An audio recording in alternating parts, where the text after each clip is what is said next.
water resources, public health, especially. So my main topic today will be challenge for the resilience and sustainable development. So, number one is the public awareness and education, which we are trying to do now. This is the main thing we are doing here today. We are talking about creating awareness, educating the society on how to be a more eco-friendly, how to practice practices, example, vision of climate education in schools to these are one of the things we are taking for this situation. We are trying to make sure that every school has that training, like exercise or activity happening in Lagos. So these are things that we're picking up for ourselves to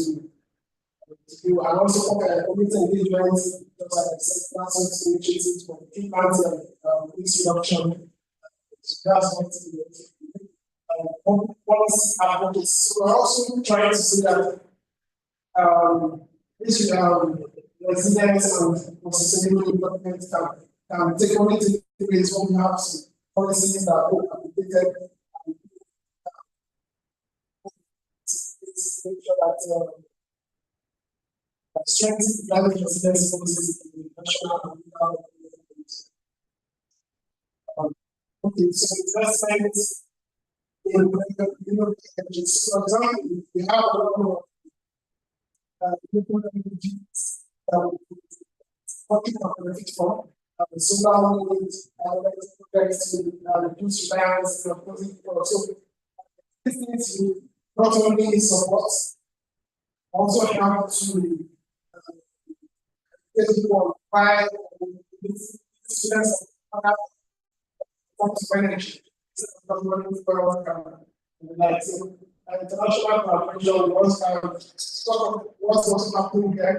We also looking forward to more collaborations with international bodies to make sure that we work together in making sure that this not only the awareness and also partnership for global organization capacity building. So there are many success stories learning from things that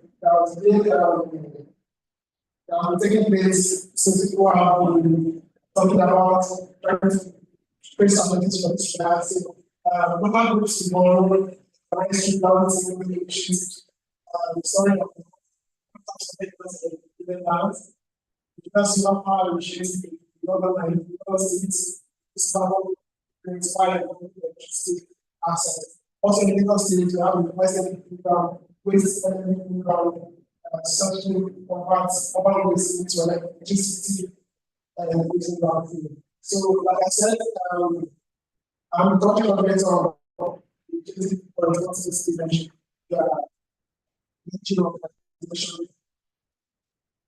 Looking forward to collaborating with all these communities, sure that we create more awareness, we drive more positive change together with our communities. Thank you.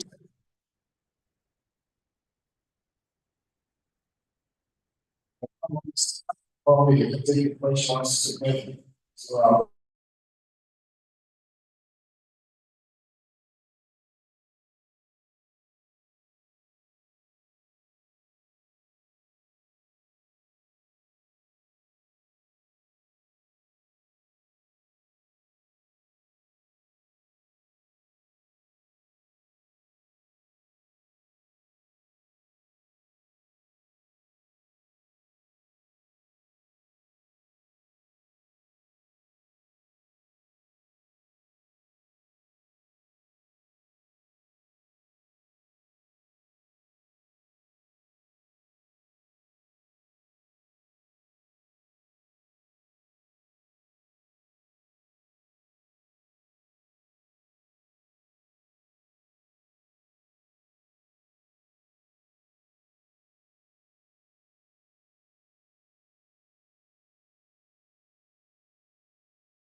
cultural tie with all these natural resources, like the Yoruba and Igbo, they have cultural tie with use of tiger skin, which serve as symbol of strength, wisdom. So keeping extracting those resources will affect and can lead to the climate change.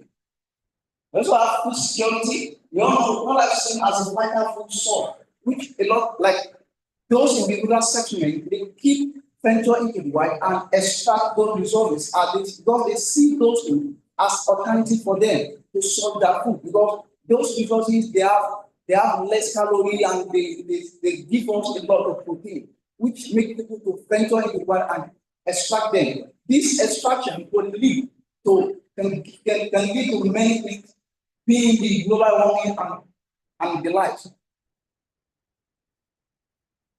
Also, poverty and unemployment. So people are jobless and they like the poverty, the hunger in the land, make people to venture and extract these resources. We have the weak law and enforcement. Weak law and enforcement, we have in Nigeria, though we have the set down rules and regulations, but those laws, they are toothless, they are not active, which give people privilege to go into the wild, to destroy the biodiversity and ecosystem setting.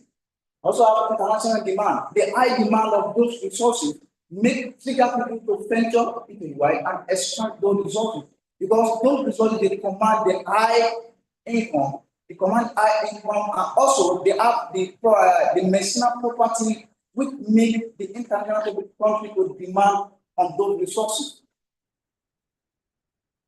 So this is a picture showing the elephants ironic seized by Nigeria custom. So by looking at the picture, though Nigeria is not just the source of those natural resources, rather they also serve as transportation country, which they transport or they import them and then export them out. So by looking at the picture, the volume of the elephant island there shows that the ecosystem is bleeding. It's bleeding, those resources are being extracted massively. So this one shows the pangolin scale, seen by the pangolin scale, so the high volume. By looking at the picture, it shows that okay, they massively extract these resources. And those resources, they are keystone species in our natural environment because they regulate the pests in the natural environment. So keeping extracting them can lead to the pest outbreak. So this is data extract from World Wide Fund report showing the percentage, the most trafficking wild species. So the pangolin have the higher percentage, followed by the rhinoceros, followed by the elephant. So those things you see, they are very, very important in our natural environment. We can maintain the biodiversity, they maintain, they regulate. Let's talk about the elephants. Elephants consume a lot in the natural environment. Also, they serve as seed disperser. They disperse carbon-rich feed in our natural environment. So, extracting them can cause a lot of damages to us.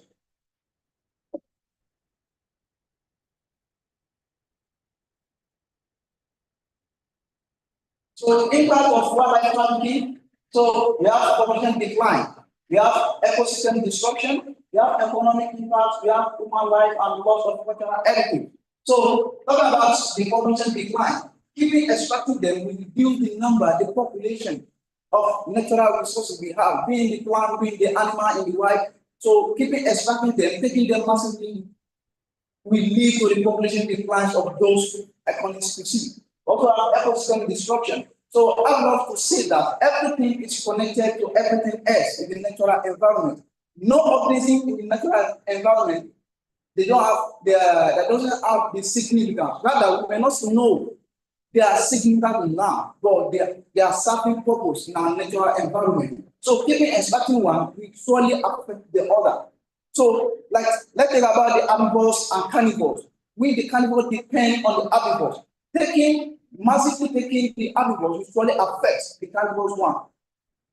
So, we have economic impacts. So, there are some people, like the term of tourism, There are some people that depend on echo. So taking them will affect the population and it reduce the economic impact or the income generation, the human life. So, yeah, this also is affecting. Like what I said, there are some like let's talk about the culture. They serve as their sanitation officer with the key. They clean their environment to avoid the outbreak of disease.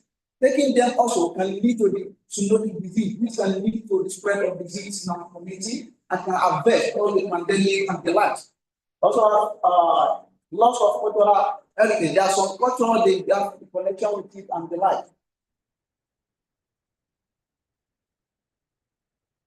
So the conclusion. So effective government of wildlife development in Nigeria is imperative and ensure the preservation of cultural country biodiversity at achieving sustainable conservation outcome. Recommendation updates and enforce wildlife protection law to close legal loophole and enhance penalty for this. Because no, we have law and regulation in Nigeria, but it's not implemented properly, which enable people to venture into the wild.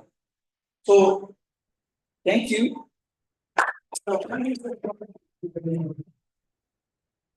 The last is technical report of this. 4 people presented. First person is a people basic. The work on the drought in the Sudan, Sahel, and Libya, Nigeria. People, more than here. Take your questions. Questions for people, Israel, already made my comment at that time. But the additional comment I have for you is like you said, yeah, the device.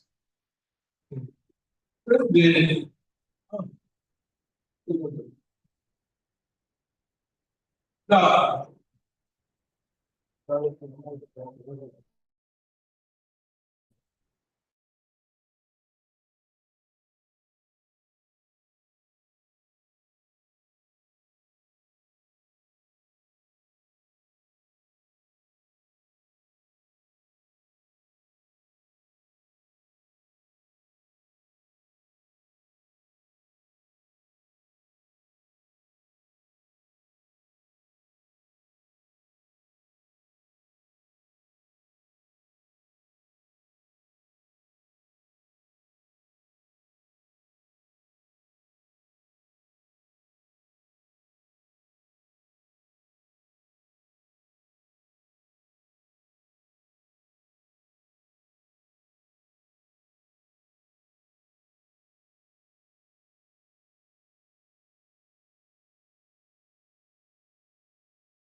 affects their agriculture.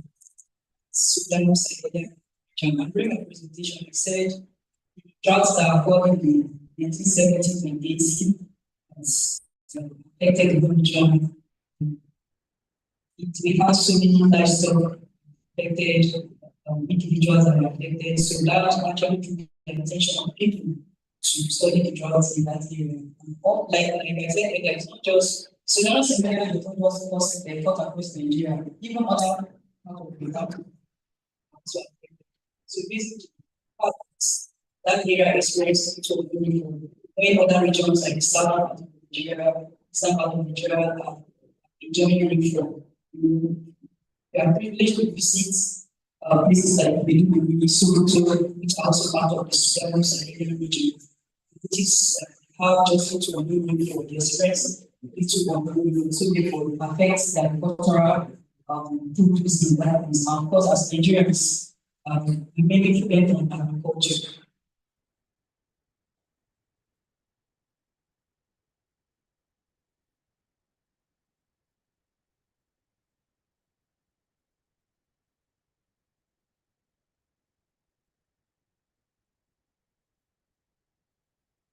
Right.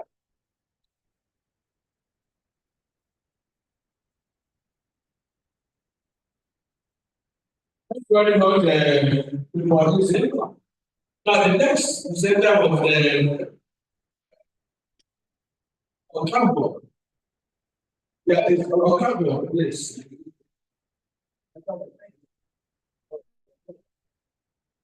Oh, Michael, sorry. Michael. Yes, sir.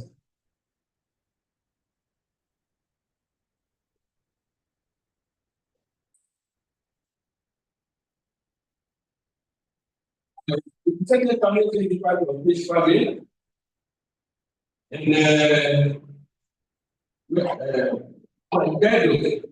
yes.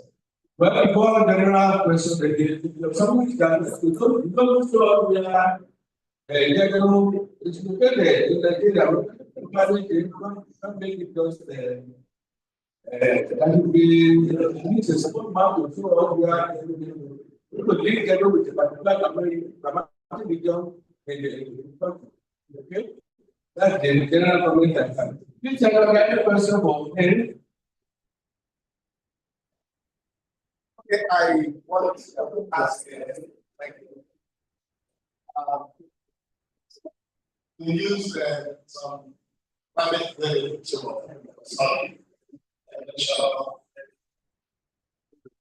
and then talking issue with a particular area.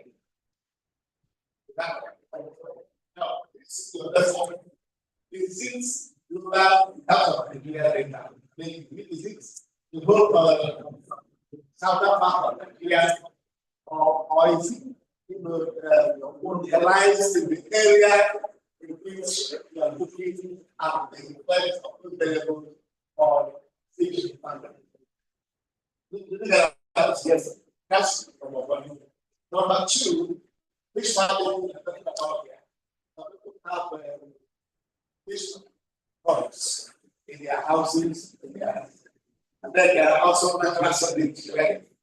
When the farm, it is a natural setting. How you have found for migration into this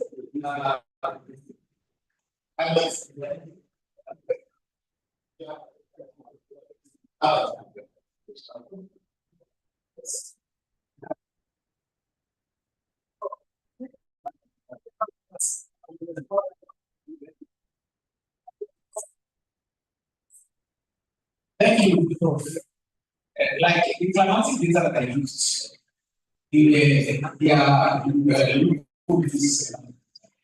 but we worry generally students is incapable of. So the climatic data that I use is data that comments rain and heat saver from implemented techniques. And as regular the data question, people that practice fish farming in their houses and use their practices in like that area is genuine. They have a fish farm association, and that fish farm association is where I drew my information from, pertaining to the number of fish farms that are there. And that area, they have a confined environment where they practice fish farming.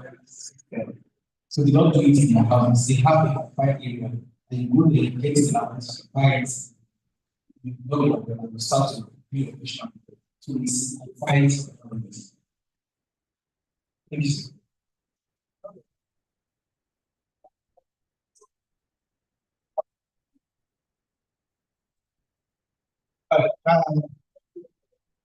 Suggestion. What about sense? So like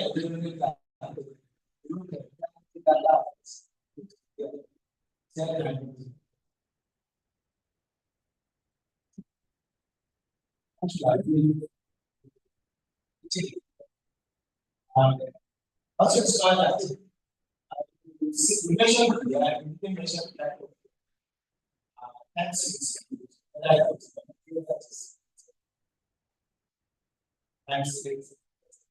then in your this thing, the trend, actually it gave us some figures for all that.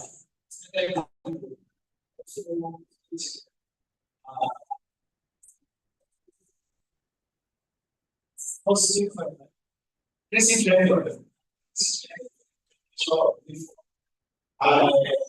the way the trend of fish production quantitative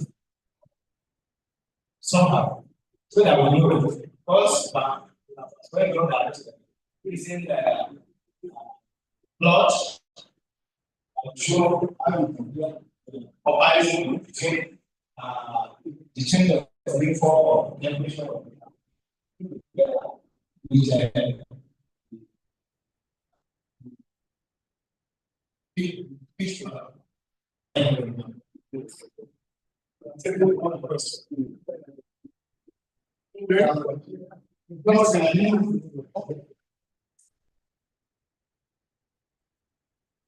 My concern is the use of water because of the way the progress the picture tells why you sort of using land variabilities.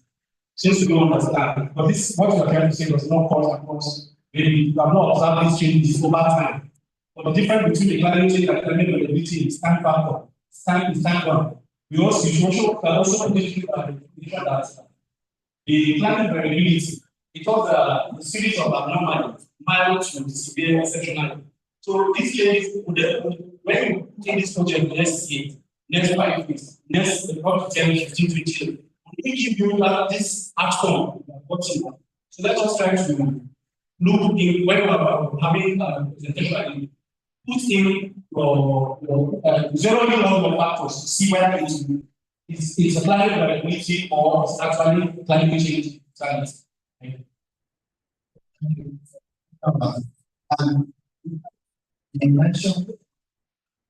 Well, thank you very much for this. But I noticed that over your presentation, you talked about your interaction with the fish farmers. Did you have a formal questionnaire for the fish farmers? How do you analyze it? Because I saw you say more of the fish farmers saying this and the others say that. At times it's not statistical. If you say 40% of it, I'm trying to say that for the perception studies, there are ways we can set up the question so that we use maybe chi-squared to examine the results you get. You do that and you'll be able to statistically say that this is what it is. And not just say that 40% of the fish farmers say this and 50% say that. I want to agree with you that there should be time limit. And I was thinking that if you are going to use this perception, it's very difficult to look at climate change perception variability would have been better. Because you cannot stop, you cannot work on maybe 60, how many years later? 60 years later. Then on the other hand, you take perception of farmers, except you took the production, you thought of production, we didn't get 60 years production. It's so because then you should have separated it. You know, the climate change I talked about was 60 years. Then the other one was the better yes. What I would is, and the work is still going on. That's what we're talking about production.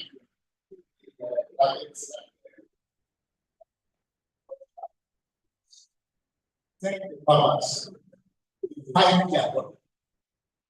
Not assume that temperature is it will actually be working because you not assume where all is affected. It can actually be, they will tell you it's a problem, then you will have and then you are stopping where it's going to help them so that your findings they can follow you after because you are part of the discussion. So going forward, I suggest that you since there is a balance application, you say take around the association and let them tell you their problem with planets. And then you have the solution and then how they apply it. We bring back to them and then get back to you. And all of you bring back to the vision of it.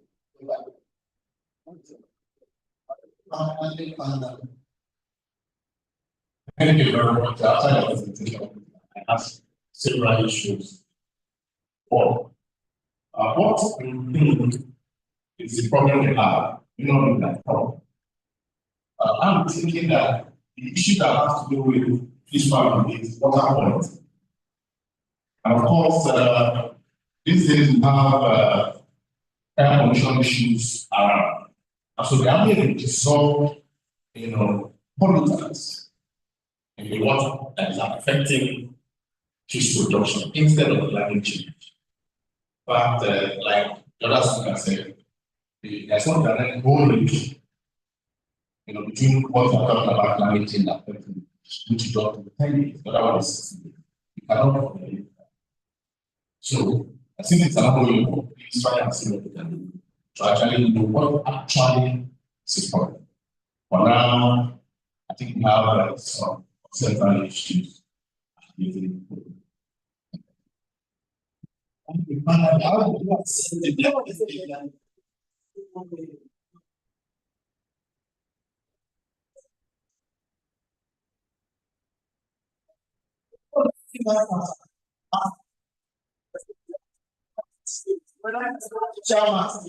Okay.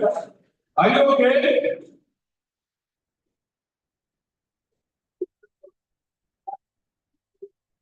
This is okay. See how I assess the climatic data.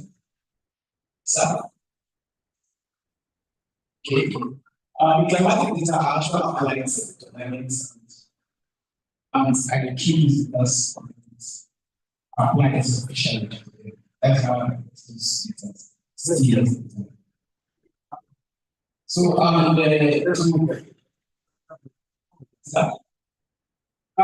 the other question. okay, the other one, the reason why I consider climate capability for this survey, but I was looking at the climatic data that I do because 60 years climate data is good climatic. So I took those ones to compare. Like if you can see now, the work you see that I used them 30 years. I compared it to 30 years, to climatic. You understand? So that's why it's going to change. Because like the products that the fish farm production that they have, I took it from the association. Because the association I think record of their daily products. So when I get there, I spoke to the chairman and I keep the information from the association to them. That is 10 years. I use those to compare the streams of happiness and really it is the true facts.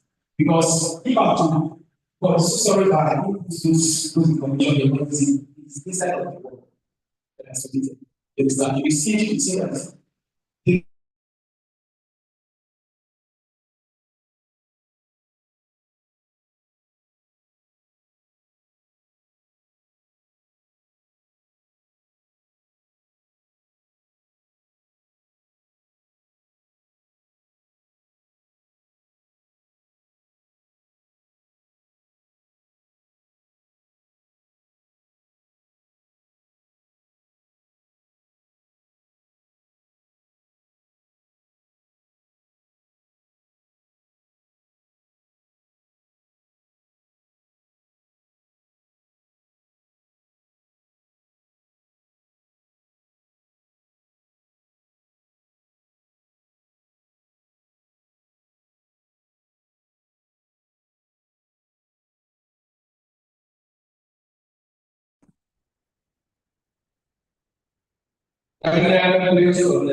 answer your question to tell us something about the NGO, please.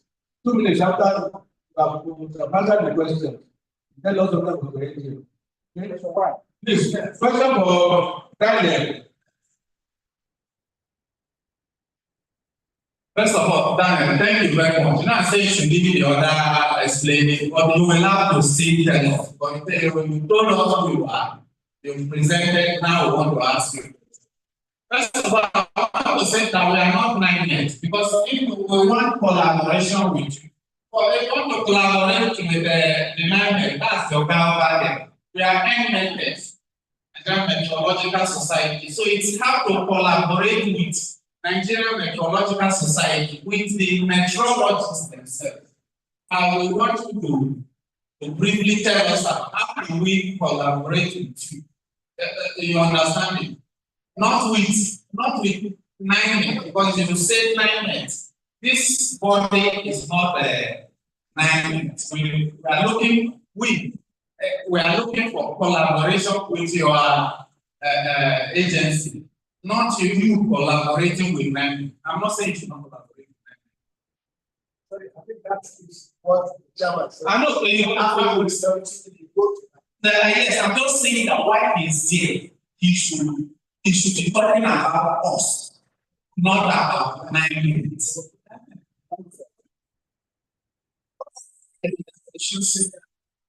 Any other question, please?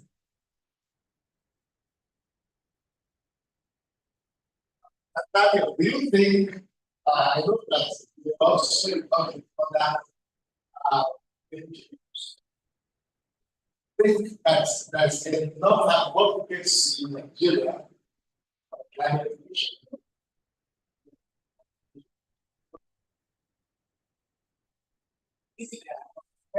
Listening now, and what is your initiative for responsible to do over those gaps that exist in private practice?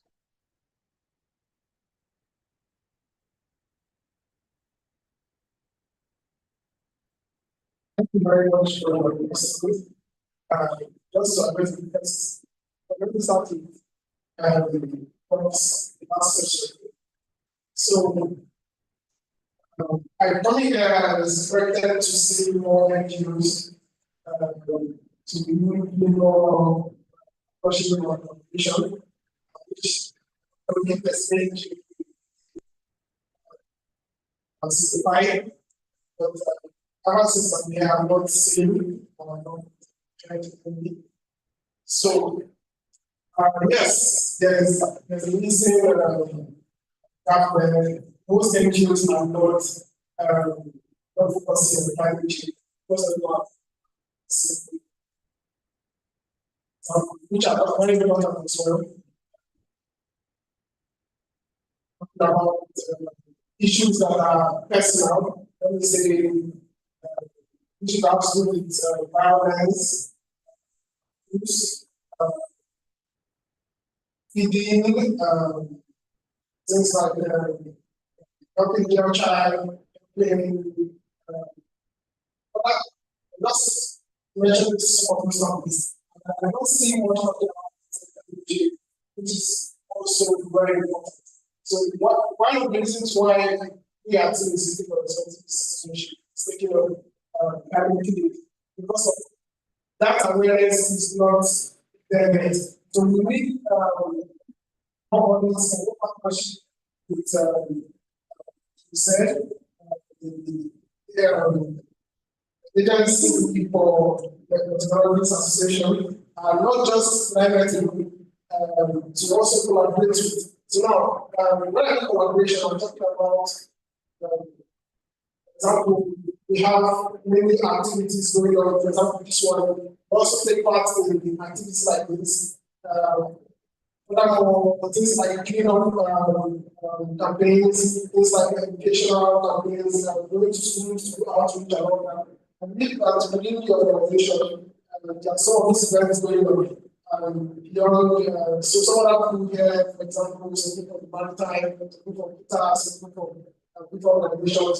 I'm also reaching out to you personally to collaborate with you. We are to change for this initiative. Basically taking on any kind of collaboration that's with climate change and that awareness. So I believe I've also answered the question by Mr. Bola as well. When we spoke about the organization. So I said we are initiative for responsibility. We also have the digital platform which is Top America. Top America is like it's a social reporting platform whereby you can report issues like broken poles, things like broken pole, bad roads, violations by anybody. Let's say during the time of NSAS, you see a lot of people complain about that. That's also a platform where you can also do that kind of reporting as well. So, besides talking which is our digital product and reporting, we are founding for which IRS and legitimate for the situation. We are responsible for awareness, responsible for advocacy, educating the youth and all that. So, this is one of the region where we are trying to reach out to everyone,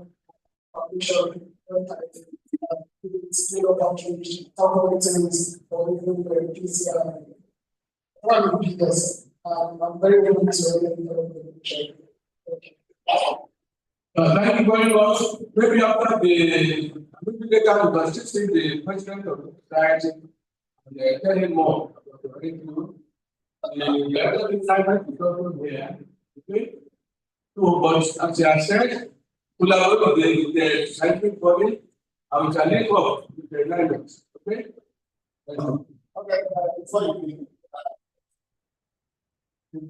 other conferences, so it's all that this is this lab accumulation, discussion, and then now we tell people to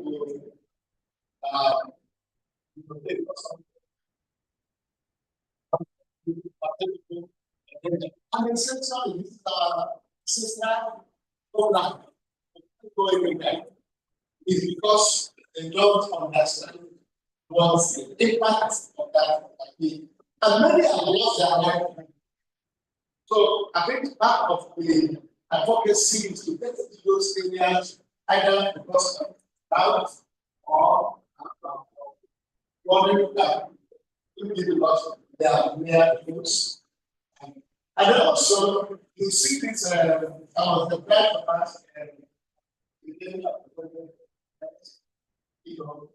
issue of migration has to do with drugs. And that's also to do with as it was in the beginning, so it's now and whatever shall be. So they don't understand why you should do right. And of course, it's also policy why not this way. So look at areas, if I don't be responsible citizens, we must be responsible, not let when they say things that we have, we have our hands. Thank you very much. Okay.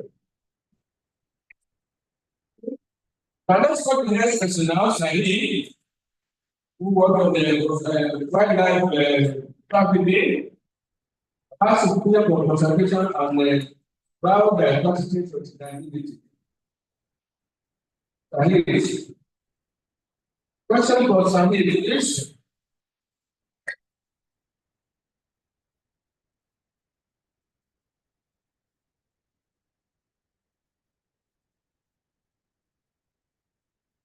question for Saeed.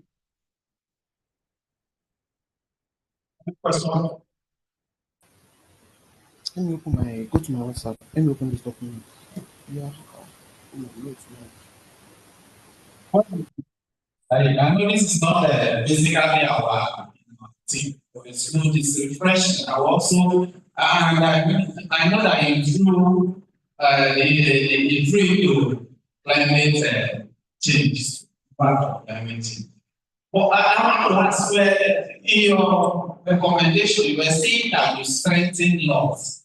Really, are there laws about wildlife in Nigeria? Because first of all, I want to know what you are actually calling wildlife. Because I know that there are some bushmeat which we kill. Are those ones part of wildlife? Or is it maybe lion, they don't kill lion, they don't kill gorilla, they kill. I'm saying something like grasshopper. We kill it every day now. Are there laws about that? And because what we are actually talking about is trafficking. From simple words, we're talking about drug trafficking. See the same as wildlife trafficking. Are there any laws truly? Or you people are just talking about, yeah, we have forestry and wildlife in there. They always talk about wildlife, that there's laws. Does it really exist? Bearing in mind like that there are migration to East Africa. You see all these animals migrating from to places about over 1 million of them will be migrating. Can that kind of situation, there are laws there? Are there laws in Nigeria as regards that? Okay, to ask your question from what you have placed now, you touched on the impact of carnivorous animals and other animals. And they are leading to the reduced number of other animals. Okay? The kind of habitat modification that you have, habitat modification, okay? This carnivorous. Thank you. Thank you. Another for you. Yeah, the seminar that we wanted probably saying about specifying the wildlife because say people have cultural beliefs too. From the point that we say I should not kill this meat and meat. What's now the what like you? What is the alternative for people to do? Say I should not eat this food. Say I should not. What do you want the people to do? That's the question.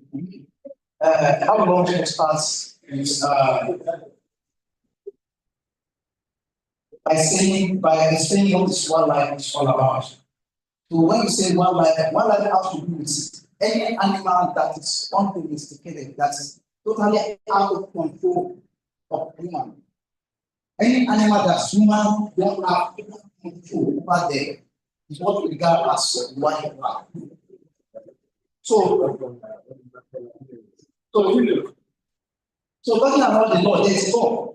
There is law in Nigeria. Also, we have the law enforcement of wildlife trafficking in Nigeria. So though there are together, we have Nigeria Environmental Enforcement, we have Nigeria Customs, the Immigration, the National Park Officers, they are law enforcement agency of wildlife trafficking. So being the custom now, so they deal with any animal that's about to traffic out from the country or those one of the scene, they are in charge of seize those resources from the trafficker. So they also have some laid down laws for the trafficker.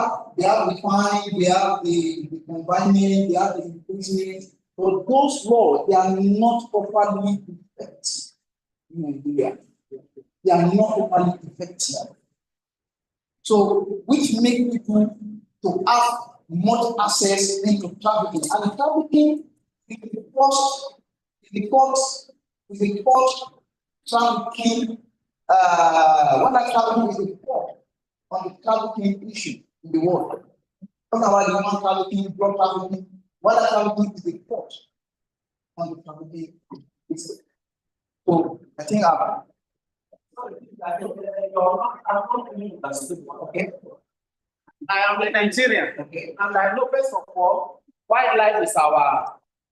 We eat wildlife, like transport. I don't know what to call it. Although which ones? How is there any law within Nigeria? Sorry, I mistake the trafficking. Trafficking is going outside, but in Nigeria, is there any law against that? I came because you have said that. The skin of tiger is very useful for the woman. You know the so, is there any law against that? That if you see somebody killing that apple no,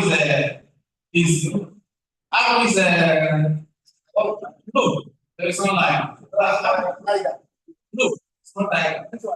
Apple is the smaller cats. That's what we normally said it's not. But I'm not saying which ones can we kill and eat, like grasshopper. I'm sure you eat grasshopper.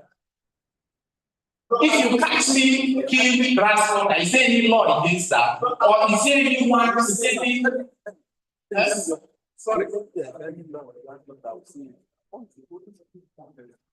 You want to respond to it? We have answered. Have you watched Observe That in London? I'm sorry where they not put the bed, but the bed is all over the pool because there is a law. There is no But it's simply, like I said, there's law, but not about the So killing, we conservation, we are not saying people should not eat. People should not eat, but you use it in a sustainable manner. So killing excess is something else. Taking extracting much is something else. But there are some disconsistencies which the country keep against of killing them. So taking them is an offense. So thank you. We need more clarification on the youth thing. Let's just say wildlife. There are some domesticated animals like grasshopper now, which are the other thing, which grant that the domesticated. You call those wildlife as well. We need more clarification that wildlife and those that are domesticated. But because I saw wildlife animals that are cannot domesticate, that cannot rear. I got to my point. I thought they are wild, but I want to rear lion and leopard, then lions. So we didn't talk like this on that. But I know they don't say the last time that just to wildlife of black water. Does it not to wildlife? That's what you domesticate there. Said, one cannot put control. But we found the government is coming down. So in the center, let me clarify that. Any animal that you domesticate, and whenever they have chance, they will still escape back into the wild. They are wildlife species. So unlike our goats now, you leave the goat will go and come back. But you dare not to open the beginning of the grasshopper and expecting them to come back, they will never come back. But when you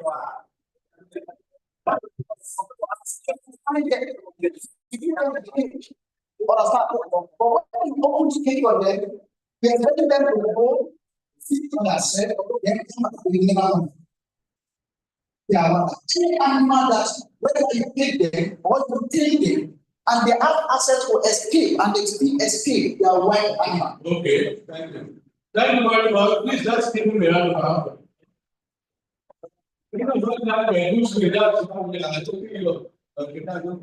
Thank you.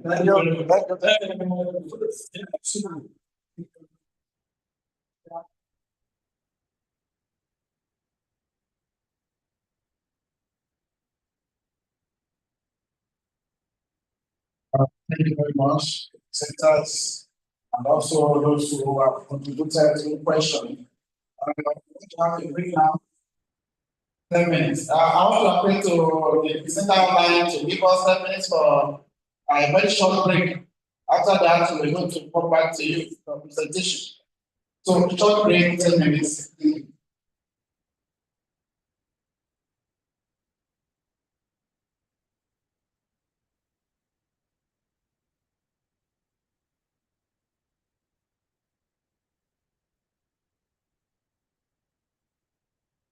We don't know your work today.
So, I think it's about right.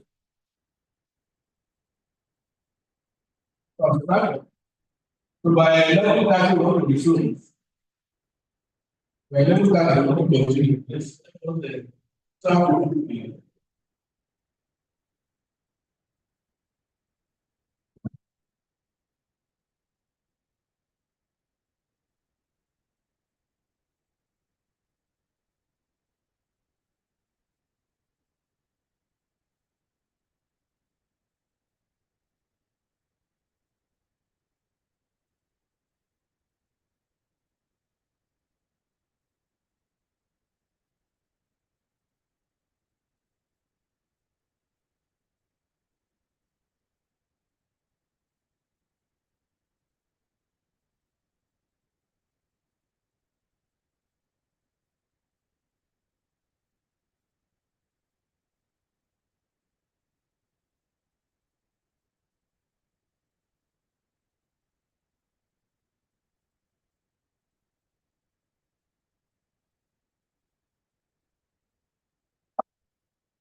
Back to the next session after the break. And can you hear me from online? Let's come around now for the next presentation. Yes, sir, we can. All right, we're going to take one or two presentations from online.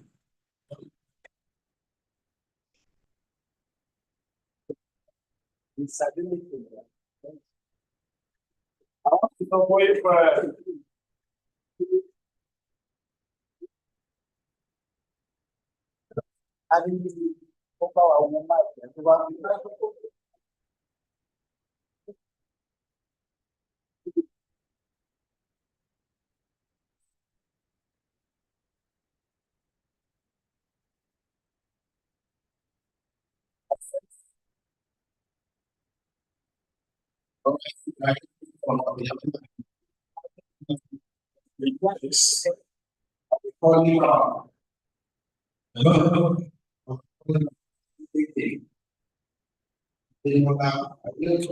online. If you are there, you can share your screen with us. Okay, sir.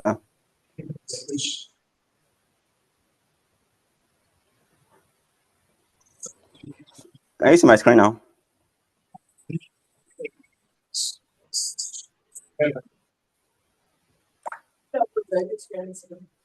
Can you see my screen? Yeah, we can see it. Yes, sir. This idea we are doing. No, So yeah. No. Okay, sir. Okay. Adeleke. After Adeleke, and Adeleke, are you there? Adeleke, yes. Adeleke, are you there? Adeleke. All right. Adeleke, you can share your screen and make your presentation. Thank you. Okay, sir. Thank you very much, sir.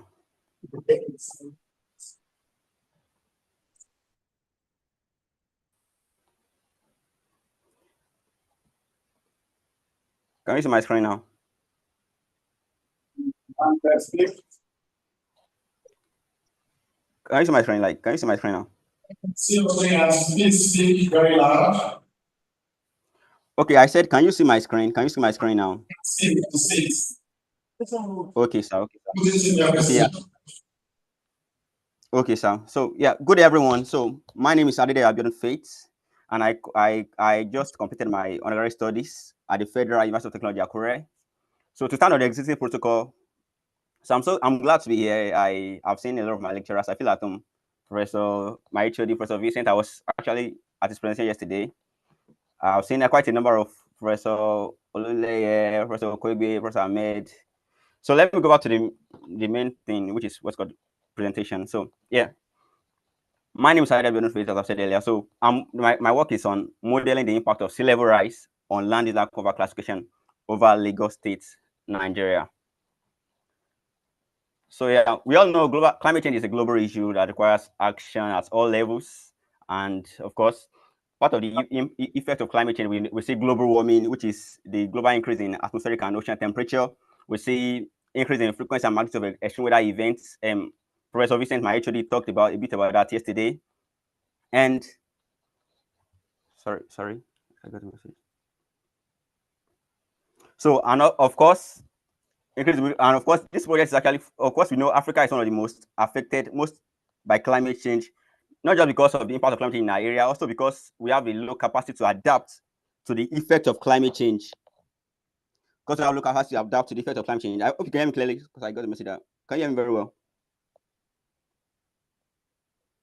Hello, can you hear me?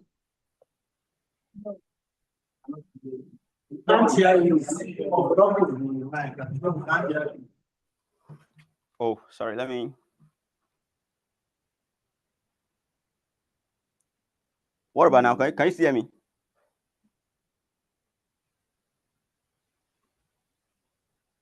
Can you hear me now? Okay. Let me. I'm coming. Let me try. I'm coming.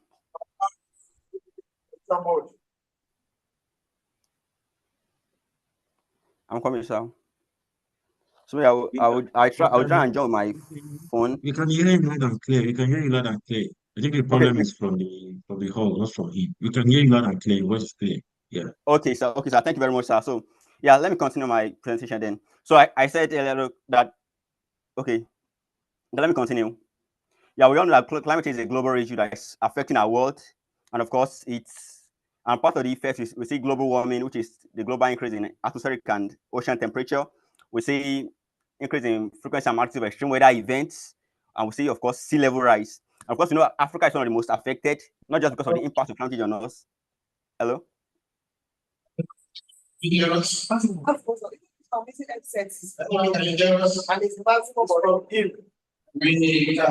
hear you here. We cannot hear you at all. Okay. Then PowerPoint is not in the support. Okay, it's okay. Okay, let me make it in mode now. So, how about now? Okay, that's your voice. I mean, the sound is not clear. Okay, the sound is not clear. Okay, let me try with my. I'm coming. You can hear him actually. I think the problem should be from the hall. His voice is clear on the Zoom network. So I did those.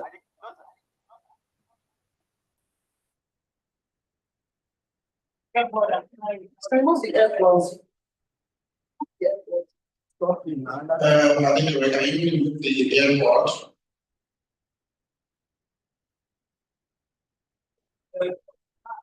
The airport. You are muted. I cannot hear you.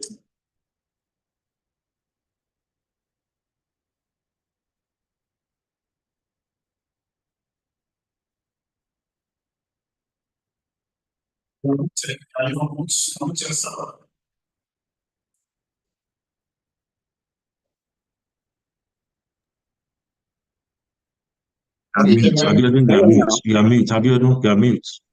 Can you hear me now? Can you hear me now? I'm connecting with my phone. I mean, for the audio. Hello. I just say that we can hear you. But here we don't hear you. What about now? Hello. Hello. Yes, sir. Hello, can you hear me? Yes, go ahead. Okay, go ahead. Okay. So, hello. So, hello once again.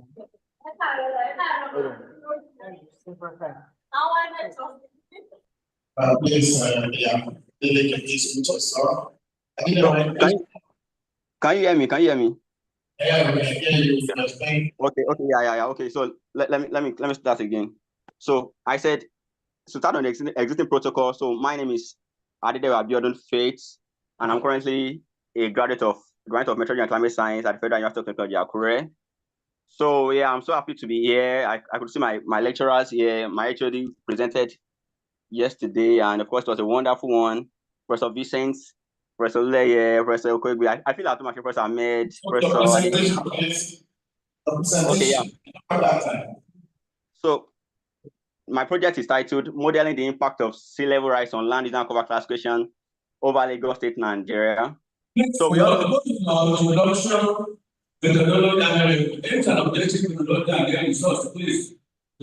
yeah.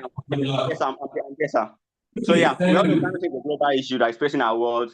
And of course, some of the effects of climate change, we see global warming, which is the global increase in atmospheric and ocean temperature.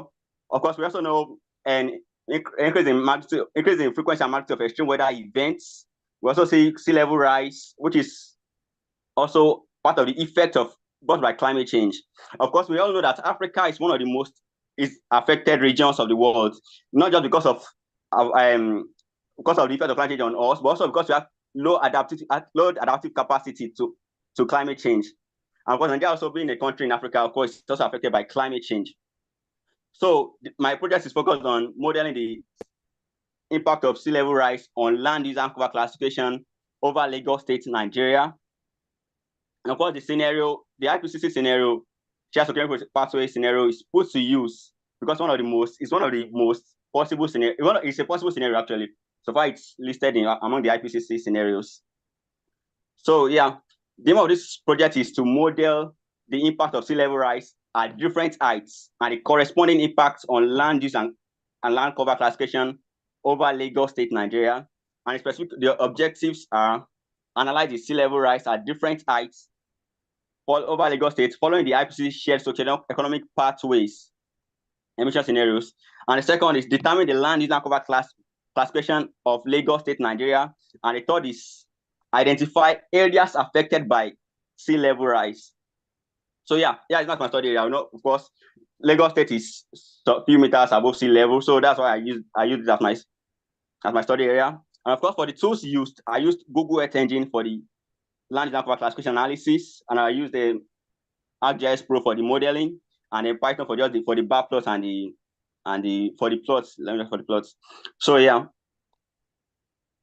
So yes, the data I used the digital elevation model with a 30-meter resolution, and the Landsat 8 data also with a resolution of 30 meters from USGS. The DEM data is gotten from Copernicus Marine Service, and of course the scenario, the shared socio-economic pathway scenarios, I extracted that from the NASA toolkit. So yeah, this actually shows the figure 2 shows the way I did the modeling, and of course the land cover classification. So we could see from the detail model. So I used the field tool to remove the sinks, then clip tools to remove this to extract the areas. The raster calculator allows me to perform to you. It's a tool in ArcGIS Pro that allow arithmetic operation with DEM data. That's with raster data sets. So from there I extracted all these. Sea level is 0. So then by 2050 it's 0.25 meter rise based on the NASA toolkit the values on NASA toolkit that I got.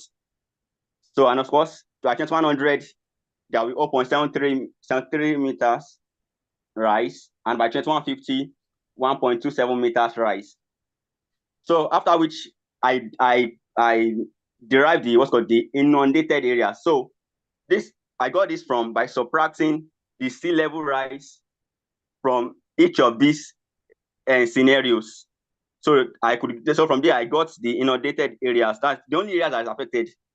Because the main goal is to get that little increase. So the areas that be affected with those little increase, that's what the project is focused on. So yeah, and of course for the land classification, you could see Landsat 8 taking the data sets, then composite band, after which I use clip to extract the areas and picturing samples. So I use the composite classification for the land classification. So yeah, so this is the result of my land classification. And from there we could see vegetation. So bit of area is there. Of course, Lagos is populated. So bit of area has covered a total area of 1,577 square kilometers. Of course, vegetation also, which is the second, covered about 1,371.1 kilometers. Okay, 0.8 kilometers. Water body occupies about 923.2 square kilometers, and beer grounds, which is the least, occupies just 61.3 square kilometers, approximately 0.3 square kilometers. So yeah, these are my results. Of course, this is actually for the first. Let me go back to we are actually here. This sea level. So yeah. So this actually shows when I modeled the DEM data to 0, so which is the sea level, normal sea level at 0 level. So we could see areas that are covered by land, and of course areas that are covered by water. So areas that are covered by, based on following the sea level, the baseline shows 395.2 square kilometers are not currently covered by water. Areas covered by water is 838.2 square kilometers or so. Then by 2050, we could see the areas covered by water, areas not covered by water, decreased to 3,094.8 square kilometers. So it has decreased, and of course, areas covered by water increased to 838.6 square kilometers. And of course, by 2100, because we could also see it's also decreased again. Areas not covered by water decreased to 3,068.4 square kilometers, and areas covered by water increased. So areas not covered by water decreased, areas covered by water increased to 864.96 square kilometers.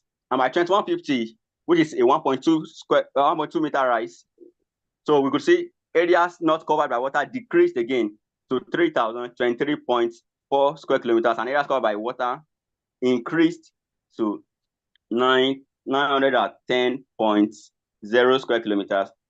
So yeah, here's the result. So as I said earlier, like what the project is actually interested in is knowing that small increment and the impact on the land user cover classification. So I actually subtracted the baseline from each scenario to get this one.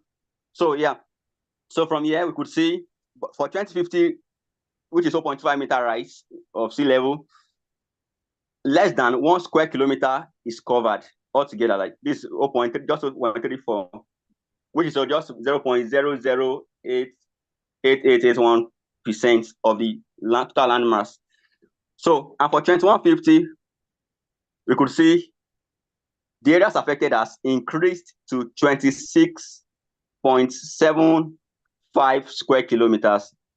Then by 2050, we can also see that areas affected has also increased again to 71.83 square kilometers.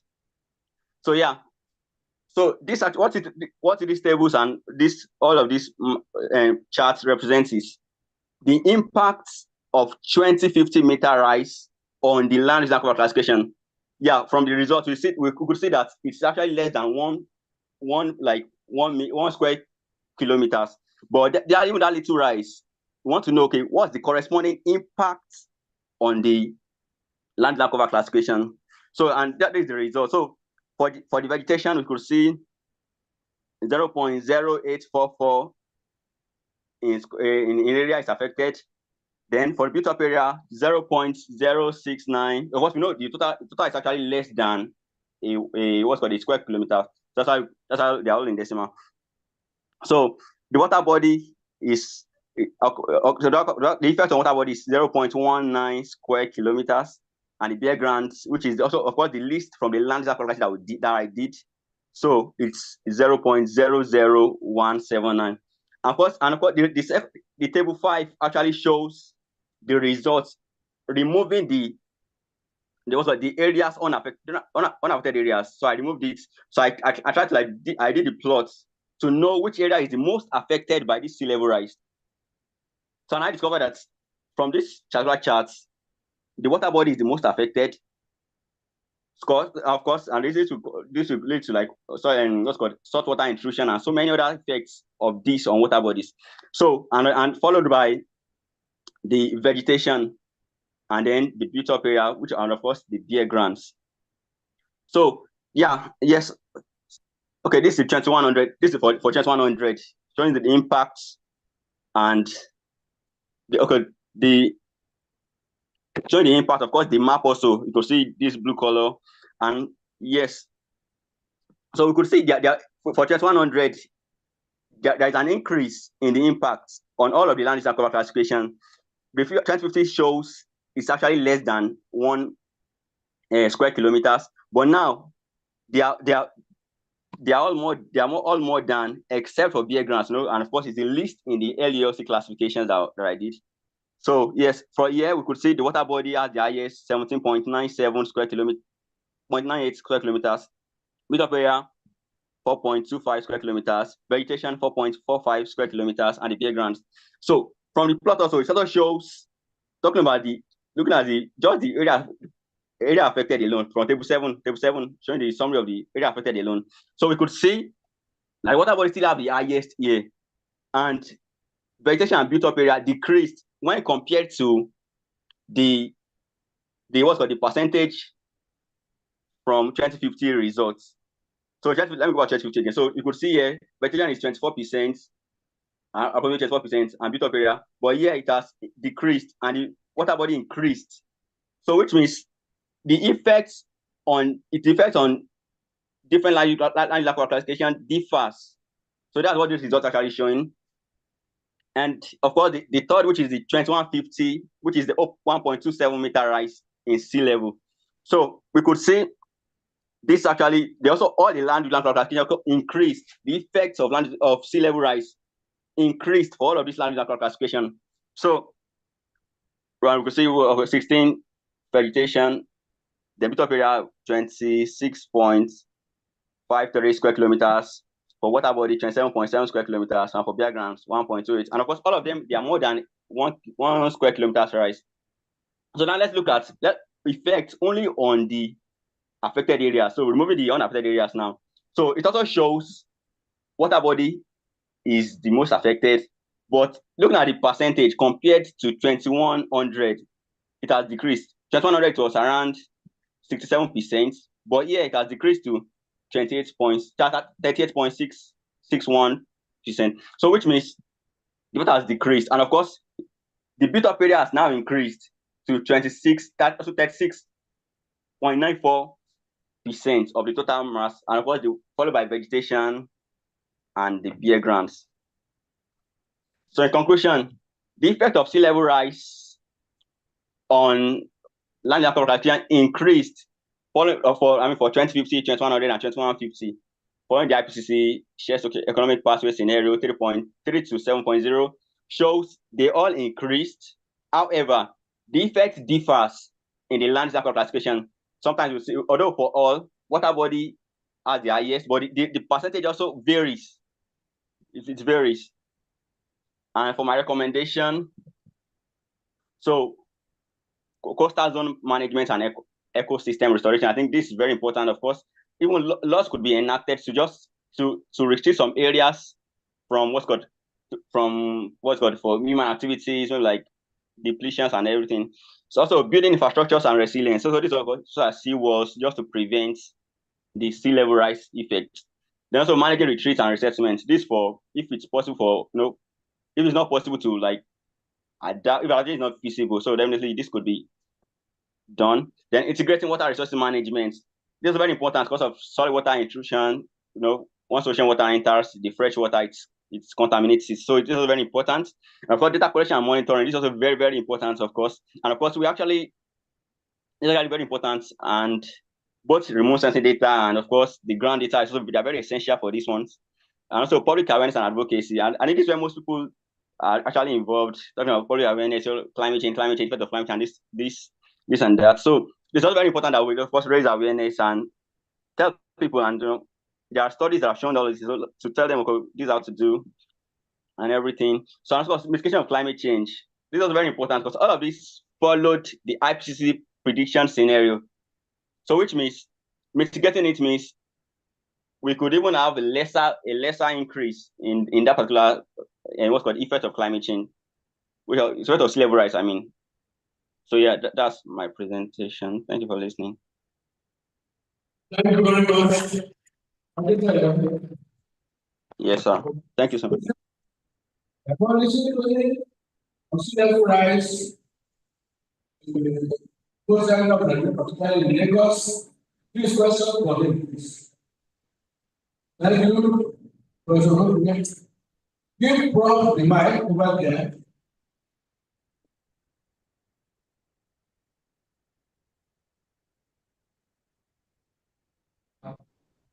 Thank you very much.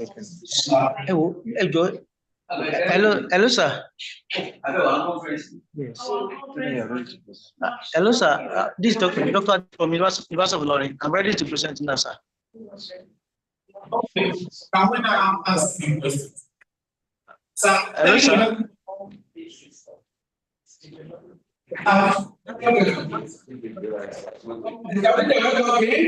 Hello, sir.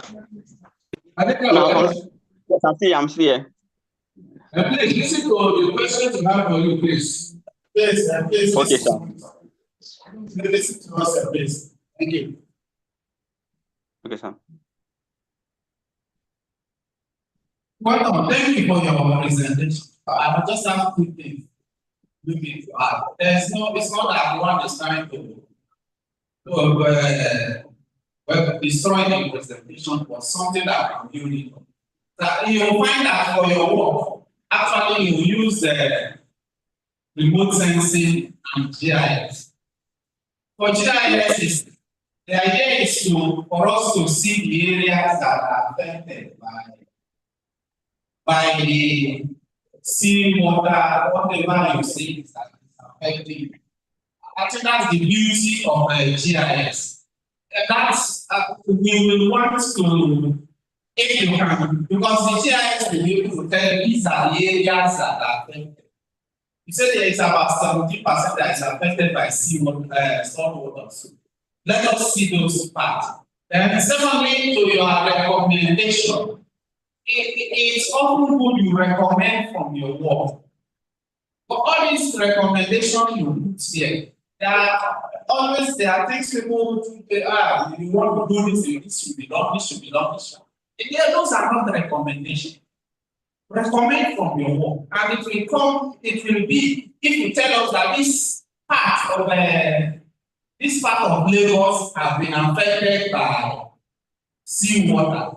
In fact, you talk of fresh water, seawater, whatsoever, or that vegetation is increasing, it is reducing, build-up also is increasing. Those are the things we want to see. Those are the things you will recommend on.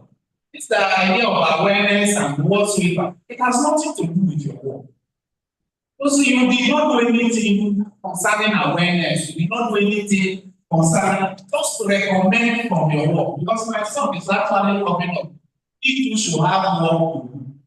So I said, that small thing you did, that 17% of the coastline in Lagos have been affected. Show us that 17%. Small that the vegetation has increased or reduced by this percentage. Show us the areas that have been that has been affected by increase or decrease. Those things you can do with GIS. Those are what we should do, what you should recommend. Thank you. Thank you very much. Any other question, please? Any other question? Well, maybe I didn't hear you very well. What are the source of your data? Hello, sir.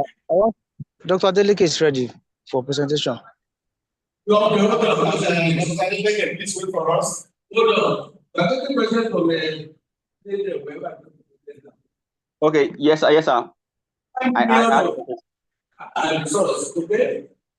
Yes, sir. From my, the first question is about, like, do I have maps to show this effect, those areas affected by climate change? So yes, let me go back to my maps. Sorry, I didn't. So this actually, okay, the 2050, looking at this figure. I'm not sure. Can you see my what's called my keyboard button? So this for the 2050 meter rise, and we could say that it's actually less than 1%. So you need to even zoom in very well to see some of the effects on this region. This actually maps to show my results. Let me go to 2100. You could see the blue part here. And this is some red part. Red is actually the built-up area. So this actually shows the water body. You can see it clearly. Although the effect is actually small, but yes, it's an effect. So we must also note it. So yes, this water body, you could see this actually the maps. And let me now go to 2150. So this is, you can see the map here. You could see the blue color here, the red color showing the built-up area affected. This blue showing the water body affected. And of course of others are actually small. So you may not be able to see it clearly. Let me also go back to from here. Okay, here also. Looking at the inundation by 2050, 2100 and 2150. So you could see the blue, small blue, what's called blue dots, blue something here. So that shows the water body. It shows actually the water body affected. It shows the extent of the sea level of the water body. The water increase actually. Sorry, that's what I mean. The water increase here. So these are the maps to show it. There are maps actually. So these maps also, they all show the effect on large aquatic participation. So for the second question, one bit of my recommendation, I think looking at climate change in a wider scope now, like wider range. So we all know climate change is a global issue, and of course, it demands action at all levels. So sea level rise is just an effect of climate change, just an effect. So solving climate change is also solving this problem also. Like mitigating climate change is also like solving this. So that's why I put those ones to my recommendation. I think that I believe that answers the question.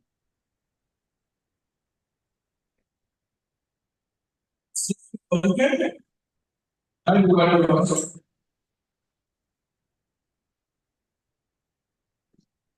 Next presenter. Next presenter. Yes, sir. I think when you stop sharing now, let's go to the next presenter. Hello, Okay, good sir. Okay, sir. afternoon. Hello, good afternoon. Hello. Hello. Richard. Yes, please. Yes, please. I think my name was mistakenly put for the first author. Diagi Bridget is supposed to present for Tuku the World because I am the corresponding author. All right, we'll come back to you later. Thank you. Okay. Dr. Adeleke, are you there?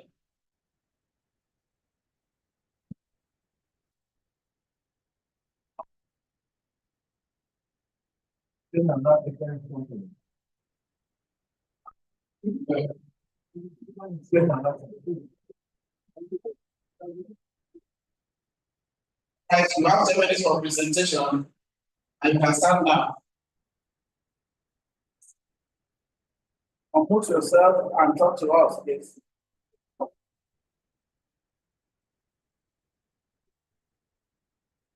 By waiting, Adeleke, you have 10 minutes.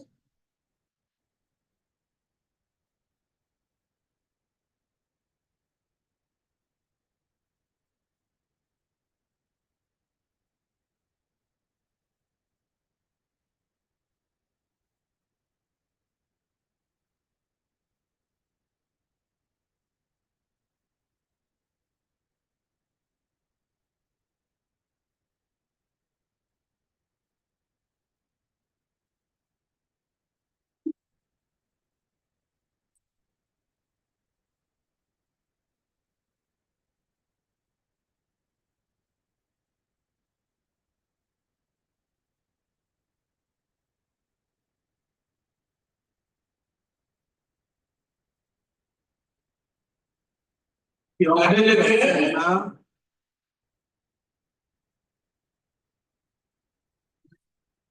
Are you ready?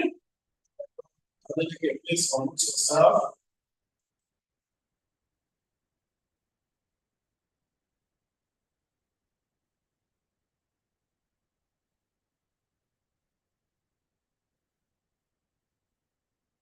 Now, climate. Can you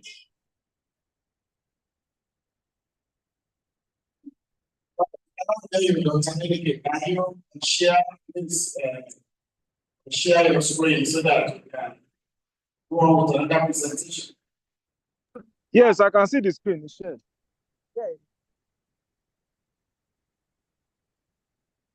Yeah, I've shared the screen.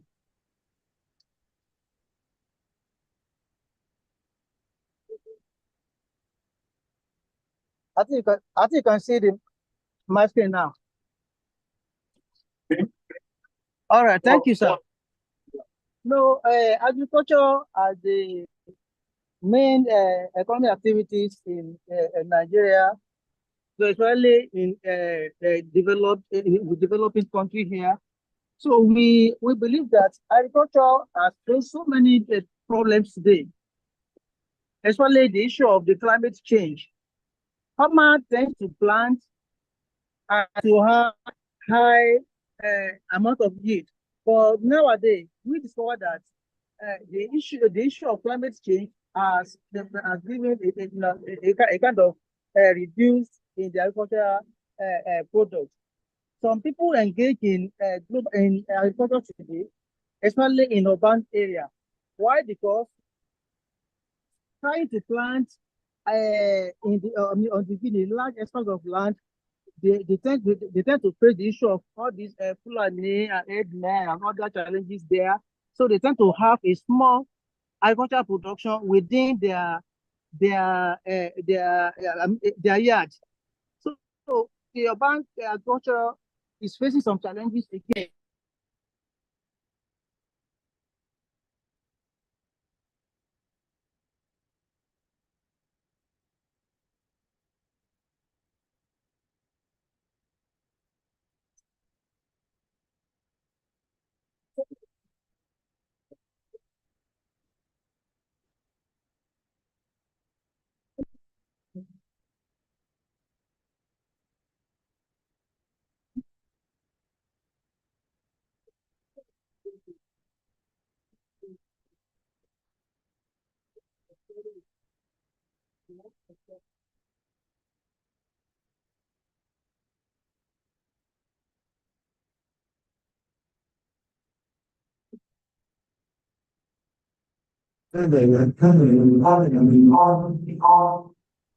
Dr. Adeleke, you are text.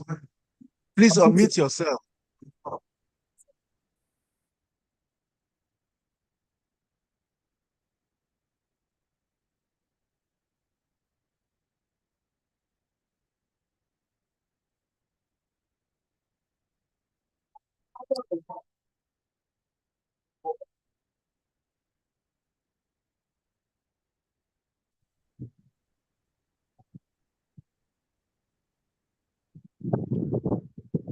Thank you. Now, the study area is Oyo Town, and as we can see the map of Oyo Town there, then the material methods. So both primary and secondary data were used for the production. I mean, for these studies, and descriptive statistics such as main tables and charts, and inferential statistics like regression and correlation analysis were used as well too, to look at the impact of climate, most of the climate and the crop yield in in urban center of Oyo. The primary data that were used are the social demographic traits or characteristics of the study area, and the secondary data include the rainfall, temperature, relative humidity, and sunshine for between 1990. Sorry, permit me, between 1990 and 1979, between 1990 and 2019. The result and discussion here, it was observed that majority of the people in the in urban center of Oyo, urban region of Oyo, they were typically farmer, and this is because most of people there too, they are engaged in other economic activities too. They are like teachers, those who are working with government, so they tend to engage in doing farmyard farming, like planting of melon, okra, vegetable in their backyard. And we have about 82.5% of these people, they are typically farmers. So they are typically farmer. And it was also shown that 75% of the respondents there, they are married. Why? Because the majority of people there that engage in this urban farming, they have been working. And in the area, when somebody has started working, it is believed that yes, the person is ripe to go into marriage. So they have a large number of people there as well too.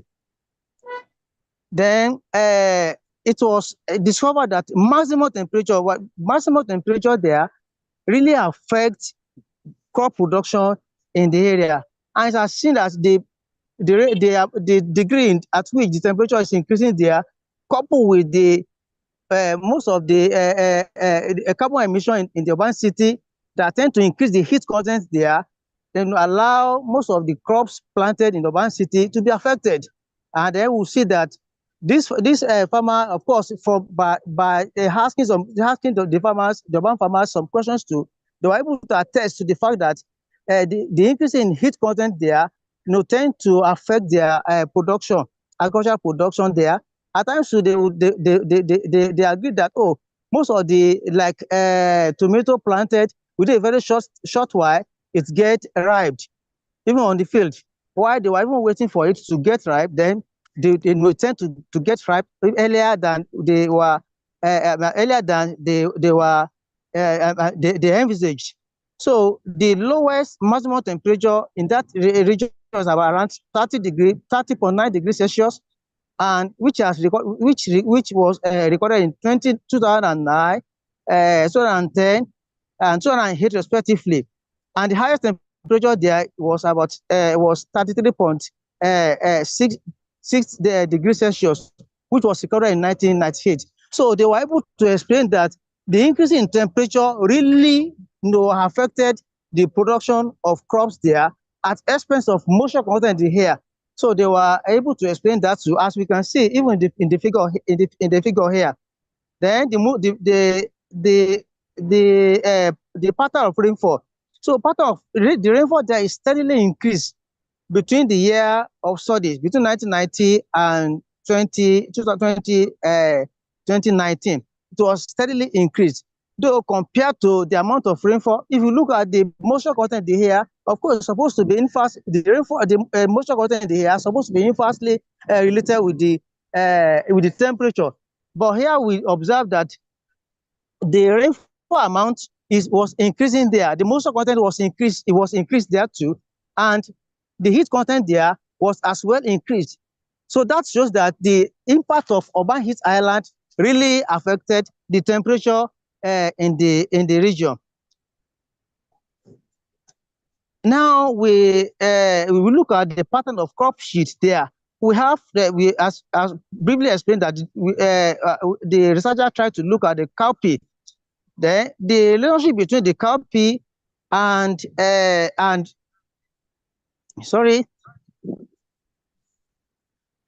the lowest yield of cowpea was 8.8 yield per hour there. Oh, sorry. Oh,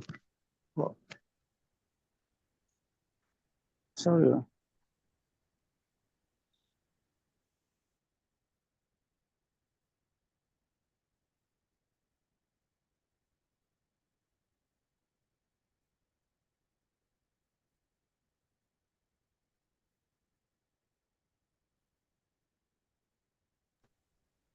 So I'm very sorry, sir. There was we don't have network in the university area here, so I'm very sorry. So I have to move to some one area where I can get the network.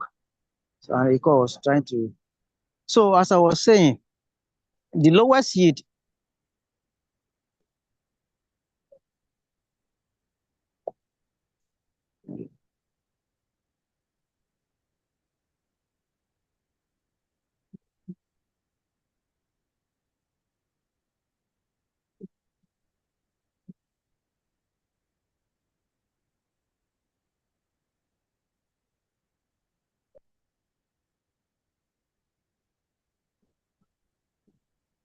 Sorry, I'm very sorry for that, my little. So it's sorry, I was trying to look for the network. Sorry, sir. So the pattern of yield of cowpea, we can see that the cowpea was reducing. The yield there was gradually reducing in the town. Why? Because it was not the temperature was not favorable to the yield of cowpea. And likewise too, tomato was on increase side because it was about 24% of tomato was increasing as they have high yield of about 24% as a result of increasing in the temperature and other environmental factors. Relationship between these climatic variables and the crop yield there were able to establish that the granules and maximum temperature, relative humidity, and wind speed were proportionally related. So we have the granule was about 0.095, then maximum temperature granules with maximum temperature was about 0.2%. Though these were very minimal, but it has a positive relationship with the yield of granules. And likewise, cowpea and tomato, there's a proportional relationship between the cowpea and tomato with all these climatic variable examined there. In exception of the cowpea that's inversely related with relative humidity and wind speed and rainfall amount in Oyo Town. In Oyo Town, of course, we believe that the cowpea decrease in relative humidity was bringing an increasing in cowpea. When wind speed was increasing, then it was a reverse. And why? Because the stomata would be affected too. So this plant was not having high amount of yield in relation, was not having high amount of yield, and rainfall as well too was inversely related with cowpea. But tomato has is proportionally related with rainfall amount in the study area. So the researcher tried to look at, build a kind of regression model to look at the this relationship between the crops examines and the climatic variables there. So it was discovered that an increase in tomato for an increase in granite for about 1 ton there will increase the increase in temperature for about 1 degree Celsius will bring about an increase in a bag of granite. Likewise, that of cowpea and tomato as well too. So the researchers tend to look at this relationship and establish that climate in the urban center, especially which is majorly being affected as a result of the heat content being generated in the urban centers, really affect the crop production in the area. So because of my time, so the researcher was able to establish that it is possible to draw a conclusion that the areas of that we have a high amount of temperature, relative humidity, rainfall, and wind speed will have to increase because the climate change will influence the production of crops, the crop yield, tomato, and cowpea in the study area. However, the study recommends that to help farmers maximize agricultural output for higher revenue in the area, then there must be a higher standard of and there must be a higher standard of living in the area. Then there must be an adequate prediction of weather information in the study area, and that can be only be done if you factor in the excess of heat being generated in urban area at expense of the adjacent environment like rural or suburb. Then we need to put this into consideration, because a kind of crop that somebody is planting in urban area and somebody at the adjacent area is trying to cultivate the same plants there, who will discover that the adjacent area will have maximum yield, but the farmer tends to do that to cultivate within their environment in urban area instead of going to the countryside and farm there. So they tend to to use the micro environment there to plant. So it is expedient for a farmer to factor in the heat content in urban area at expense of what is being done at the adjacent environment. Thank you very much. Well, thank you very much.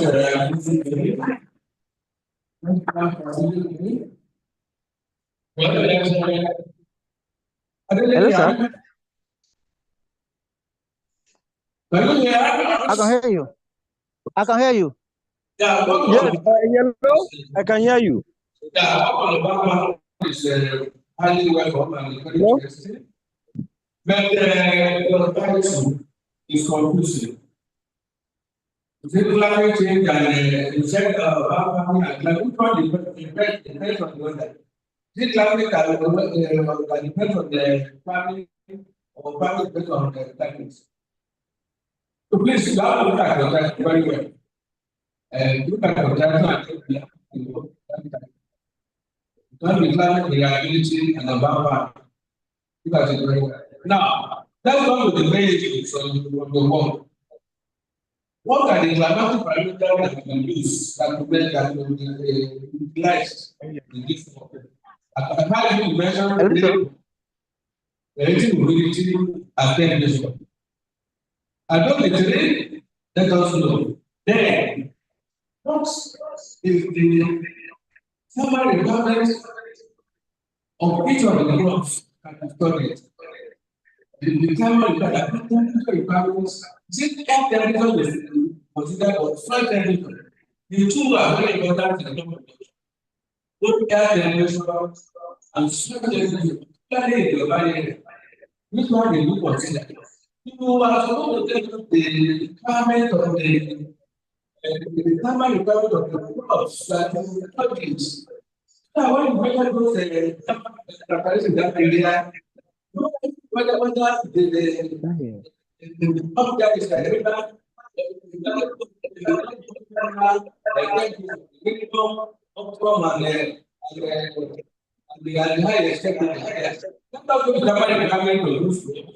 And whether the temperature is able to meet the requirement. At the same time, you measure rainfall. That's not from rainfall now. It's rainfall, what is the monthly requirements? Each of the crops. Hello. That area, it's able to meet the requirement of those crops. But I don't want to go to other details of the mind, like hello. And periodical stages. But I don't know whether they consider the stages of goods. Those crops. Sorry. The question, sir. I can't hear. Hello, sir. Oh, you can't hear the question. Yes, sir. Okay. And so what are the climatic parameters that you use that for the world? Is it rainfall? Rainfall, relative humidity, temperature, and wind speed. And that's right.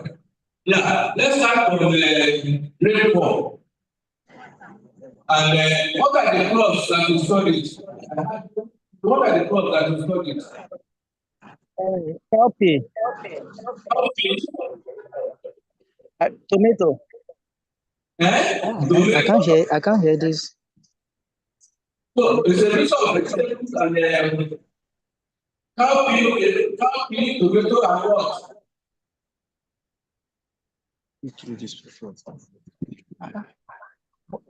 Hello.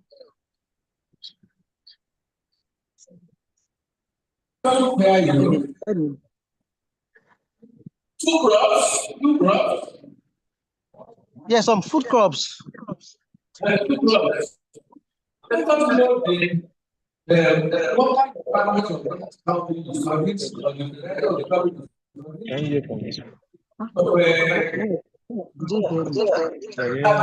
Stages of goods that are going to relate to rainfall amount in that area and to pick up on us. Rainfall. They also farmer. We need to use air temperature or soil temperature. But the two are important anyway. But in farmer requirements, System close to their mouth. you can't hear me.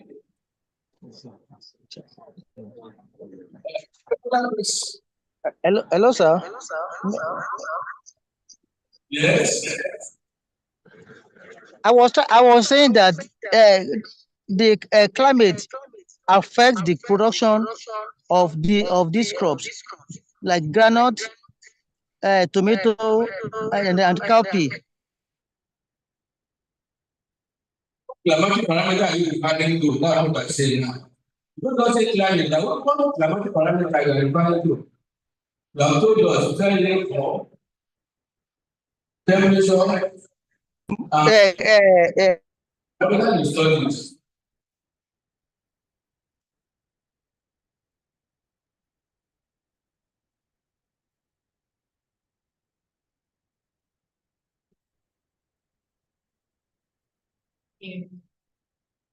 The production of crops. Dr. Are you seeing me? Hello?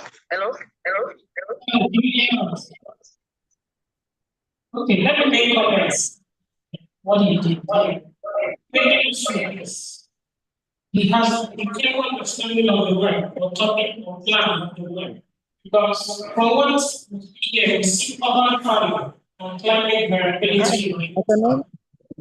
When I see that, the first thing that comes to my mind is, so what we expect is, how is climate variability affecting urban farming? Is it in a positive or negative direction? That entails what from the planting to the production. Because when he was talking, here is climate variability, but in his conclusion, he's giving us climate change, migrating to climate change again. But that's not it. And all his results here is just giving us crop yield. If you're talking of climate variability and crop yield, you narrow it down to that, and the crops that you are looking at. So, not really giving us a clear understanding of the aim of the work is a major issue. Okay. So it's all that's why I'm talking about the proper requirement, because say how is This is very bad here. So the work is either the topic is rating or a different age. Thank you.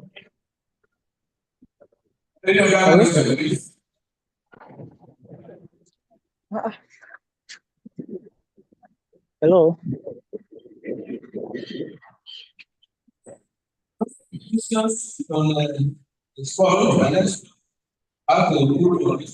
very good. Let's go.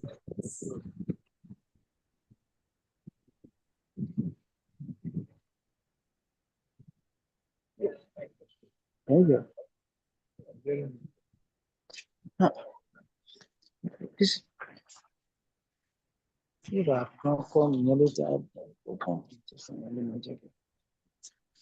hello. This is a vascular flow. So it's not lining up very well. The answer, I think the response to what the asked you to go on.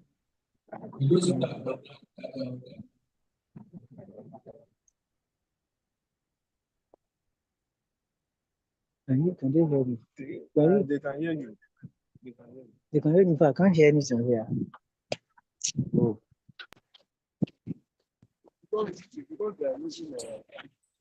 Hello. On this side. We also cannot hear you. Thank you very much. We're going to continue with the presentations. We're going to call the next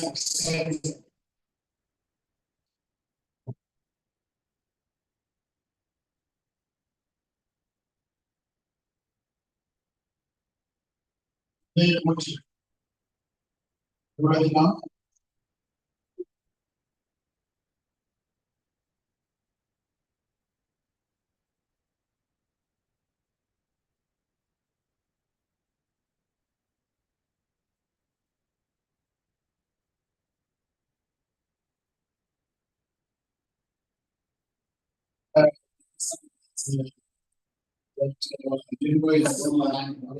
Presentation.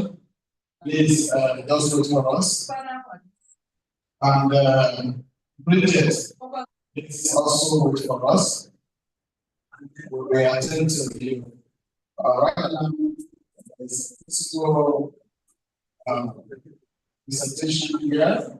We just want to listen to that and come back to it. Thank you very much.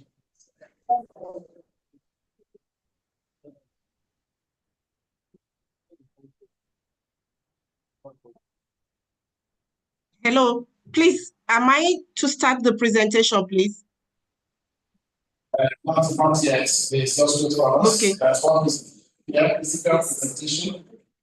After this, we will follow. Can you hear us? Yes, I can.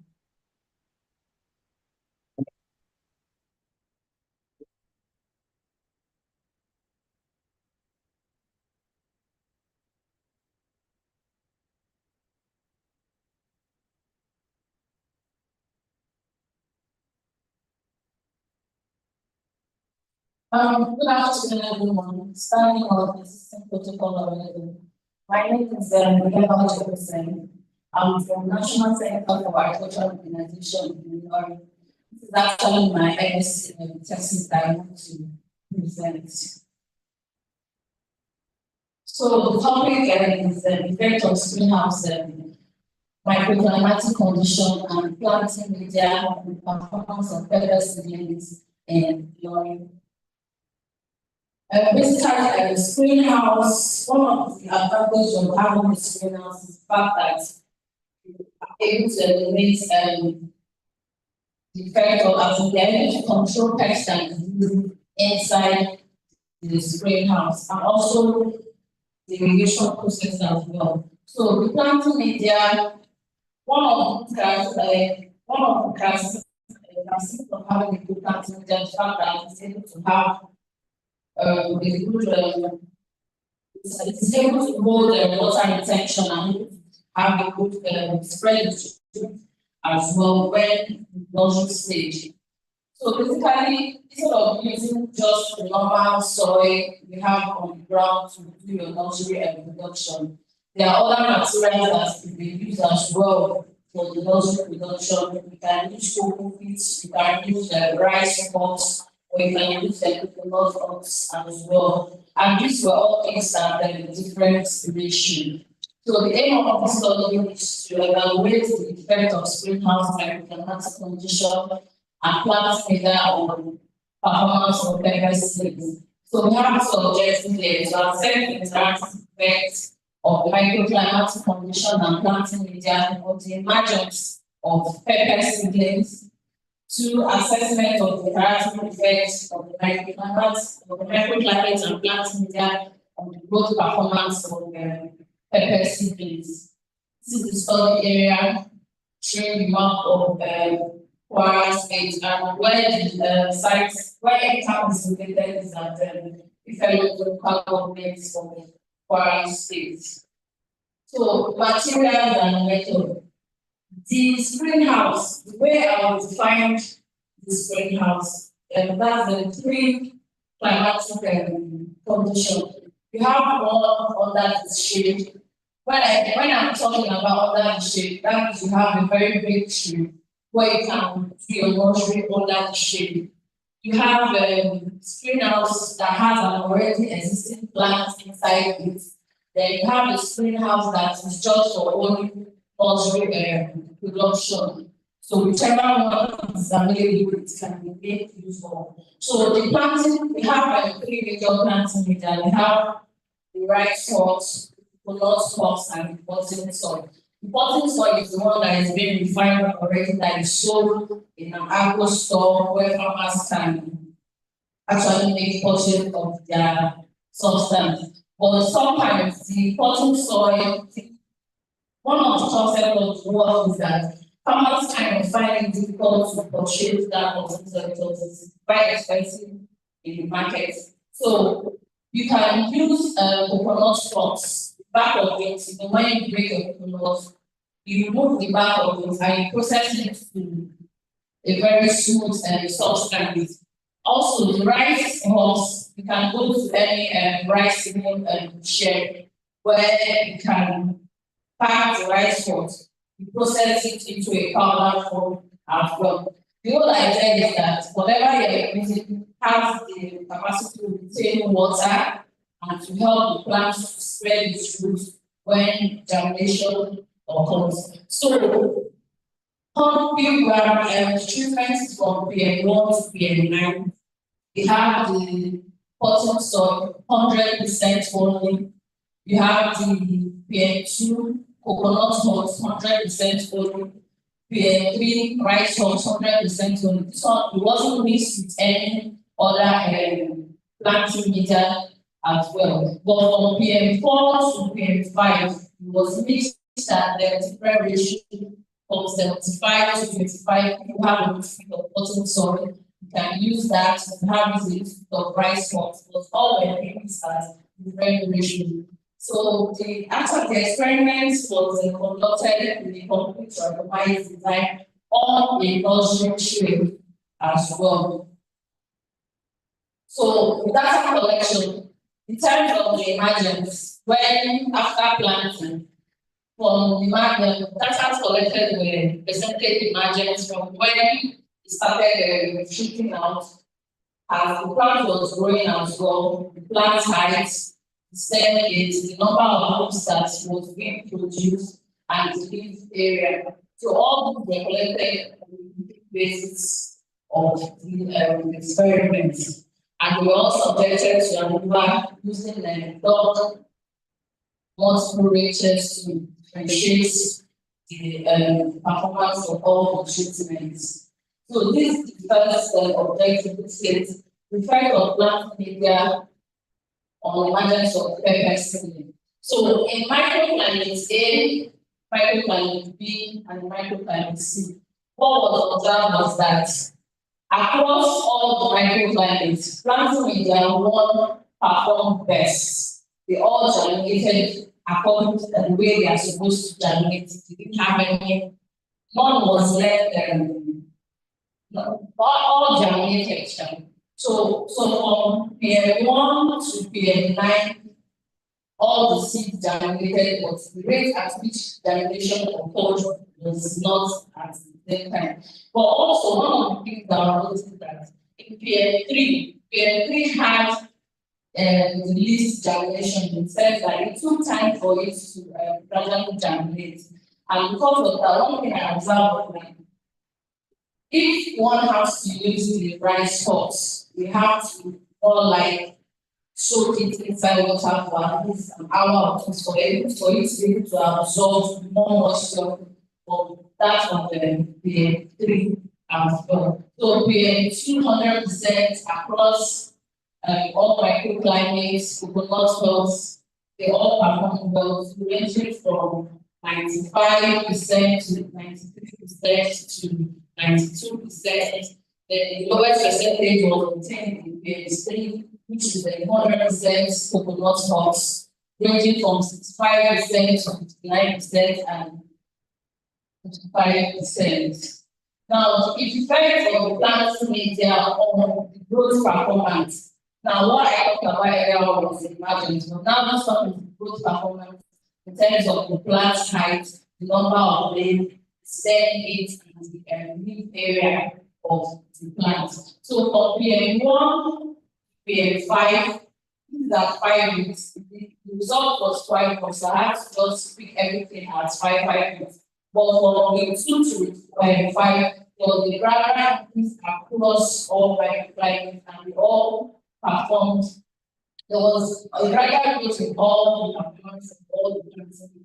So at 5 weeks in the microclimate, which has to do with the other shade, the potting soil performed better than any other planting media that was used, followed by PM2 and the least of all the PM3, which is 100% rice husk. So with that, you have the effect of planting media. This is for climate A, climate B, and climate C. So basically, across all the microclimates, both for plant height, expect the number of lead and lead area index. PM1 and PM2 showed a very good growth rates from plant height to the staircase as normal. So in conclusion, basically the performance of all plant media as very the same. Plant media in PM1 and 2 as a plant is there, but slightly different from others in PM3 to PM9. The growth rate of the seedlings of the bottom soil, the not tops and rice with mixed and different ratio may be utilized, which gives a positive result in the pepper seedlings. Also, which the features of the plant media show its texture, lightweight, and high water holding capacity and irrigation which promotes. Recommendation for this, I will be able to recommend to people that want to do a multi-stage for pepper seedlings.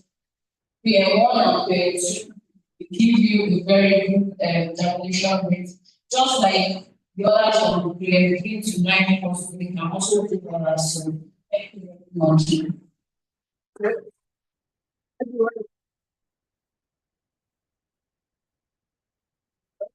Thank you very much. Hello.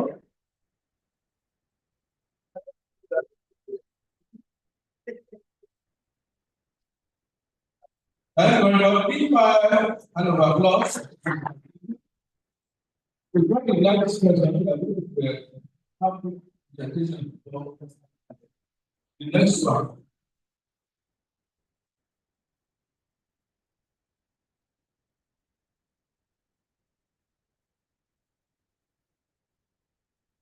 Thank you. Let's start with thank you.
Good afternoon.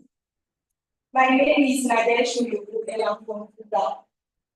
I'm here to present on the heat wave characteristics over Burkina Faso under different loading checks. This is the outline of the presentation. Global warming has been observed in recent decades and it affects every country on the planet.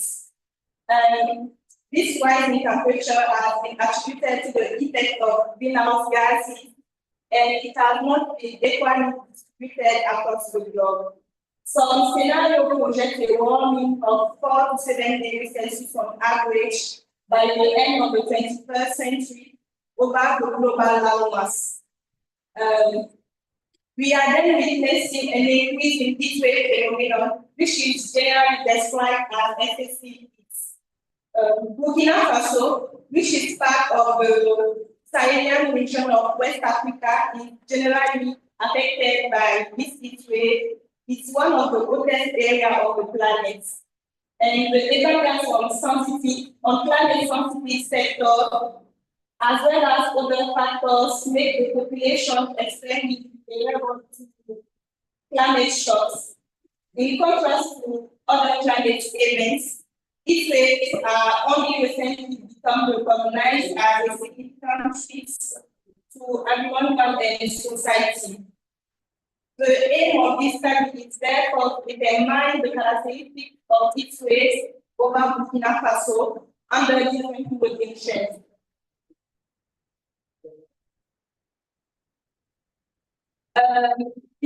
One is the map of the study area showing the three ecological zones of Burkina Faso, which are the Sahelian zone, the Sudano-Sahelian zone, and the Sudanian zone. The data used are observation data, minimum and maximum daily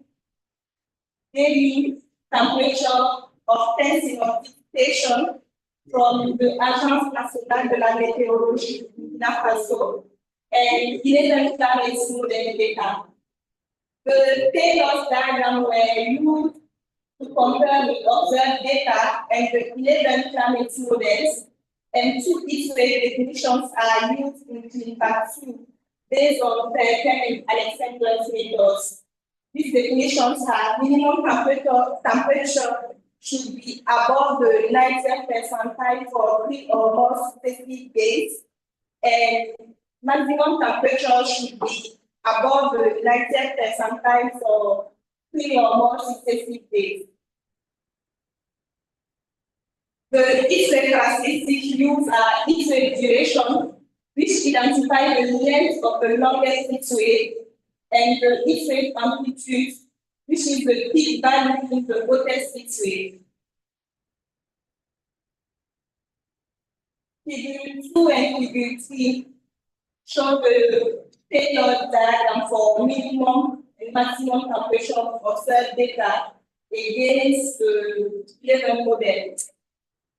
The results show that for minimum temperature, most models overestimate by 0.6 with a standard deviation of 0.8 and a correlation coefficient of 0.82, while for maximum temperature, most models overestimate by 0.5 with a standard deviation of 1 and a correlation coefficient between 0.87 and 0.89.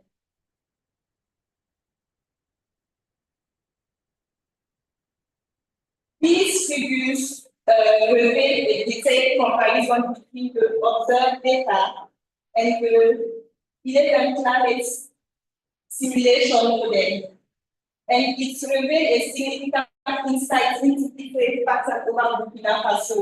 And we can notice a north-south gradient with the northern region experiencing the highest heat wave amplitude for both daytime and nighttime events.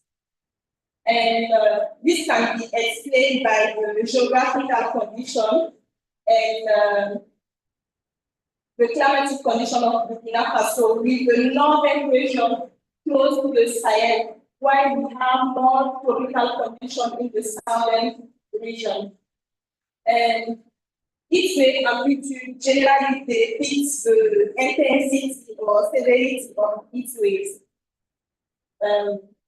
For nighttime events, it's varies from 24.6 to 29.4 degrees Celsius at the extreme north. And model 3 has a pattern that is close to the pattern of the observed data.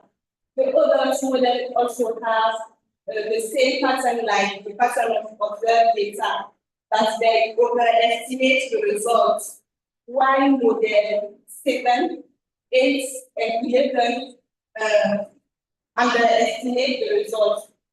For daytime events, it's varies from 33 to 43 degrees Celsius. And all the models have patterns that mirror the pattern of the observed data, but they overestimate the results.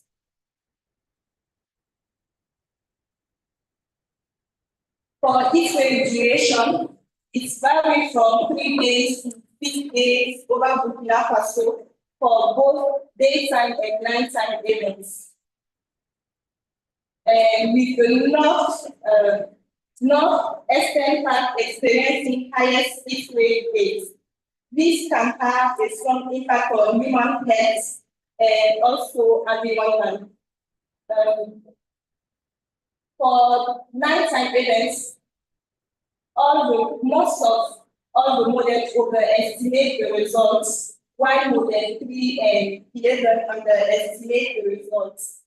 And for daytime events, model 7 overestimates the results.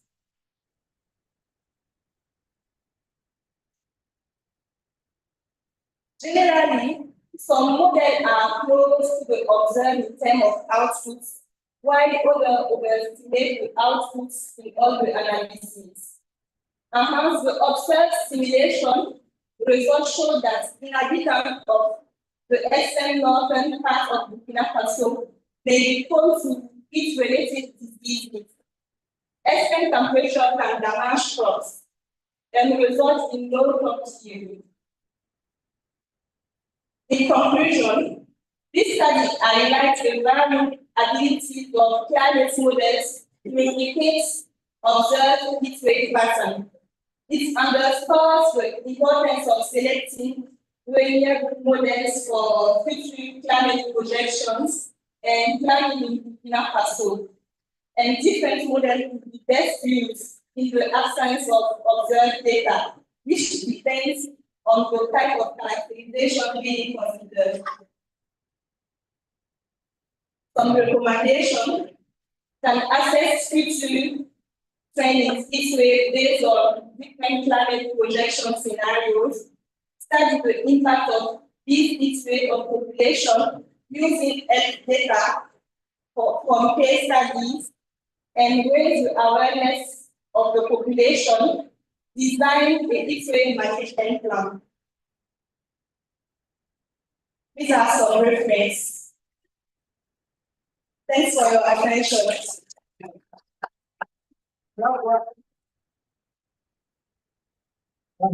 Presentation. Get ready for the questions I'm going to send. Let's present them forward now. Okay. Come on. Now, you use the greenhouse for residents. This is one of the things that are necessary at the end of climate change to control the environment. Okay. This is our question. Yes. Okay.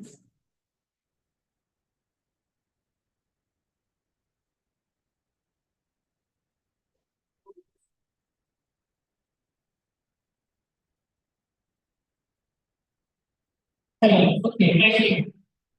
You did a good job. It's the one on my screen, right? Okay, mine is just some clarification.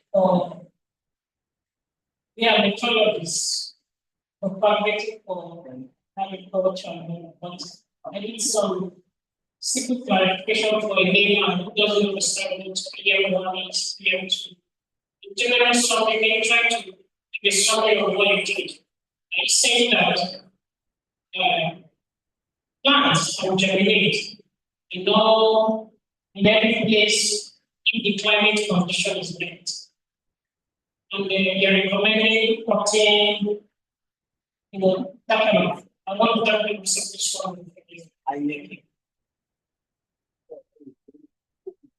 Any other question, please? Yeah, okay.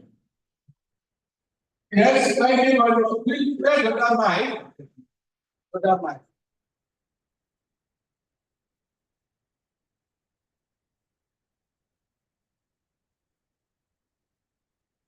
After that, was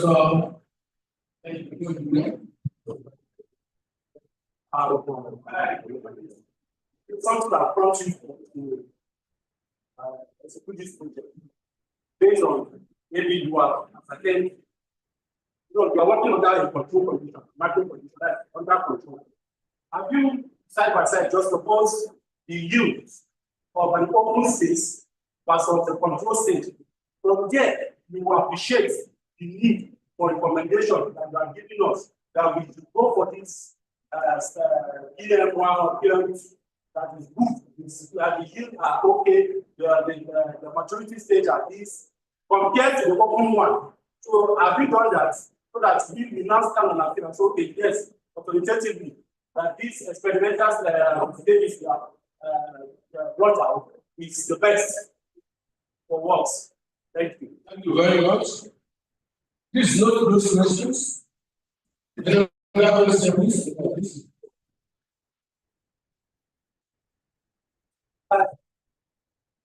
So I am the professor and she has not actually want to hear like what is not what the answer. But I wanted to say, I'm not supposed to ask you questions. I wanted to say that we didn't see the differences in your next time for everybody. So if you want to look at if you want us to see the highlight of some words, you could use some coloring, like red color, one that agrees and the one that does not. It will be easier because this place is very far. We didn't actually. Thank you very much. Any other question, please, or observation? Okay, about to vote the same. Thank you, Prof. To your question, ma'am, the concept of those planting media. Basically, where I work, we have a screening house where we do research it. But most times, when we want to purchase those planting media, it's quite expensive. So that's where this problem came in. So now, for you to use, basically, it's more like you are doing soils. You are replacing them for normal soil. So you are doing soilless nursery preparation, mixing coconut husk and rice husk together. That will still enable your seedlings to germinate as well. So basically, it's just for the nursery stage. There's still another one, but it's not in this one. Even after going through the nursery stage, you can still use it to the transplanting stage. That's going soilless. Then to what the other one said, it's not part of this one, but it's something that was done in my own side. When it comes to basically in-house production is more of vegetables, where you have your pepper, you have your tomatoes, you have your cucumber. But for what we have done so far, I can categorically say that which is in the greenhouse will produce more yield than the one outside for what we have done so far. So, but it all depends on the type of seed you actually purchase as well. Because you can't just say you want to purchase just the normal seed and expect that same in the open field as well. Thank you, sir. Okay. Don't go there. I'll answer your question. Thank you very much. Thank you very much. Now, go to that. You have a limited here. Go to that. From Burkina Faso. Well, maybe one of them go now.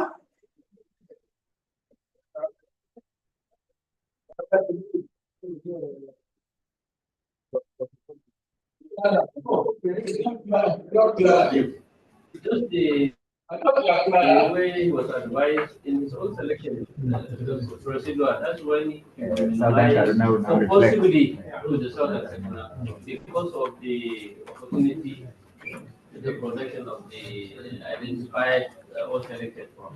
I think it is that is just to modify the. But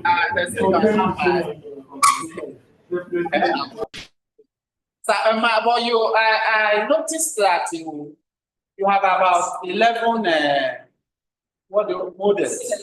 Yes, we wanted to know the ones that is better. And knowing that there are three climatic zones in your place. Yes. We want to know the one that is better for maybe the upper part, that's the Sahel. There's the Sudan or Sahel, and there's the Sudan. Yes, well, all the models didn't get the same results. Good. We should have, in improving in this work, if you want to represent it for the journal or even for proceedings, you want to know the one that is, that's the beauty of the work. Yes, you have done 11 models. 11 came out. We want to know which one is better overall. Which one will we pick if we want to talk about people living in the Sahel, those upper parts? Let them not die of it. People in the medium way, people in the South. And when you are now presenting your recommendation, actually that's what we want to see. Mostly, you can talk about for your work. Recommendation must come from your work. Not that you begin to tell us other stories. Tell your work first. Then if you want to tell other stories, you can tell us. For your work, it's a beautiful work. Thank you. Bring the back. Somebody is there. Next. Nobody is there. Okay, that's all right. Ask your question.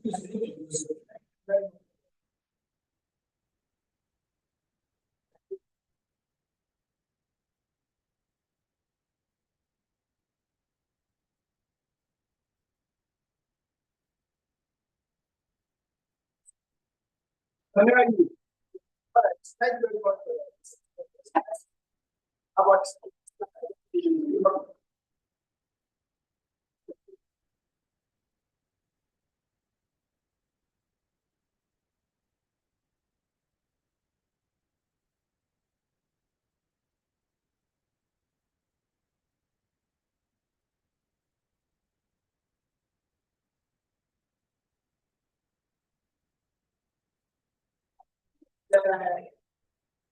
this use of the word seed. Next week, I will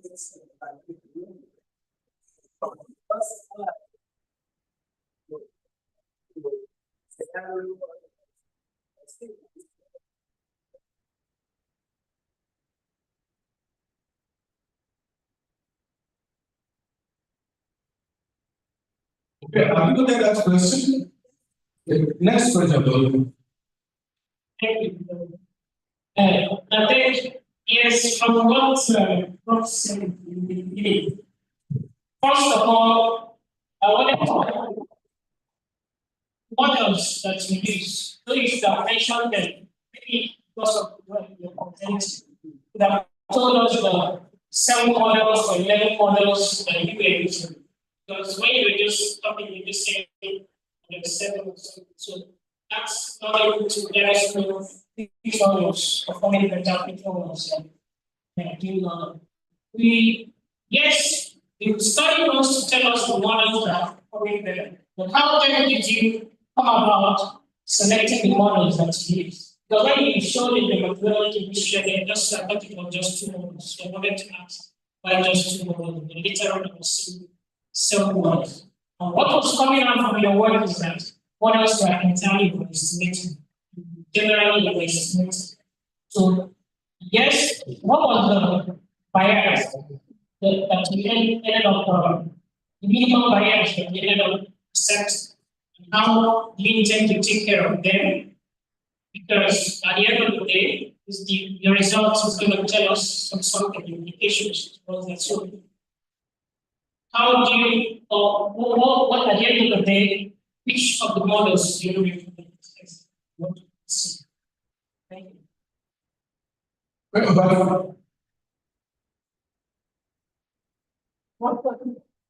Sorry to ask, because if you just on each place you follow, if there's a particular method of each way that you integrated. So is it only the minimum max that you follow in the work, or are there some experiences you also have?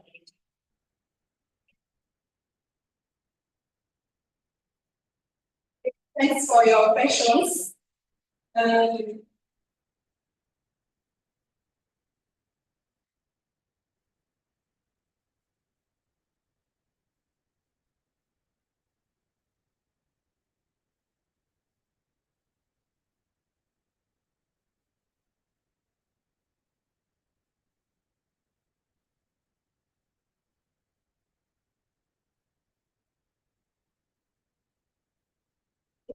This slide because I wanted to show the names of the models that are used.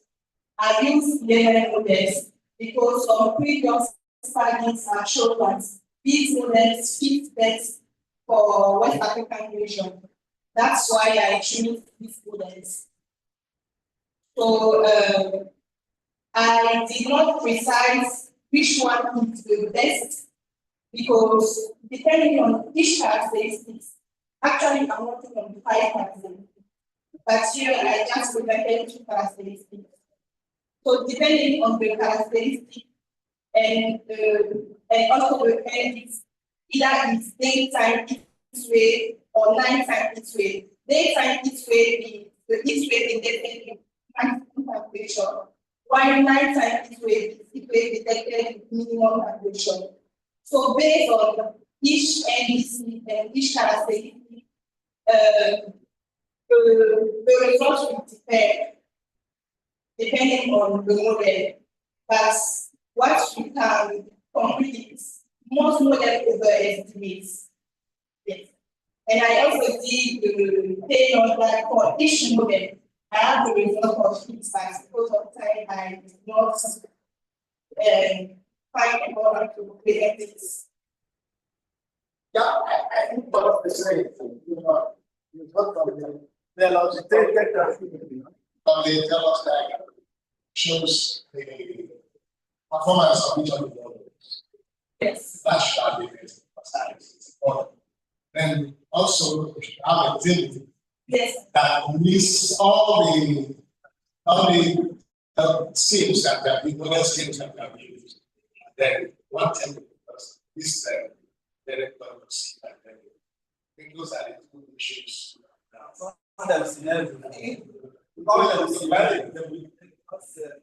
Scenarios of steam. So that they don't like Scenario is something different. yeah, it's Scenario is have different kind of scenario. It's perfection. Okay, I want to simulate having an objective forward.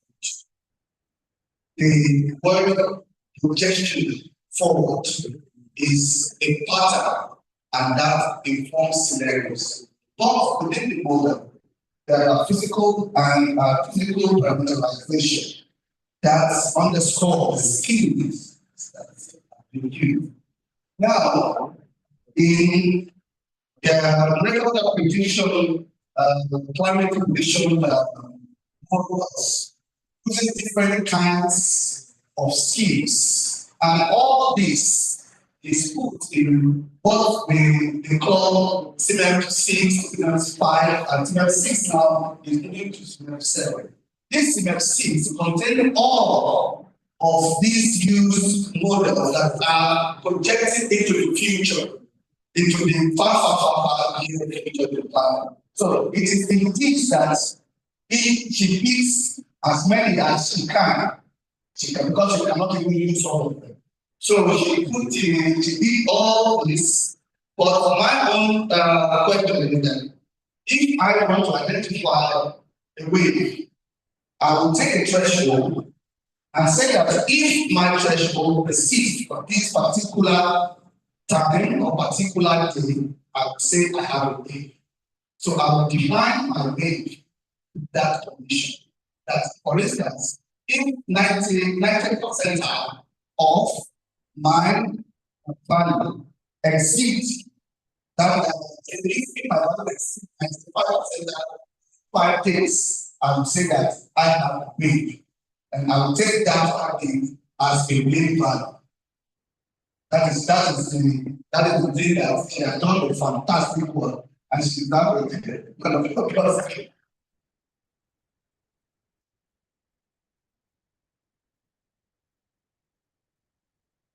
No question. That's all I have.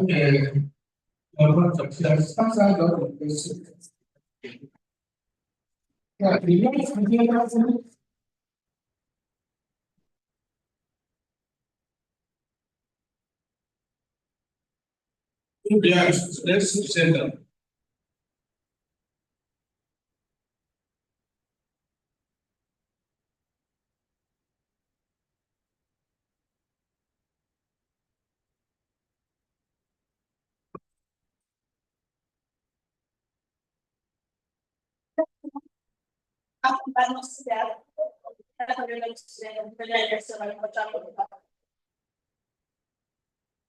I am presenting the paper on rainfall variability analysis or non-species data using remote sensing data. Using remote sensing data. This work was done by Professor Paul, Daniel McCauley, Matile Igwe, and some of others.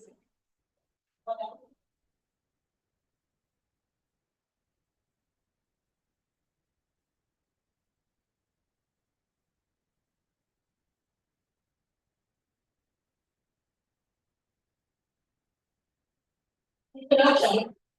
In various scientific regions of the world, rainfall is one of the most strongly significant climatic factor causing flood and drought.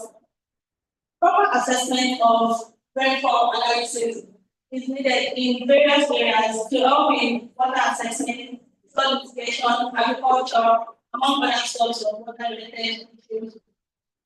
Rainfall variability is a very significant factor in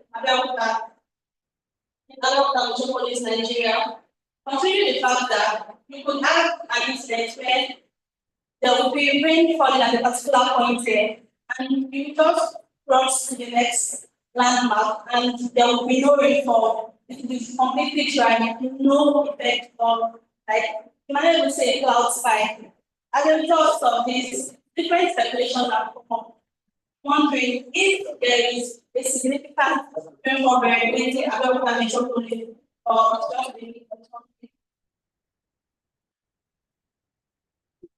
the objective is to investigation of rainfall variability along that state using remote sensing data. The first question: what are the spatial and temporal patterns of rainfall variability along that metropolis? Which areas in along that metropolis are prone to higher rainfall amounts over the others? What are the trends and patterns of rainfall variability in the study area for the past 30 years? Now, our study area is focused on Abeokuta states, and we picked three significant areas in Abeokuta South and the Model Local Government area of Ogun State. These areas are Adakom, Obaloko, and Alabata. Now, this is the map showing the locations of the study area. In this chart, we can see Adakom, Alabata, Obaloko, and Alabata going together as right. I like things at the center there. Data collection and analysis. Remote sensing data used for this analysis according to cheap data sets. Cheap is defined as a group required perception, required precipitation, and station data. It's a passive global rainfall data set. And as the title suggests, it combines data with real-time observation methodology, methodological data, required data to estimate precipitation. The data set comes from 1981's present dates, and since we're using 30-year period data, we're using from 1981 to 2023. Using the 30 years data of cotton crop chips, the data is used based on the average rainfall period, which is from March to November for the last 30 years. Now, this is the total annual rainfall of each area from 1988 to 2023. According to this graph, you could see at the point that around 2008, there is a peak annual rainfall compared to other years. Now, this is the yearly seasonal variation from March to November of each year, from 1988 to 2023, of Adakom, Alabata, and Obankoko, using different to highlight each areas. This is the monthly average information of from 1988 to 2023 of 3 locations, where we are from March to November. Now, this is the monthly data of 2008.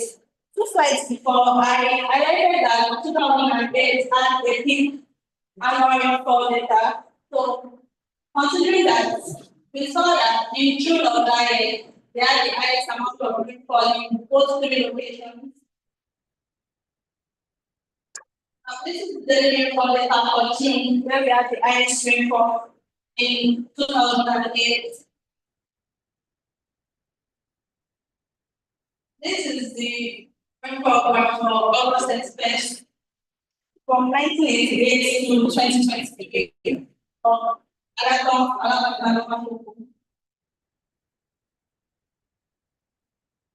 Now, this is the map showing the annual rainfall of 2023. Highlighting Alakon, Olango, and Alabama.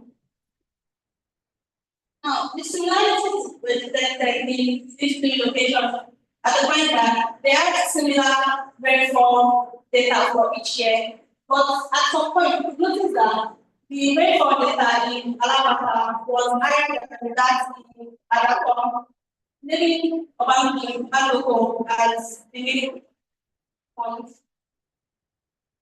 With cases where rainfall differences were minimal between studies on an annual basis or even monthly basis across the study period, differences were noted.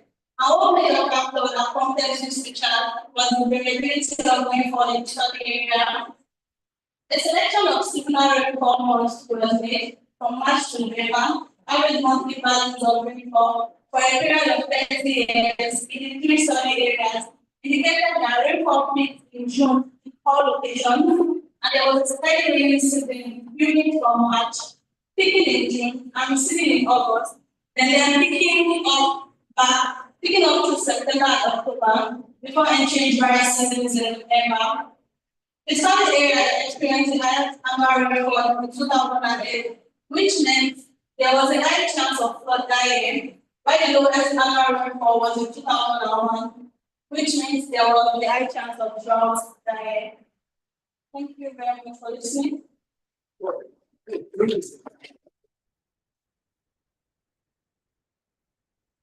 Applaud this lady. That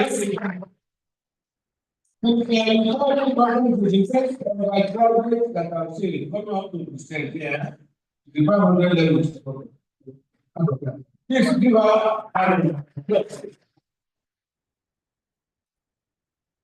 so thank you, CPS. I can see the as a future of potential professional education. Please continue. Thank you very much. Any question for how to go? This. Yeah, thank you very much for the presentation. Like the chairman of the you have done very well. This is that you have done understanding. But I want to ask you, why did you consider 1988 as the compensation day for the length of your data? Sorry, why not considering the last people? Thank you.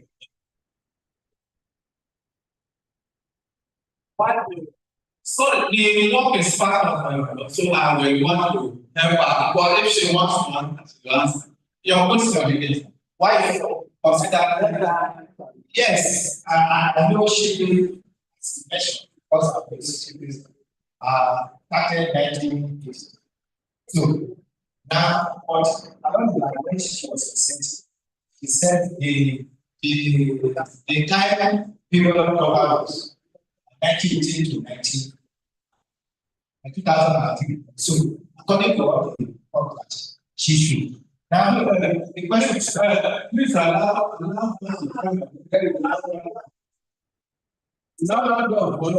so the question now is, why did she start analysis from select for data.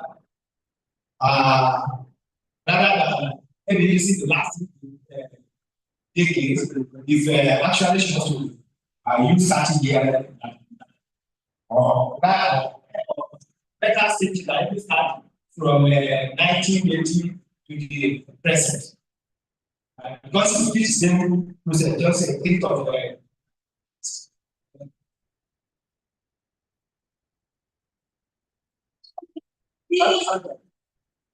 data being used from 1988 to 2023 not just for like we're talking about a period is 30 years. We're trying to compare two periods, but the data from chips doesn't cover up to 60 years at the moment. So it's more better, like it was acceptable to just use a period of 35 years, taking 1988 to 2018 as the first 30 years, then 5 years after, just to the change in process. Thank you very much. You need to also see the artificial solution of data. And if you look at your graph, it's really very little difference between those stations. How far apart are those stations? And the little difference you observe, what forces? So you can be looking at all of that. I'm not asking questions, but I'm looking at all of that. On your own. We're going to conclude this session. Then we start on the question.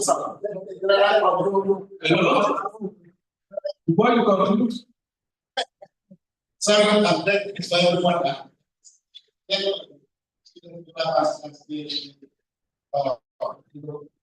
What's your powerful presentation? Some of you are presenting what we call in our groups. On this side, you see your first slide. See the volume, everything there. The essence is that's in the right and bullets, and you speak to those bullets. There are some that are done that way, but that's what part of what you come here to do. It's not just to give us the scientific stuff, but also to learn how to make presentations.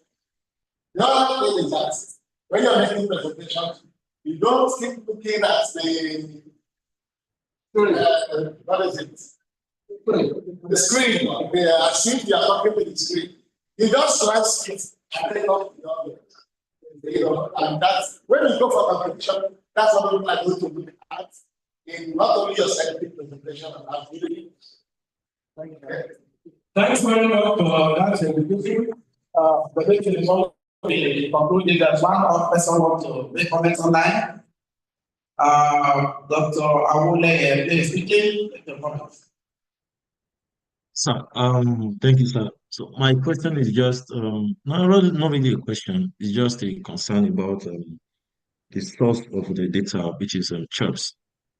So I noticed that working with those three locations, using chirps may seem somehow a lot coarse.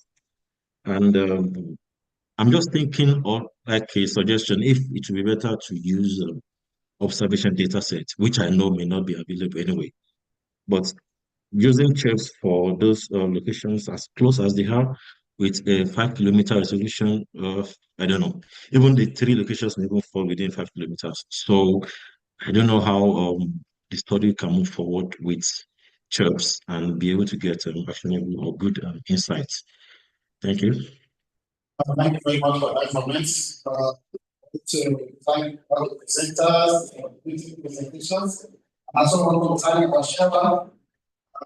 Thank you very much for the great job. Thank you. I also want to thank our material. Thank you very much. We're going to start another session, but I think that we need to stretch. Yes. We need to take a break of about 5 minutes just to move around, and again we will continue. Please bring me online. Let me just apologize. We are so busy here, you can see, we will call you, you make your presentation, we'll talk you out. Thank you very much. 5 minutes, then we'll be back. Okay?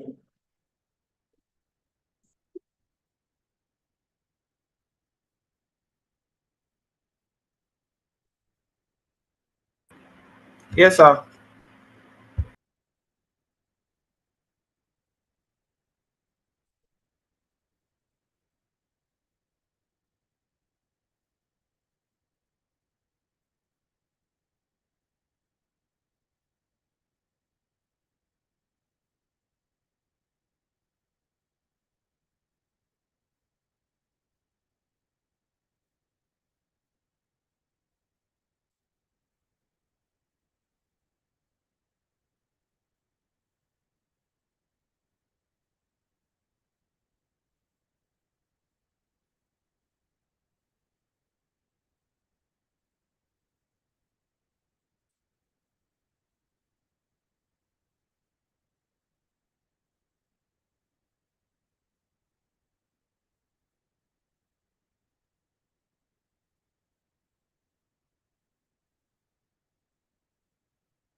I give them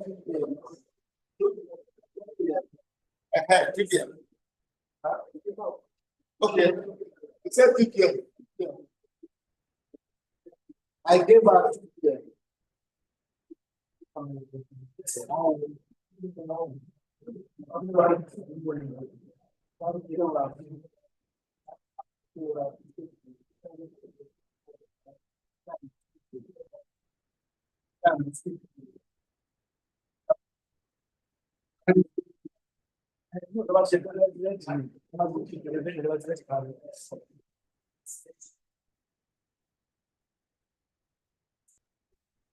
It's already done that.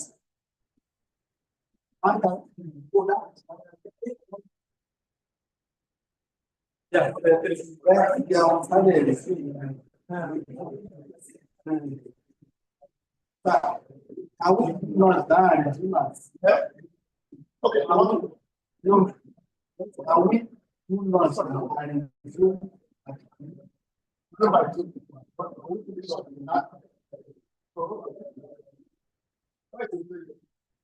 Yes, yeah.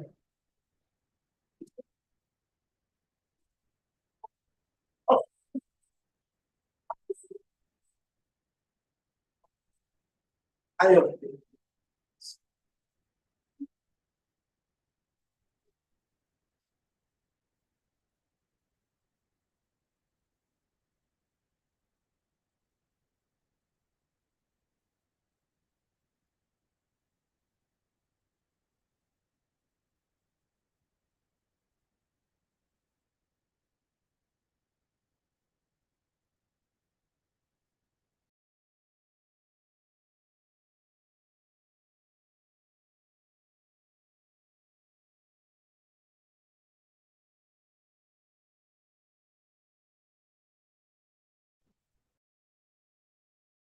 I'm not hearing anything.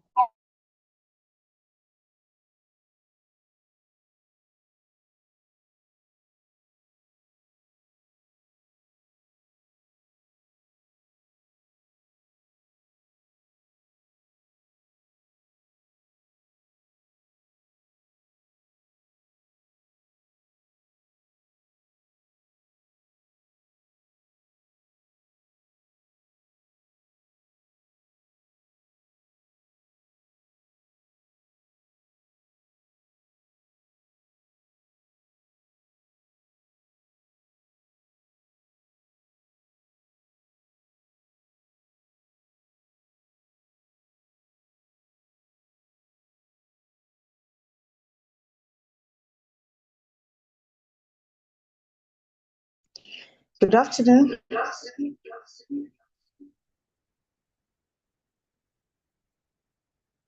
Good afternoon. I'm ready to present.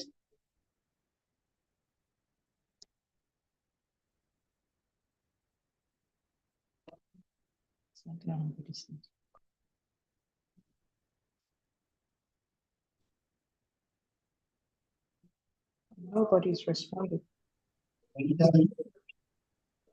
Hello, good afternoon. Yes, Yes, I'm ready to present. Can I go ahead and share my screen? You are not listening to us. Hello, can you hear us? Hello, can you hear us? Yes, I can hear you. I can hear you. Thank you, sir. I'm replying to you that we will start a new session at 2 o'clock. Then you're going to make a presentation. Oh, it's breaking. I'm not hearing clearly. Yeah. It's breaking. Hello, please. Sorry, I didn't get that. The network is bad. Can you come again, sir? Yes. The new session will be by 2 p.m. Session, the new session, the new session will begin at 2 p.m. So, they are on session break and will be back by 2 p.m. That's what he's trying to say. Okay, all right. Okay, thank you very much. I got that. All right, then. Thank you very much. I got that. We'll join in by 2 p.m. then. Thank you.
Starting the next session. Okay, please.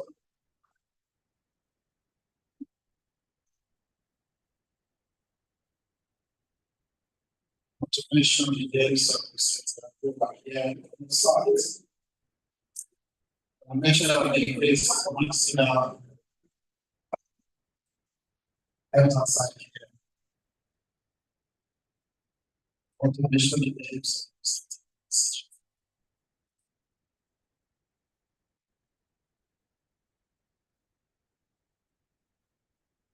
Okay, Marshall.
And we also have the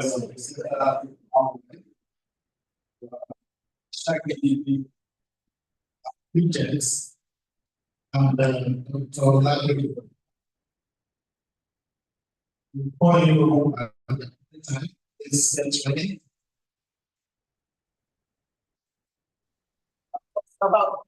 Sorry, I didn't get you, sir.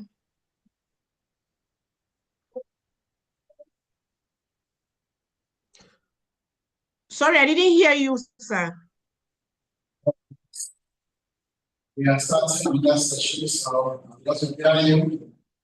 Get ready for our presentation. I'll call you then at the time. Are you hearing now? It's cracking. Okay, I'll repeat the statement again. We are starting a new session. Okay.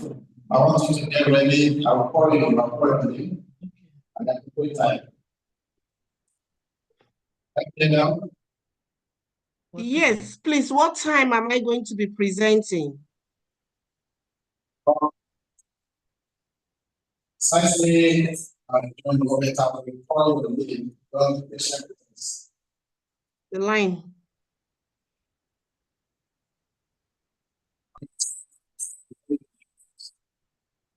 I didn't get your last statement. I don't know.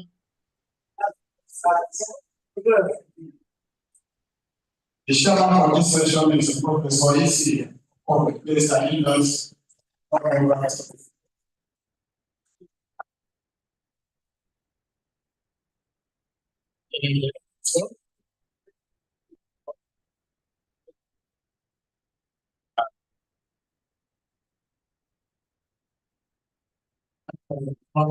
this session, it's very important. Give that priority. You know, should be asking before. We're going to give you priority, please, speeches. You can hear us, we're going to give you priority. The next 1 minute. The next 1 minute. Okay, thank you very much.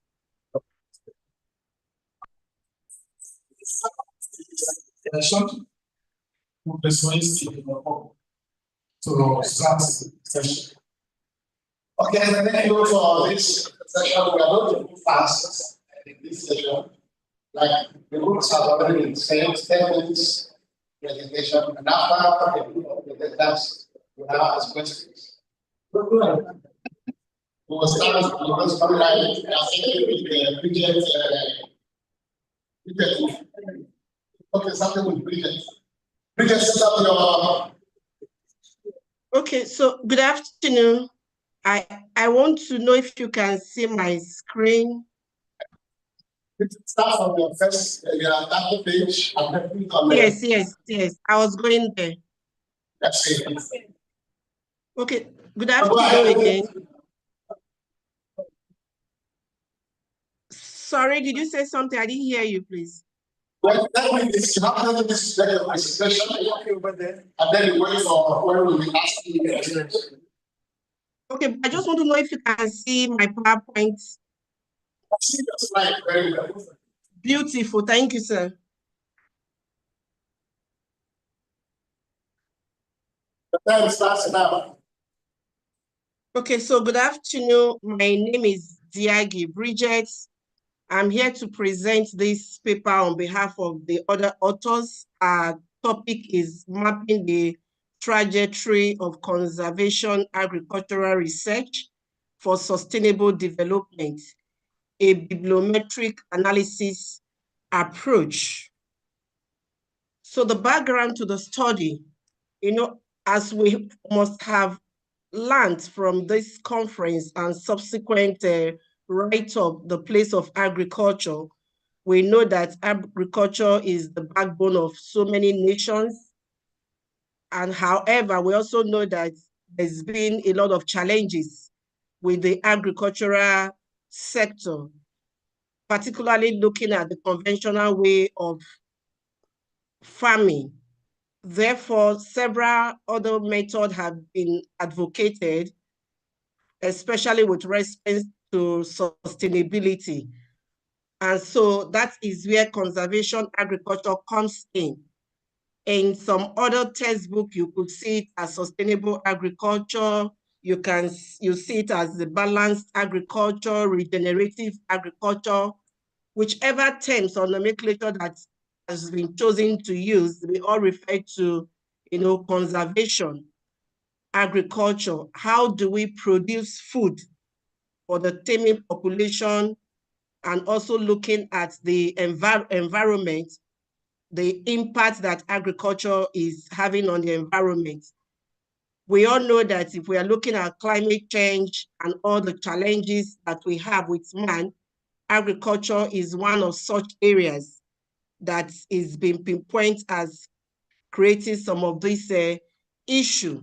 And so better options are being advocated for how we can produce our crops. We're looking at the sustainable development goal, looking at food security. And so so many nations have taken advantage of conservation agriculture to be able to do this.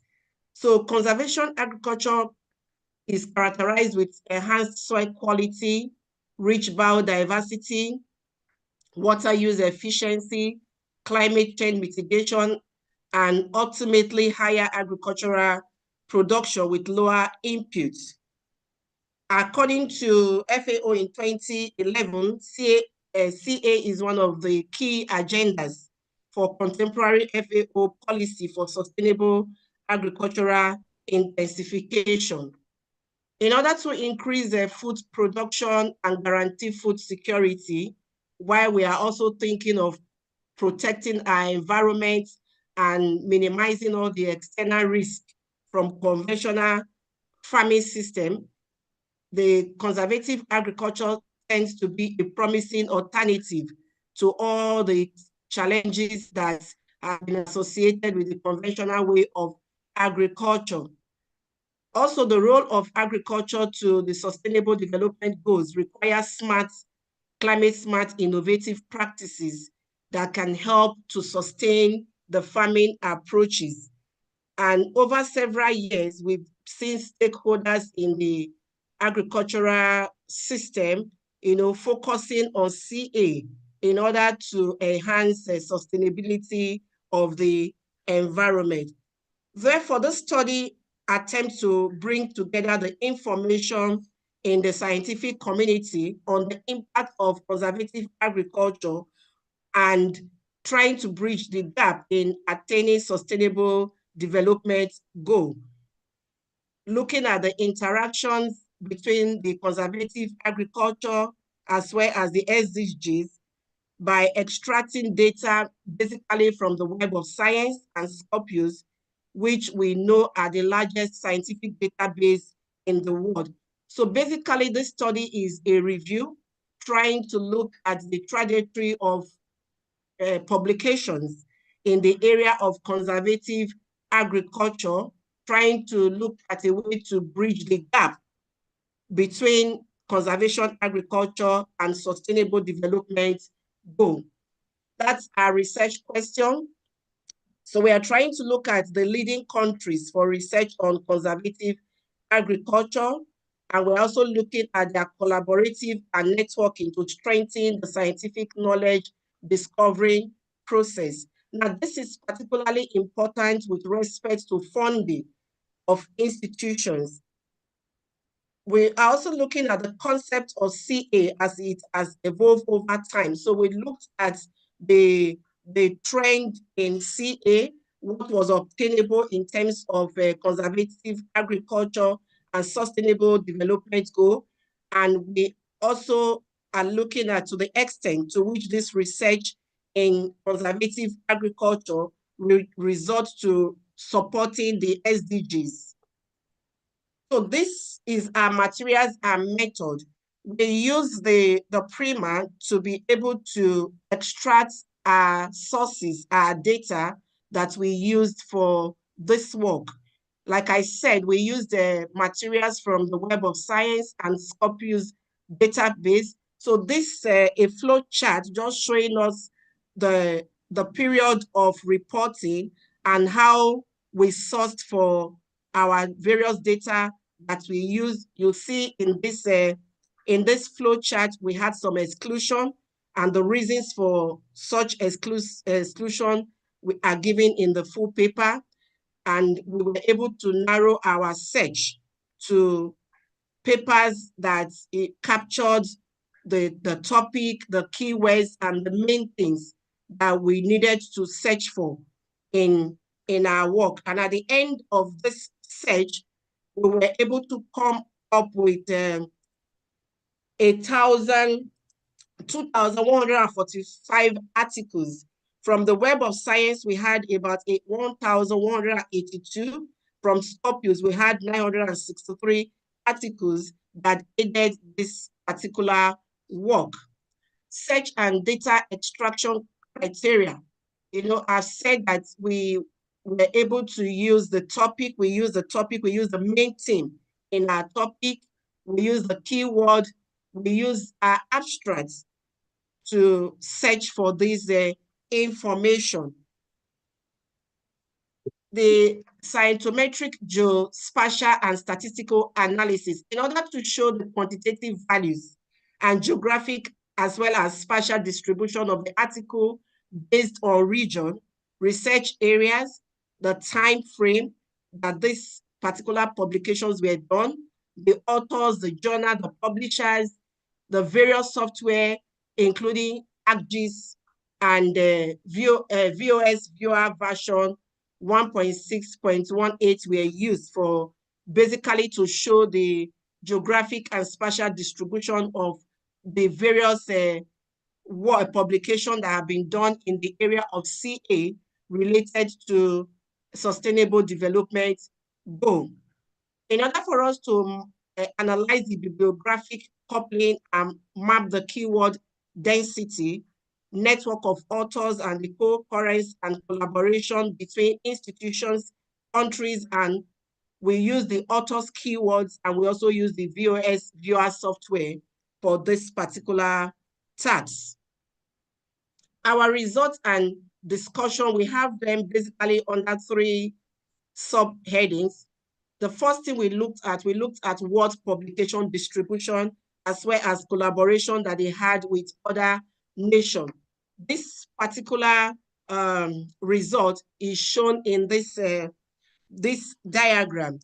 You'll see that prominently US is having a larger play when it comes to collaboration, followed by India, China, and the list there is South Africa, which is an African country, and we have seen how this collaboration in these advanced nations have helped them, especially in the area of having aids to drive down the desire to have a sustainable agricultural practices. Countries with the highest paper were US, which I've mentioned earlier, followed by India, China, Germany, and of course, South Africa. The US had the period of reporting, the US had the highest collaboration, which covered more than 60% of the countries, and with the citation and total linked strength of 9,457. This was followed by the Netherlands, France, UK, England, China, in the order of descending. In terms of publication chronology and trends, we discovered that the research trend in CA and SDGs could be categorized into 3 phases. And so the first phase we looked at was between 1970 and 2010. We also looked at the second phase to be between 2011 and 2017. And the last phase that we looked at was between 2018 and 2023. We discovered in this study that the highest number of publications were recorded during the developed research period on CA and SDG. We discovered that the foundation and awareness period, which we could look at as the period between 1917 and 2010, that there were really relatively low number of research and publication in the topic of conservation agriculture and sustainable development goal. And it is the longest period when you look at the reporting period, which was consistent with reports in the newly adopted system. And so many factors, were responsible for the increase in the population, the demand for more food in advancement, increase in the number of researchers, especially in the last phase between 2018 and 2023. We saw a lot of increase. A lot of people became so aware of the relationship between conservative agriculture and sustainable development goal. And this prompted a lot of write-up in this particular aspect of conservation agriculture. Now, the third thing we looked at in this work was to try to look at the interrelationship between the conservation agriculture and the SDG. And we have that displayed in figure 4. We see that with respect to the SDG, we see that life on land, has the highest percentage. And of course, we know that for agriculture, that is a very key thing. We see that life on land had about 32.5% in terms of the relationship in publication between conservative agriculture and the SDGs. And the SDG 13, which relates to climate action, had about 22% publication. SDG 2, which talks about the zero hunger, had about 18%. And SDG 3, which talks about good health and well-being, had about 15.6% of publication. In addition to this, we also saw that SDG 6, which relates to clean water and sanitation, had 4%. So the results agreed with other studies which established that the relationship between conservative agriculture and SDGs in enhancing food security and environmental sustainability. We see that over this time that the awareness became so much, a lot of publications were put out there to encourage people to move away from the conventional way of farming to conservation agriculture in order for us to protect our environment. The keyword network analysis, which we use the VOS viewer for, also showed us some conceptual results.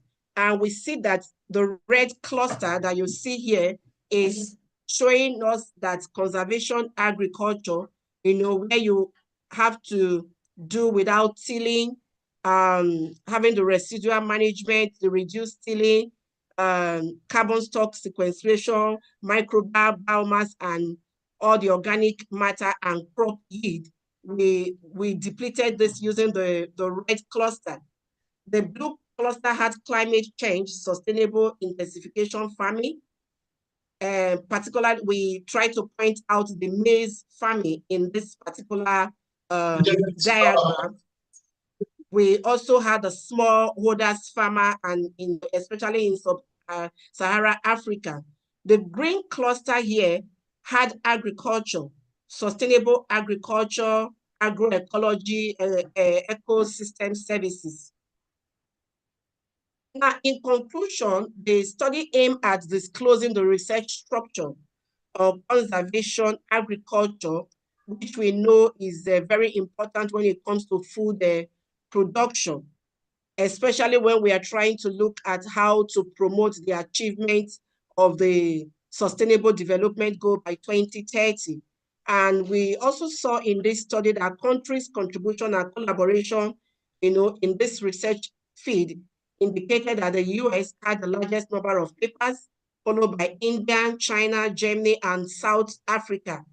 And the study tried to provide answers to where, when, and how CA and its relationship with sustainable development goals trend in scientific literature. Now, besides closing the gap in knowledge on the research topic, this work could also help to encourage, institutions who will want to probably collaborate with agricultural firm on the best way to produce food crops without necessarily harming the environment in terms of sustainable agriculture. Thank you.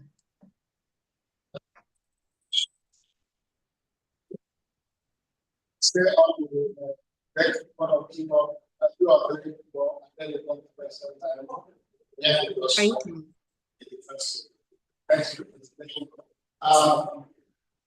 After the way, who's the next person? Who's the next person? Okay.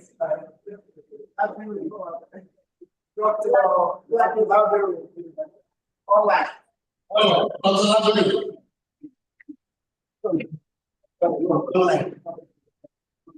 okay. Is Dr. Lago online? Dr. Lago, are you there? Remove this. Please, yes, sir. I'm here. I'm here. How do you report?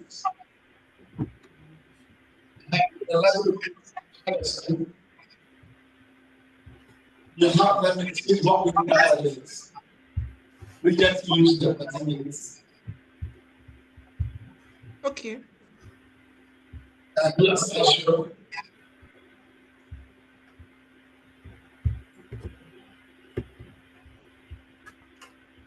sorry, I'm having problem with my slideshow.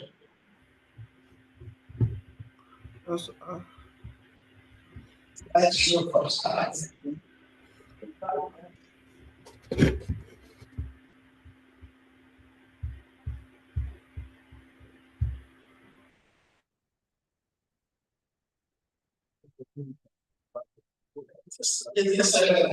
No, it's likely.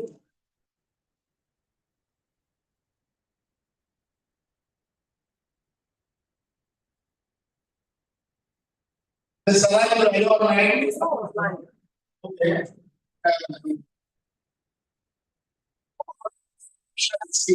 I want to do that.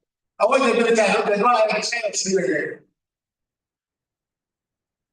want to do this child school again with a side play. Sunday.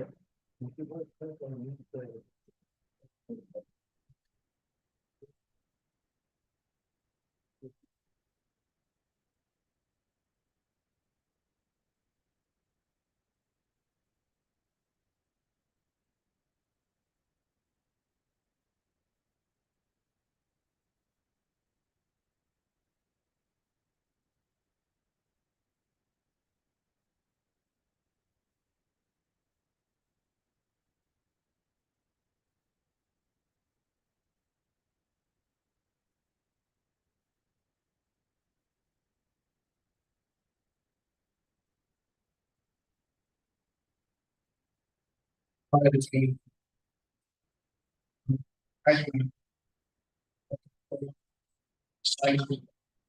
so psychedelic has a bit to make its presentation. Are you there? Listen to your day, share your screen. Dr. Brilliant, you will wait for us for question time. Hello, good afternoon. Please, I'm willing to present on behalf of Dr. Agaja. Who are you?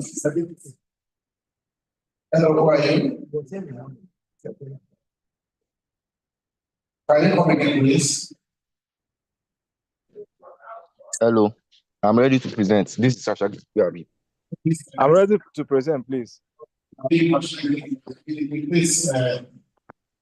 share your screen and make your presentation. Okay, fine. Okay, sir. Work within 10 minutes. Please, our time is so thank you. You have 10 minutes presentation. Thank you.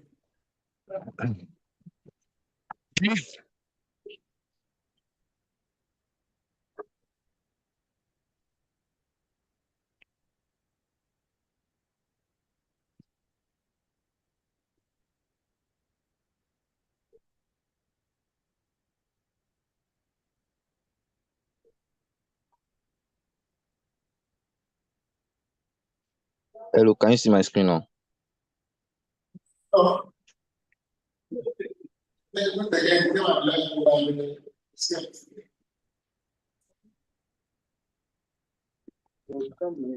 I'm also ready to present. My slides are ready here. I want to know if my screen is showing now, sir. Your screen is not.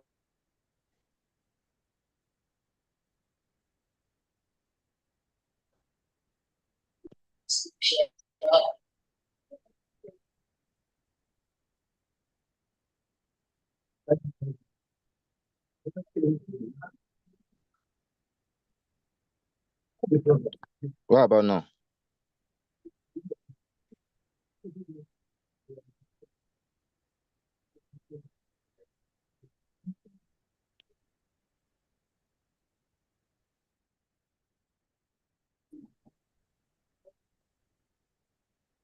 Slightly, let's see.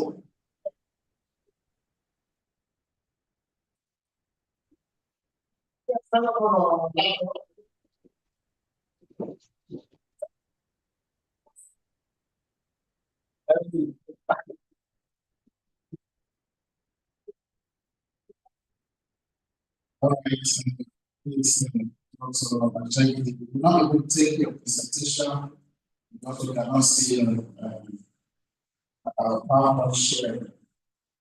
Okay, we will call you later on if you can make use of another device, e.g., computer, laptop, so that you can see your screen. Now, then, we want to continue the presentation on site. We will hand over to the chairman to call the next. Thank you. So the next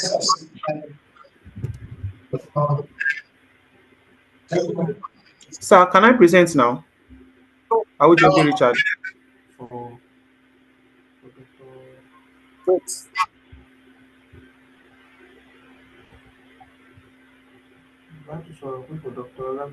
For Dr. Laguke. I want to present. I've been raising my hand.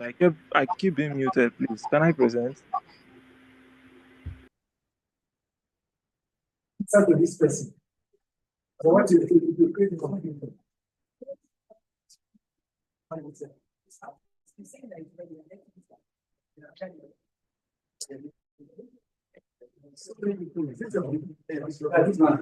Go ahead.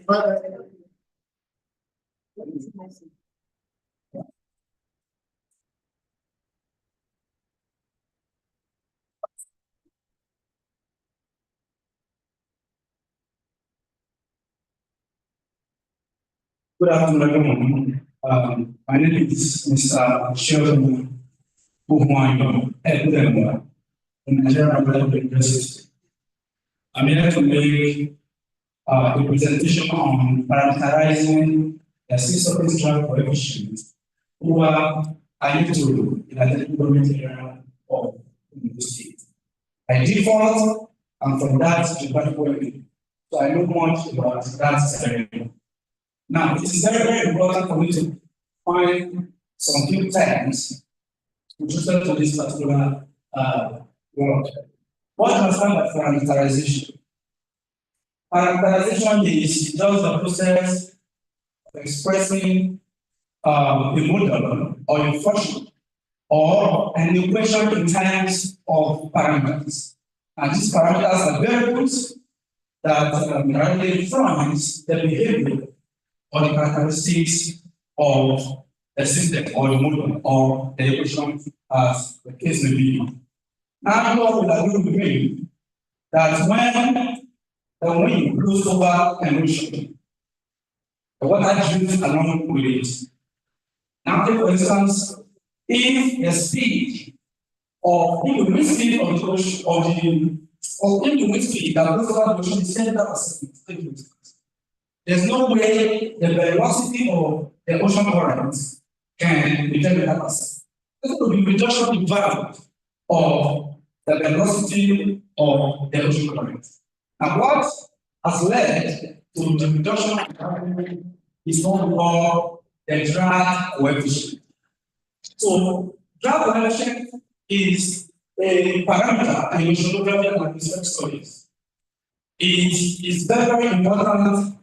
It plays a significant role in understanding the climate modeling of Earth's interaction, which are very essential for weather predictions and ocean circulation studies. So, by definition, okay, I think I've explained this. Yes. So, the wind, the drag coefficient is very, very important because it makes us understand or to know the wind strength of a particular geographical area. Now, this drag coefficient is very sensitive to sea surface roughness or sea surface condition, the roughness of the sea due to wind. And also, with our drag coefficient, we'll be able to understand if we have a higher value in our drag coefficient, we'll be able to have a corresponding increase in the wind energy loss that directly affects the storm's intensity. So it's very important for us to understand this drag coefficient. We also have to understand that if you know the drag coefficient in a particular area, you can use that value to estimate the wave formation, the energy dissipation of a particular ocean. And these, of course, are very important to sea interaction. So I'm going to put out some variables. Now, the aim and objectives of this work is, the objective is just one, is to statistically evaluate the annual, seasonal, and monthly performances of characterizations of CD, which was the drag coefficient of GA09, G11, GX04, 1 electron 2013, and ZAO and LEED 2018. In this work, we have considered 5 models that we parameterized like this, and I want to know which one is bad or which one is good for recommendation of the drag coefficient. Since we know the significance of this drag coefficient has affect the ocean or the sea. So in this case, we're trying to understand some variables, and these variables are highlighted here. We have CG, U, star, all these variables are defined for the sake of time. So these variables are defined. Your U submit 10 is 10 meter wind speed. All right. So this is the study area. I told you. And it has this domain, 6.1 degrees north and 4.8 degrees east, located in the level of the state, South Nigeria. Well, like I said earlier, that is the research area. All right. So now my data source and methodology.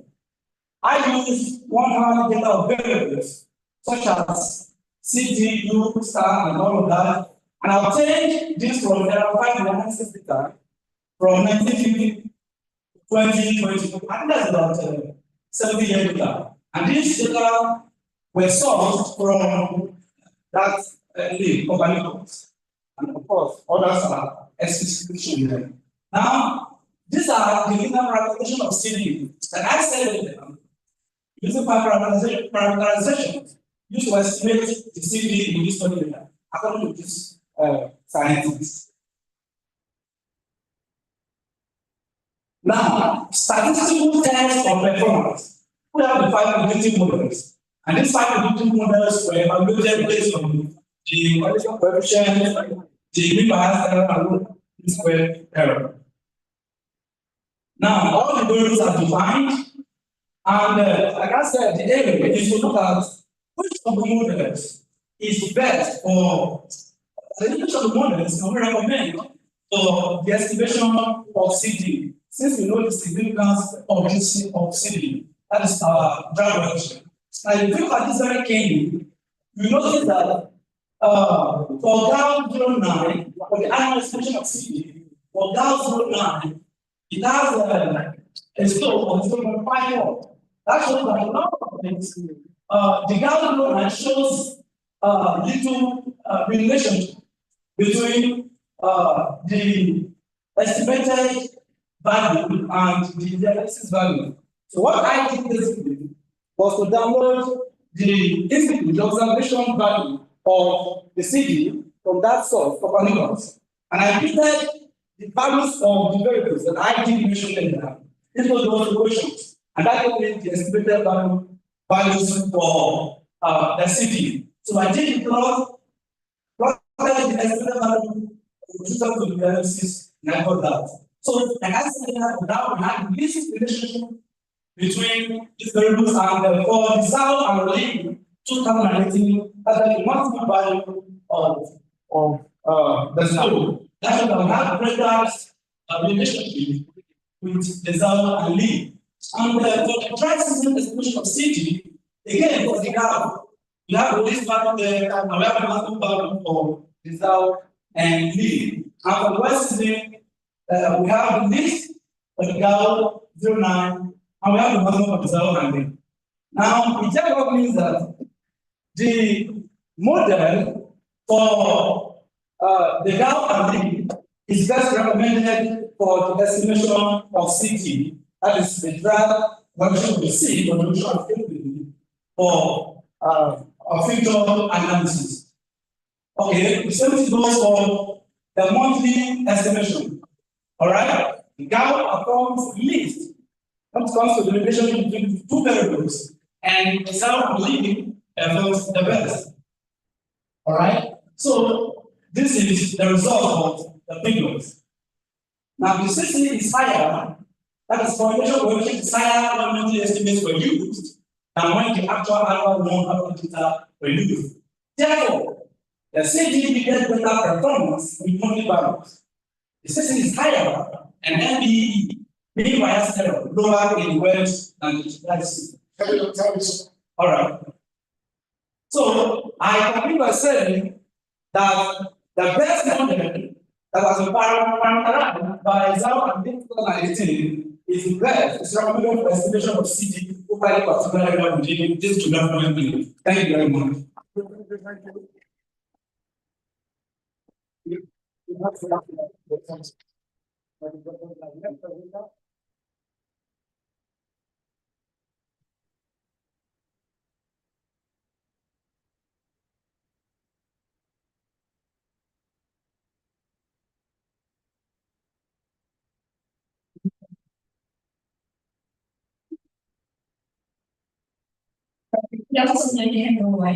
My name is Rigola Grace, and I'm from the Department of Meteorology. My name is Science in Puta. So I'll be speaking on characterizing urban green infrastructure and its climatic interactions in Akure using remote sensing and GIS.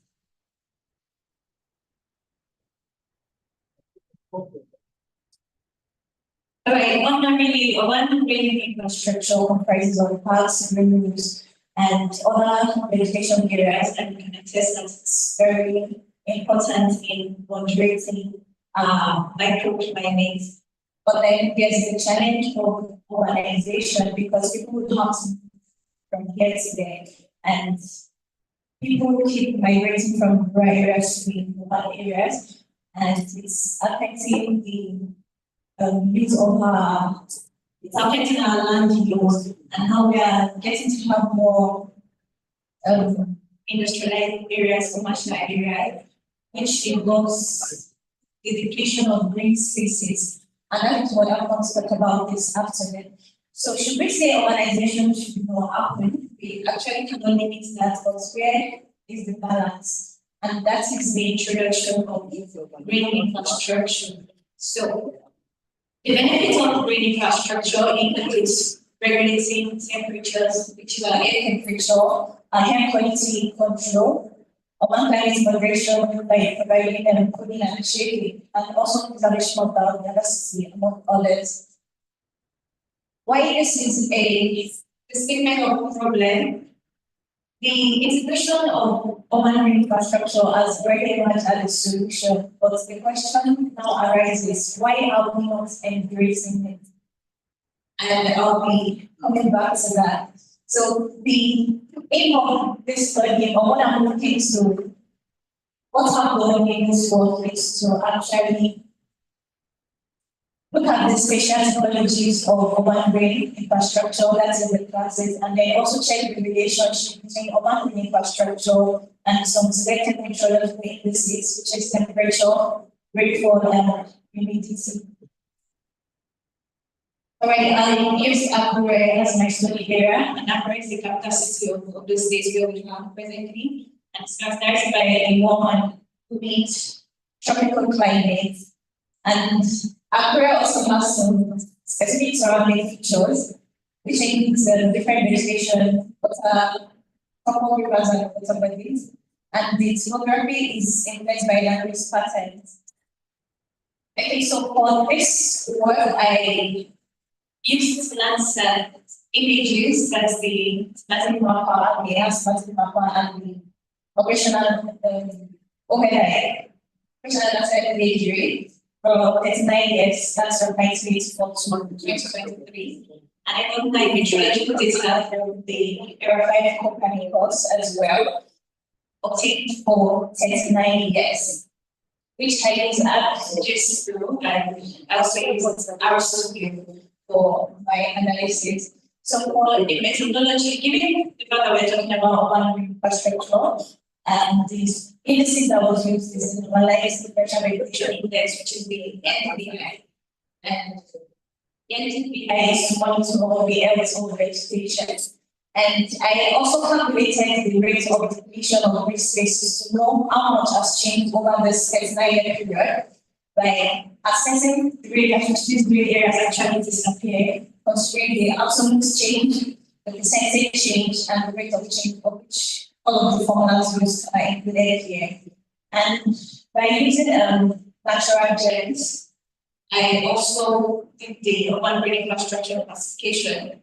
So because of the kind of vegetation we have in Akure, I classified everything into 4 classes, which is the high dense, so it gets the forested and conserved areas, the mid dense for cultivated lands that have trees and moderate plant cover, and then the low dense areas for open fields and grasslands, and of course the built-up areas and the non-green spaces.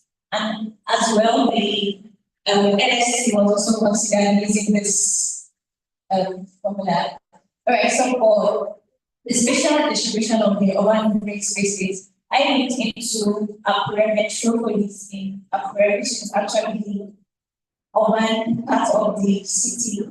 And what I realized is that the green areas, of course, as much as they are reduced over the years, because, like I said at the beginning, urbanization happened, I discovered that they are now more fragmented, and if we continue at this rate in a couple of years now, urban areas, green spaces might actually eventually go into extinction, especially towards the central and eastern parts of the map. And what I think also Yes, you see from this chart that we are indicating all of the classes, we can see the increase in the virtual, and then we can see the rate of decrease for the INS registration.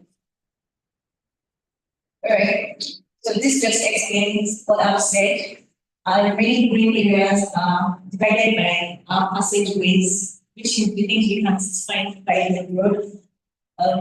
The median, the walkways, which are like largely all of the things we now see are urban cities. And the decline in vegetation correlates with population growth and urbanization, which is driven by deforestation and construction activities. Okay, so I am also carrying out the vegetation cover area analysis, and the vegetation area analysis is just to see the area extent of the percentage of soil that has rain cover. And this is showing you 1984, 2002, 2014, and 2023. And here is the summary of what you can see in all of those maps. 1 minute. All right. This is looking at all of the indices, the relative humidity, temperature, and precipitation. So for average, that is the spatial graph, and this is just to show the trend. We can see a decrease over the years. After a decrease, and then there was an increase between a specific period before decreasing again. I'll come back to why that is. Then this is for precipitation, also inflating. And this is for temperature, and here we can see a significant increase in both the maximum and the minimum temperatures. All right, so looking at this is talking about the land surface temperature, and from the analysis carried out as well, it is evident that over the years, the land surface temperature in Africa keeps increasing, and that's also shows the rate at which the urban island is exacerbating. All right, so I carried out the relationship between the NSC and the NMetS, and there was a strong negative relationship. I also looked at some other indices, which is the EBI and the NBI, which is the intermediates. All right, so this is the relationship between the green infrastructure and the meteorological parameters all through the classes for each year. So, to conclude, I would say the analysis actually shows a significant reduction in high intensity vegetation and a corresponding rise in rooftop areas. And for each of the parameters related to these classes, precipitation patterns shows a bit of stability, which is the classes of vegetation does not significantly affect it, but there's a slight decline. And it shows the impact of urbanization on our biological sectors. And also for academic reasons, and some of the recommendations I have include this need to actually expand this green areas and other more stage.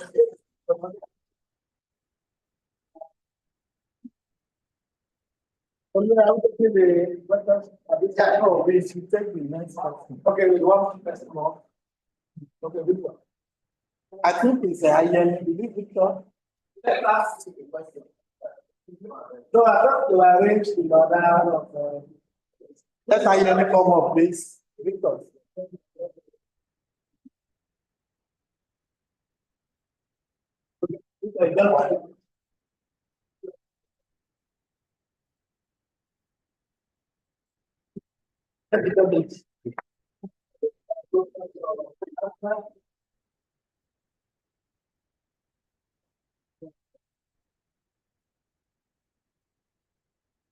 Yes, Ahmed.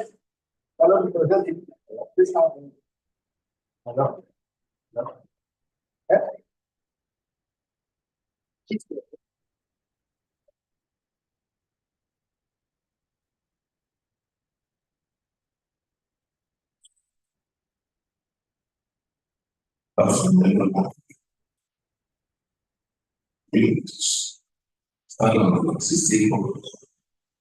I'm presenting this conference paper on and greater confirmation review of the causes and effects of rice swallow in Southwest Nigeria, a study of Ibadan. Not just to calculate for us. The global phenomenon that majorly affects ecosystem is drought.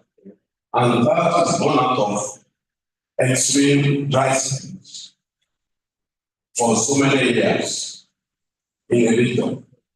So it's been known all over the world that in West Africa, 90% of the cases are done for food production. Agriculture takes 90%.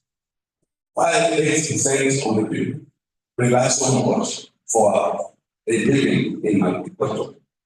And one of the impact of climate change on racial agriculture is that there is the same frequency of dry spells. Dry spells has been increasing all over the years. And this dry spell is defined as the period of persistent period of low rainfall below the threshold of 1 millimeter. And the causes of dry spell is based on United States geological survey perspective. Another perspective in other related fields, such as hydrology, meteorology, then economic of water resources. So in one with the above fields, that is meteorology. So we have the meteorological dry spell, we have the agricultural dry spell, we have the socio-economic dry spell, and we have the hydrological dry spells. So consequences on this is based on the occurrence on the various ways by which each discipline experiences the dry spells. For instance, in Nigeria, in 1973 and 1984, drought in Nigeria was a cumulative effect of dry spells. That this dry spell experience for so many years that later results to drought. Then the objective of this study is to examine the effect of dry spell on agriculture in Southwest Nigeria, case of Africa. Then the second objective is to determine the variability of dry spell and rain days in this area of study. So the data analysis, daily rainfall data used in this study was collected from Forest Research Institute of Nigeria. So only the data collected during this period over 10 years, that is between 2014 and 2023. So the basis of judgment for this dry spell was based on frequency dry spell, total dry spell, maximum dry spell, mean dry spell. So I almost adopt coefficient of relations to confirm the existence of dry spell in the study area. Related to the review of the dry spells in this study, so because of the dry spell was considered the causes of dry spell, the consequences of dry spells, then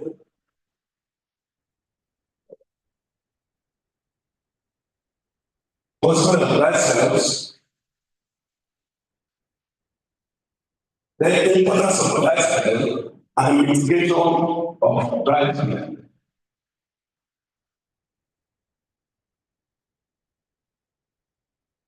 Then I have this result.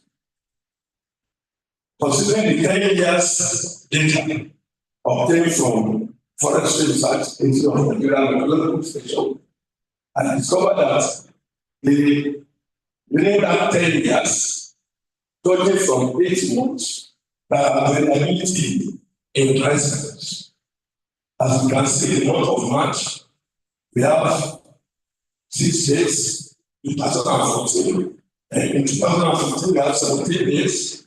We have in 2016, 18 days, and so on and so forth like that. So when we look at the month of April, it varies like that across the years. Then this is the frequency transfer Ibadan. We can see that it is not regular. It varies across the years. Then in this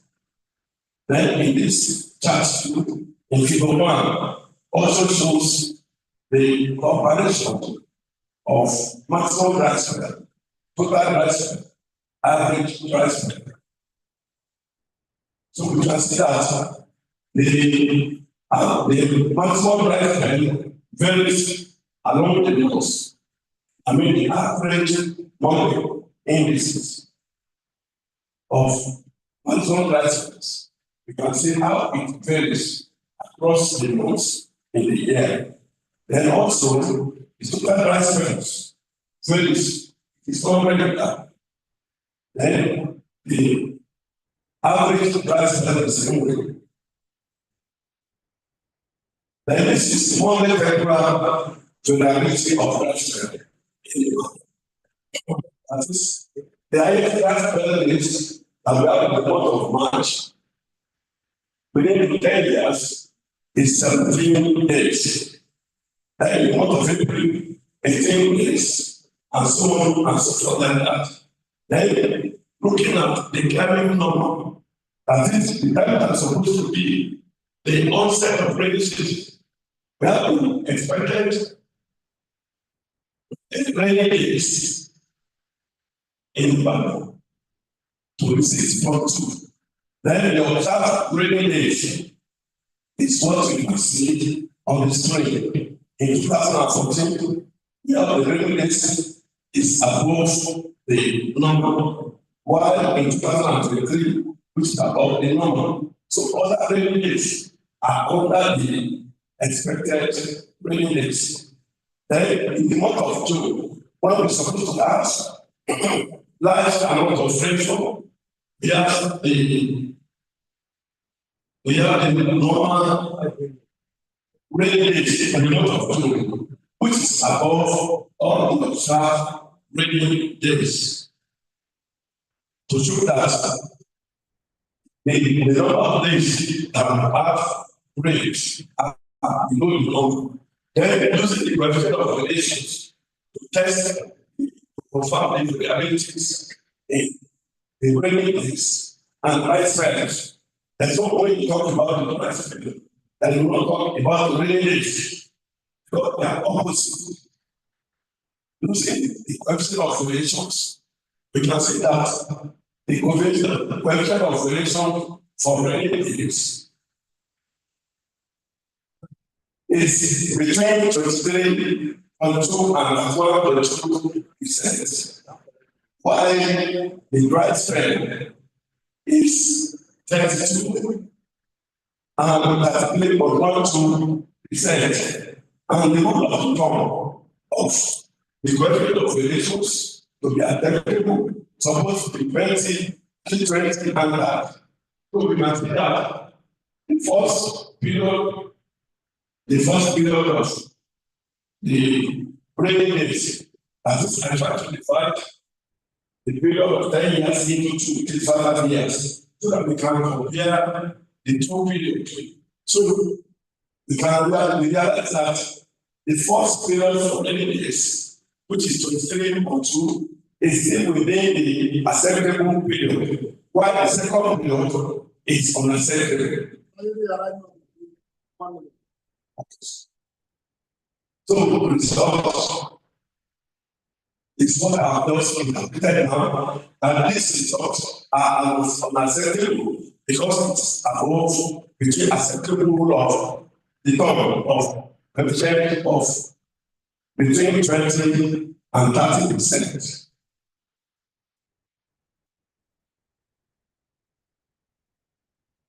So this is not the conclusion. The violations reliability estimate, which rates uncertainty to farm practices and other technology apply on the effort to water sustainability. Reliability implies affect the rate of management and management of food production.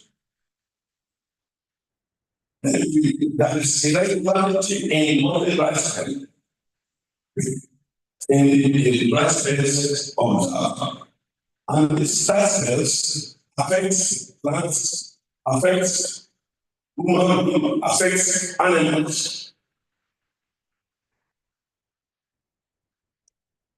That's the mistake.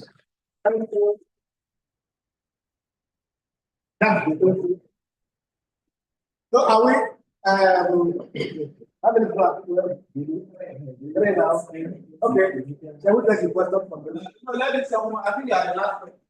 no, that's it. Let's get the questions.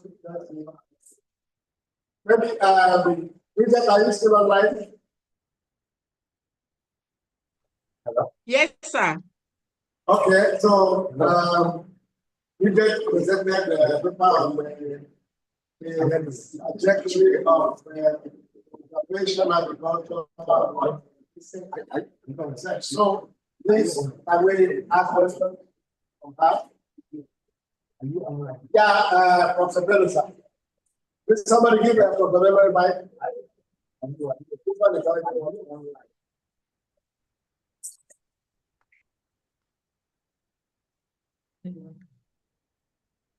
Let me just.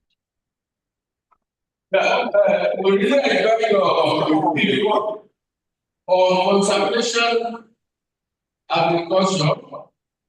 But the only thing that I want to ask, we do have different types of conservation agriculture that we have, so that one will be able to know in the good environment you are that America. It's a very good thing in the area of climate change. One of the ways we can now, one of the ways to mitigate. So let us know the different types of conservation agriculture. Okay, sir. Sorry, Prof, if I get you well, I don't know if you're asking if there are types of conservation agriculture. Will I be correct? There are types of other types. Well, the types are in the literature where you can get them. Okay, sir. So I wouldn't expressly use the word type, but like I said during my presentation, I said there are different nomenclature that are used for conservative agriculture. I remember saying that you could call it a regenerative agriculture or the no-T. And it's popularly known in this our area as the hydroponic farming, okay? Whereby we reduce, minimal impacts on the environment. Okay, so also talking on the adaptation, the good thing about conservation agriculture is that it is easy to adopt and it is very friendly in almost all the land use that you find across a different ecosystem. So I don't know if that addresses your question, sir. Okay, that's okay. Okay, another question? No. Okay. Bridget, why is Africa very except South Africa, like you mentioned? Yes. What can we Yes, Prof. to... Yes. So Working from South Africa, but now she's working from Nigeria. I only mentioned South Africa. Yes, sir. So if I want to respond to that, so that's actually one of the gaps we are trying to close in this study. We also discovered that within the reporting period, a lot of studies within this part of Africa are not really investing their time in research when it comes to conservation agriculture, we are still very comfortable with the conventional way of farming. And so part of what the study is supposed to help us do is for us to move away from the conventional agriculture, which we all know and agree to is causing a lot of harm to the environment, and gradually accept the new innovation in agriculture, which is the smart agriculture or the conservation agriculture. Okay, so thank you, Thank you, madam. But I'm stating that we should put Nigeria and say that there's something happening in Nigeria. So that's what Yes, sir. Yeah, sorry, sir. Can I respond to that? If you look, there's one of the diagrams that we did with VOS. Nigeria is there, but it's very silent because of the number of publications that we have in Nigeria in the area of conservation, agriculture, and sustainable development goals. So Nigeria is actually accommodated, but the number of publications are actually very few. And so one of the things we can take home from this presentation is that we also need to look in that direction if we want to have a sustainable environment to live for the future generation. Okay, thank you very much. When we talk about conservation tillage, is it a component of what we are talking about? Sorry, sir. Can I get you again, sir? Conservation tillage. Is it a component of what we are talking about? Yes, so we talk about no tillage. It's also a concept that is used for conservation agriculture. Thank you very much. Okay, thank you. Thank you, sir.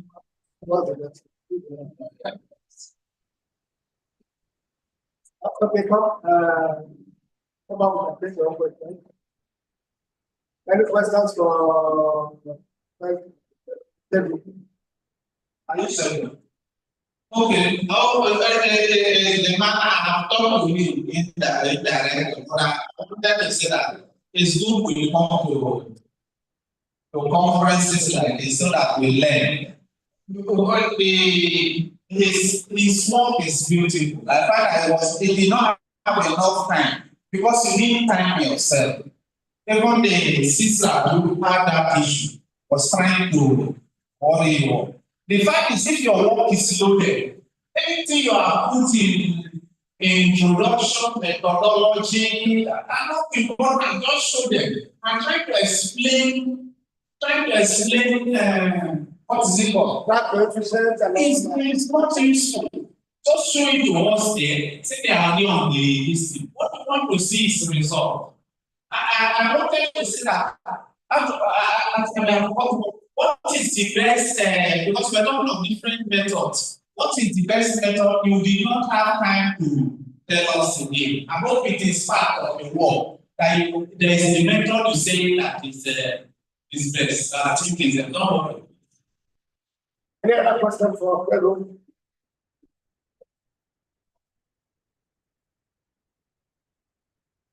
Any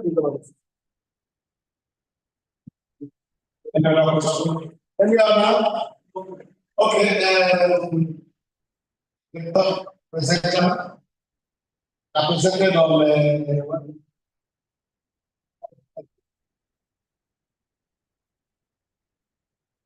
sorry? Okay.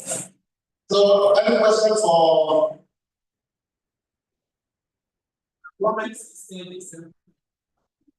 Our work is a lot, but yours is more.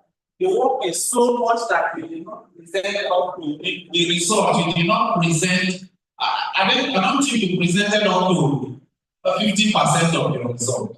What you would there.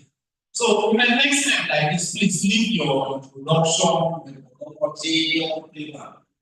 the results that you have a full presentation. We didn't even know how you will say that place where we say that within 3 years, I mean 10 years, there will be no agreed something or so over there. One would have expected that you talk more on it. okay. All right. I observed since yesterday that usually all the power being projected is not in slide numbering. But I don't know if that one is not necessary for the slide for the PowerPoint presentation. I don't know if that one is necessary or not. All the slides that are being projected suggest that there's no slide numbering here. Also, go to your work. All the links and the figure you show them, there's no source. I think the source where you get those things. It is people or you are adopted question from other people's work in order to avoid patterns. Also, the table format. So I don't think because design is real design your own thing. So we have to just streamline the platform goes. So I don't know if it's applied to your other superiors. The core aspects just in line, two at the top, then this one goes down. Okay, so I think there's no response to that. Is that what what? But I will not talk about that numbering in slide. Because maybe it's my eye. I don't see the slides very well. No, if not, the slides are not very clear, actually.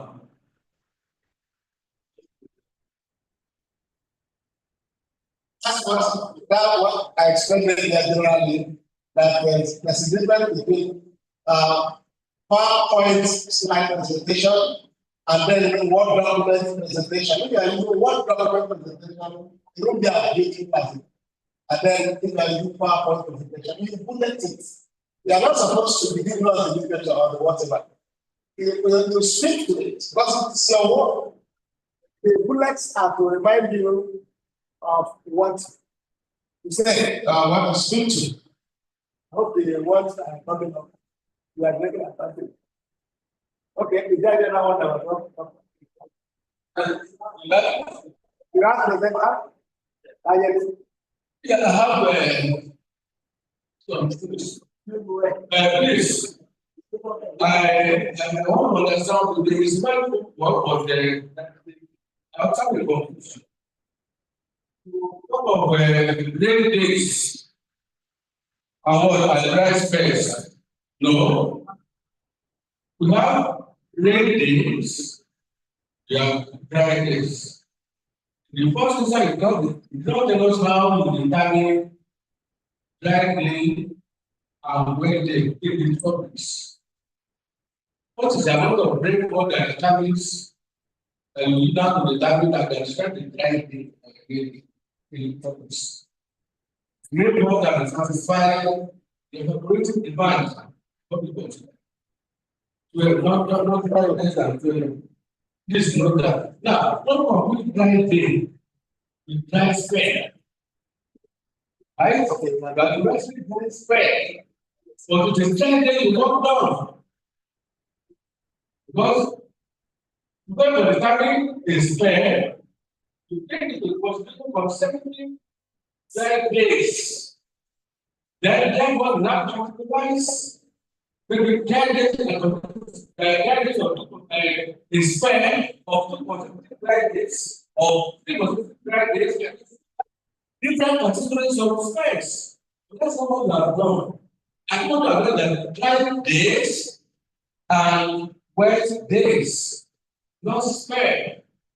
But what on spare is referred to the categories of spare. If I say a spare of how many dry days, it's not 5 dry days, 2 dry days, or and so on and so forth.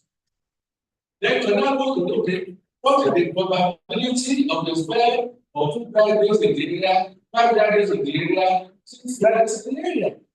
Because what we need to very useful additional for what? For this, look at it very well. What I'm doing is dry days, not transfer. Please look at it. You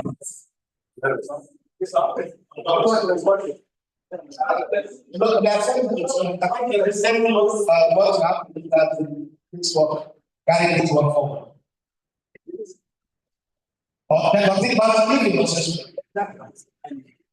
Please, sir, maybe we should have take my question. Sorry, let's follow up on the message. Oh,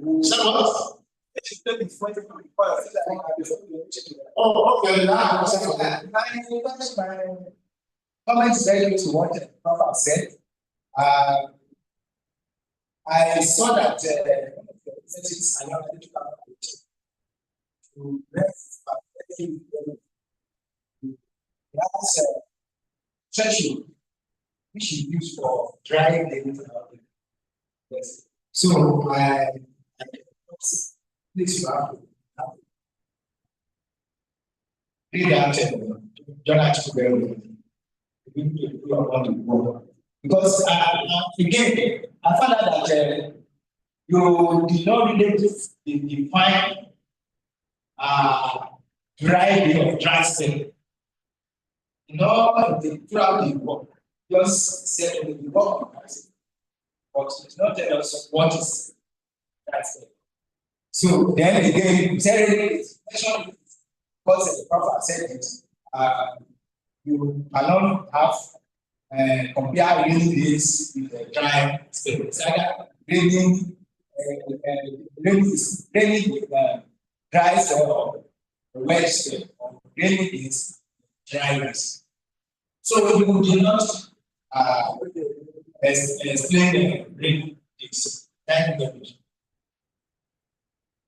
Yes, another question. Okay. That's what was actually saying. So in your work, actually, just as close as saying, there's no argument about that. All what you just need to let that dry spell, we dry this, that's what you're doing. Because if you're talking about dry spell, we talk about number of those dry days in between rainy days. That's what you refer to dry spell. So you talk about either 3 days, 5, 7 days, or 10 days dry spell. But what you have done basically because dry days and rainy days. So just replace the dry spell into dry days, and that's no dry spell. Thank you. So who's talking about? Somebody's talking about about before the online.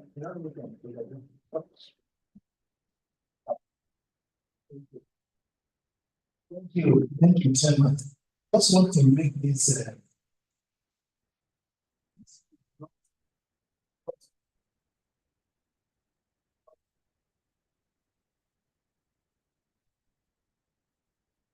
I need to make this. Is it a better one? That's what I mic. Yeah, that's it. What's that mic? It's also on the back of the open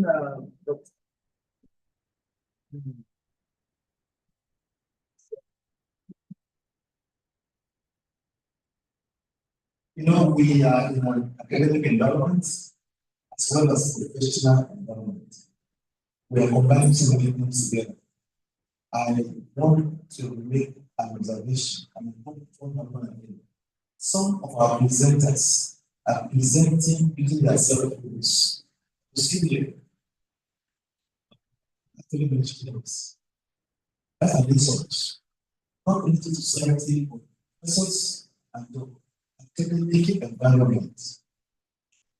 What we do now is that we see many people from the cell phones, etc.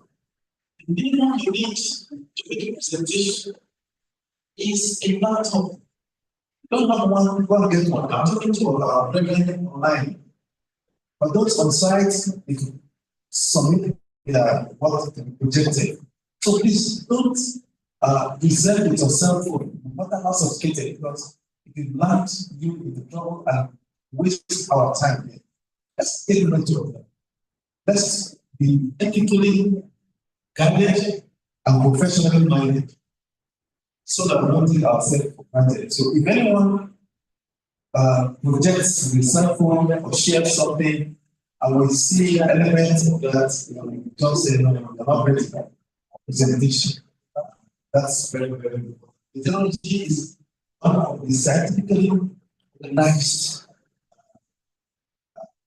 scientists they work, and we don't want anything to show them. Thank you, Chairman. Okay, Dr. Weba, help you have us to the laptop online and then share your screen. And then it's on the slide share. Dr. Weba. First and foremost, are you there? Are you hearing me? Yes, sir, I can hear you. Yeah, okay, share your screen. All right, sir.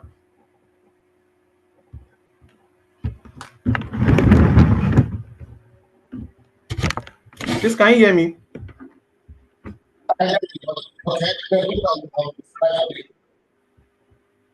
Yes, sir.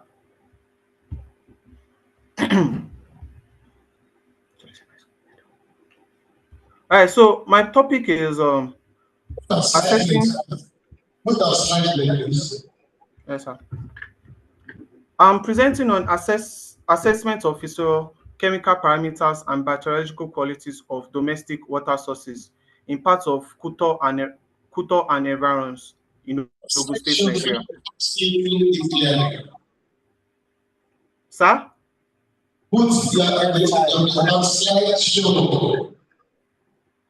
It's on slideshow. No. Presentation slideshow.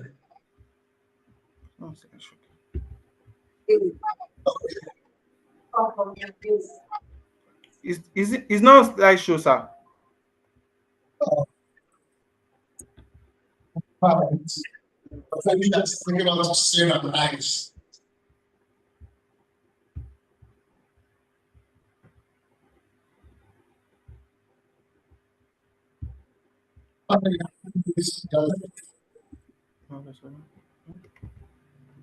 Can you see now? It's now a slideshow.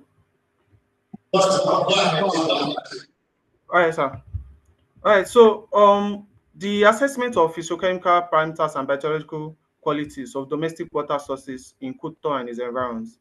The reason of choosing this of the importance of this topic is because in Kuto and its environs, water, especially bottled water, they are their major sources of water. They use it for their domestic uses, for drinking, for other processing. But some use it to do kunu. Some use the water to process their other products. And water is an essential part of life. It's used to sustain life. Groundwater is the major source of drinking water in mostly developed countries. Justification of this study is to ascertain the quality of wells and invariability of sustainable water for various purposes, to ensure the protection of health of users and determine liable sources of pollution. This information is of great importance to relevant authorities in order for to know public health, to know the type of waterborne diseases that could be grown in such area, and to know how to tackle such areas. My research objective, my specific objectives is to determine the physiochemical parameters in the study area, to assess. Sir? Okay, we are not changing, we are still on the first slide. If you look at your laptop, you see where you have this slide. The slide is changing. It's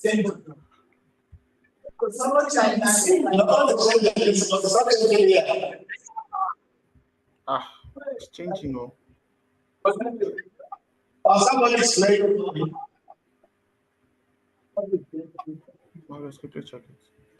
Awojabi, Yes, sir. I think what you can do is close the slide completely, then restart it again. I think your slideshow is showing on your system, not on the Zoom platform.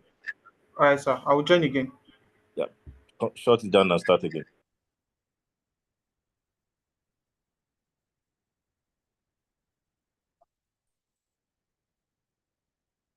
Somebody that I put it to go back to you, maybe you have to make a session on side.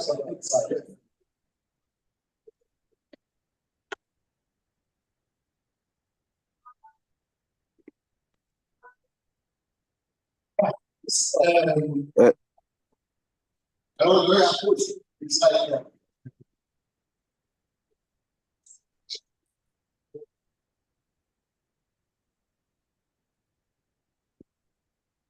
This is best.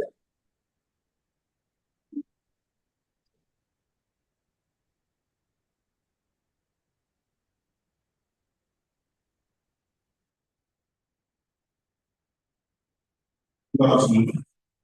I will have been talk on the balance of the science talk.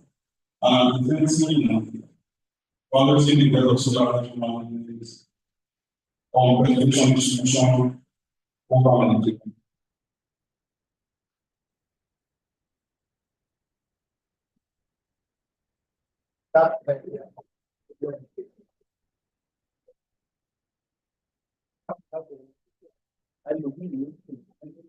So the first question, what is solar organizational application?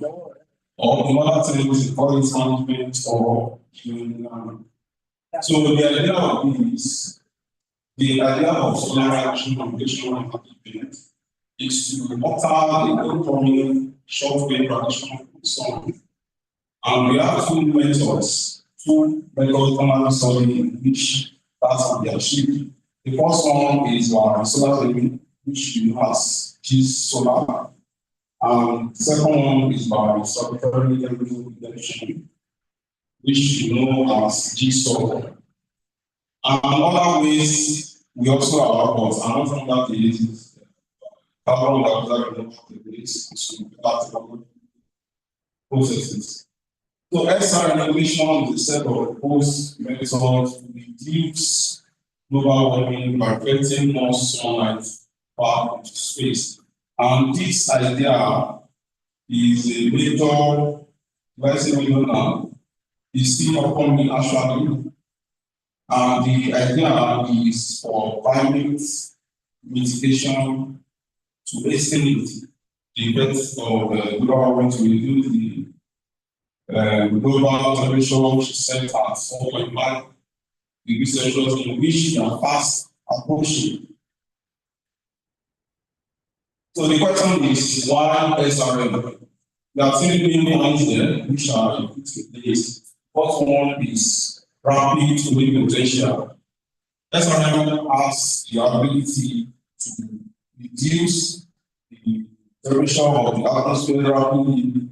An example is the Mount Pinatubo eruption in 1971 in Lucin Island in the Philippines, in which several millions of SO2 is released into the atmosphere, and it reduced the temperature of that region by 4.5 degrees for 2 years. So that was where the idea of this SRM came to balance. We can actually listen to process instead of clamoring for mitigation, which is obviously not working as you are expecting from the value production scenarios in which and the second one is the company to complement the emission reduction. So under this point, we have the carbon dioxide over the need, and the last one is to address regional climate change. So why is SRM as way out? Why is SRM the way out for us? The idea of SRM, as I spoken earlier, and as the lead member has spoken about yesterday, writing evaluation and structured the evaluation patterns suggests the only need for innovative mitigation strategy.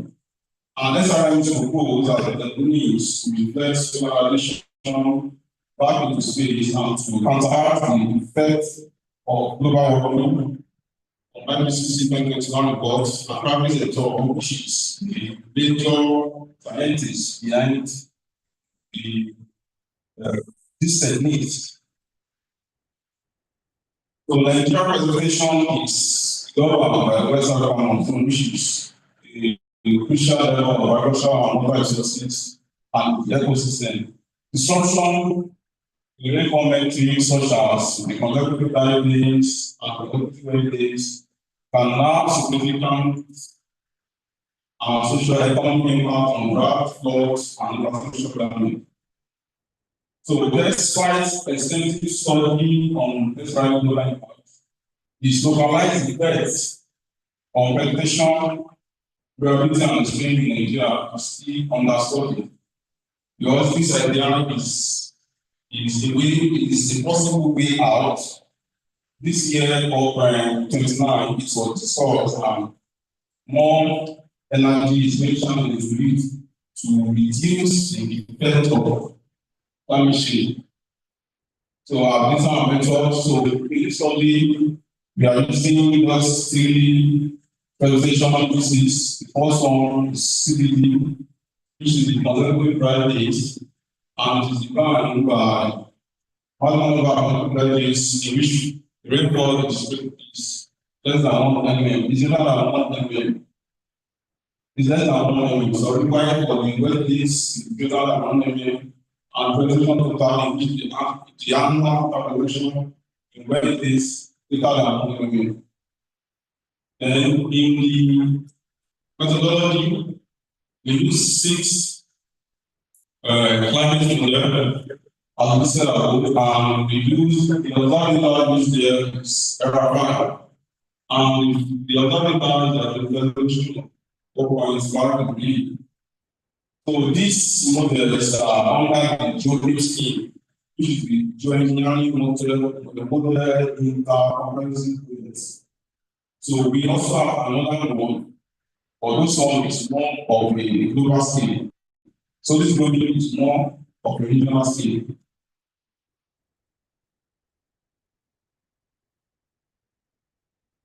So the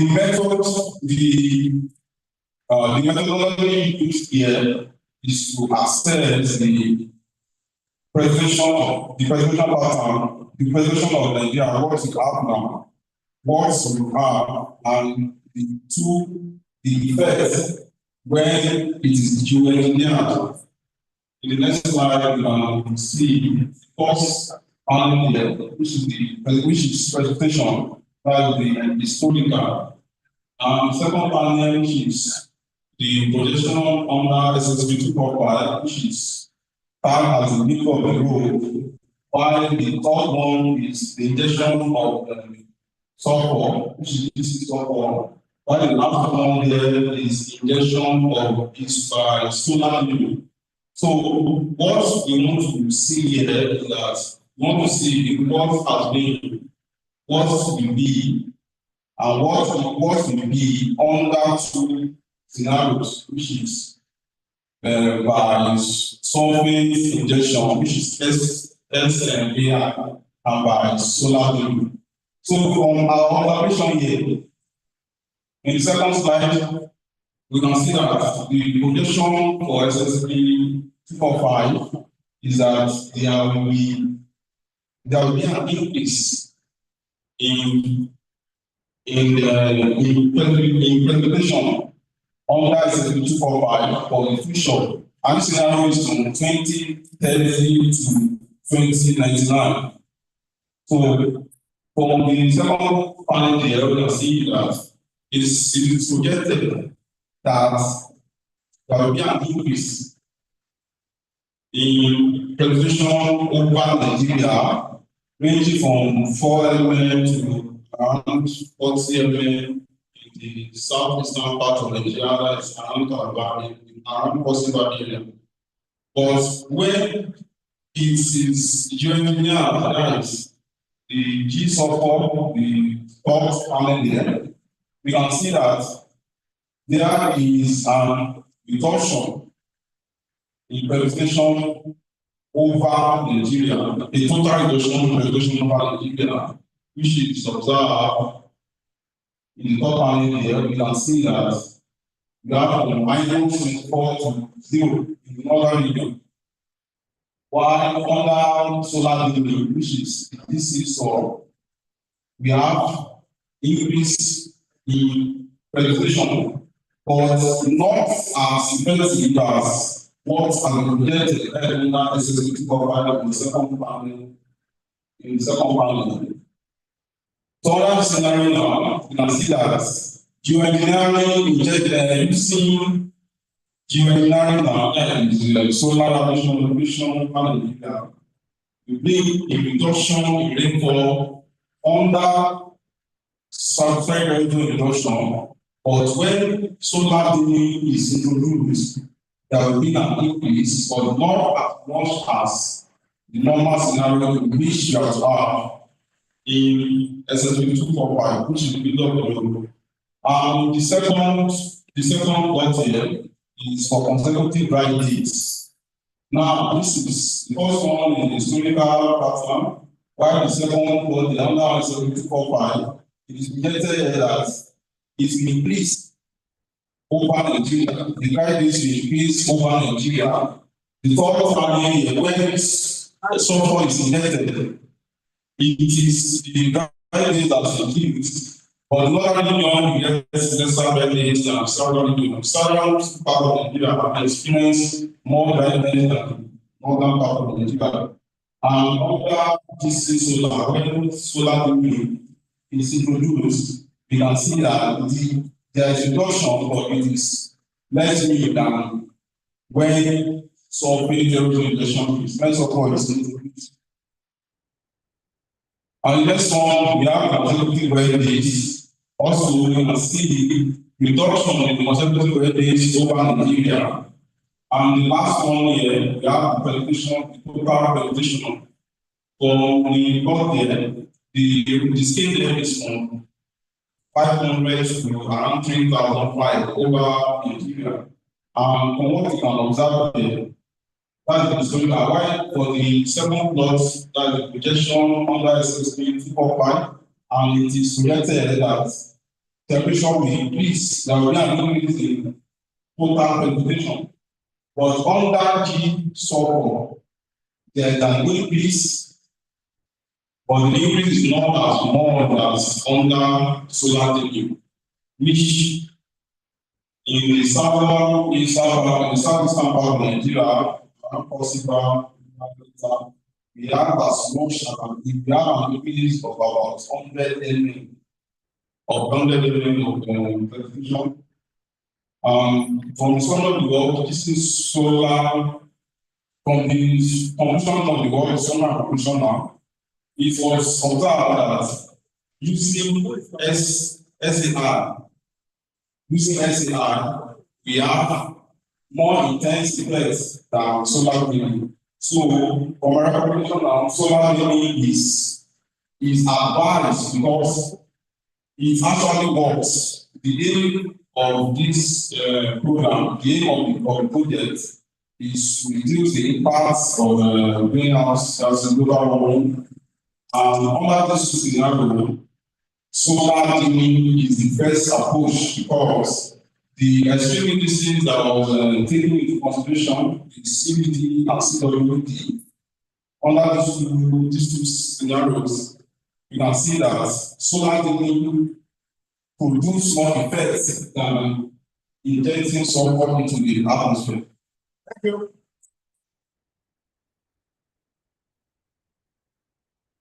Okay, the next.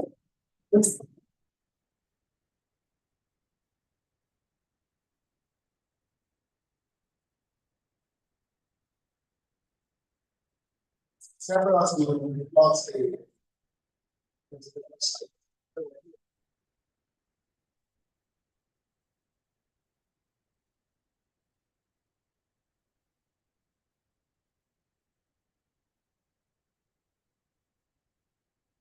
Good afternoon, everyone.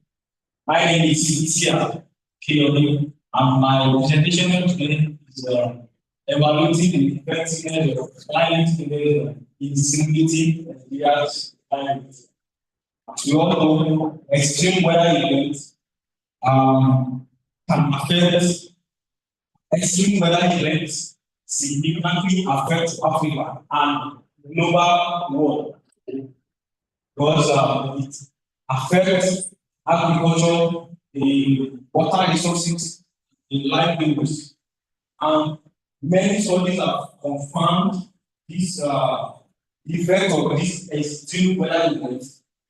And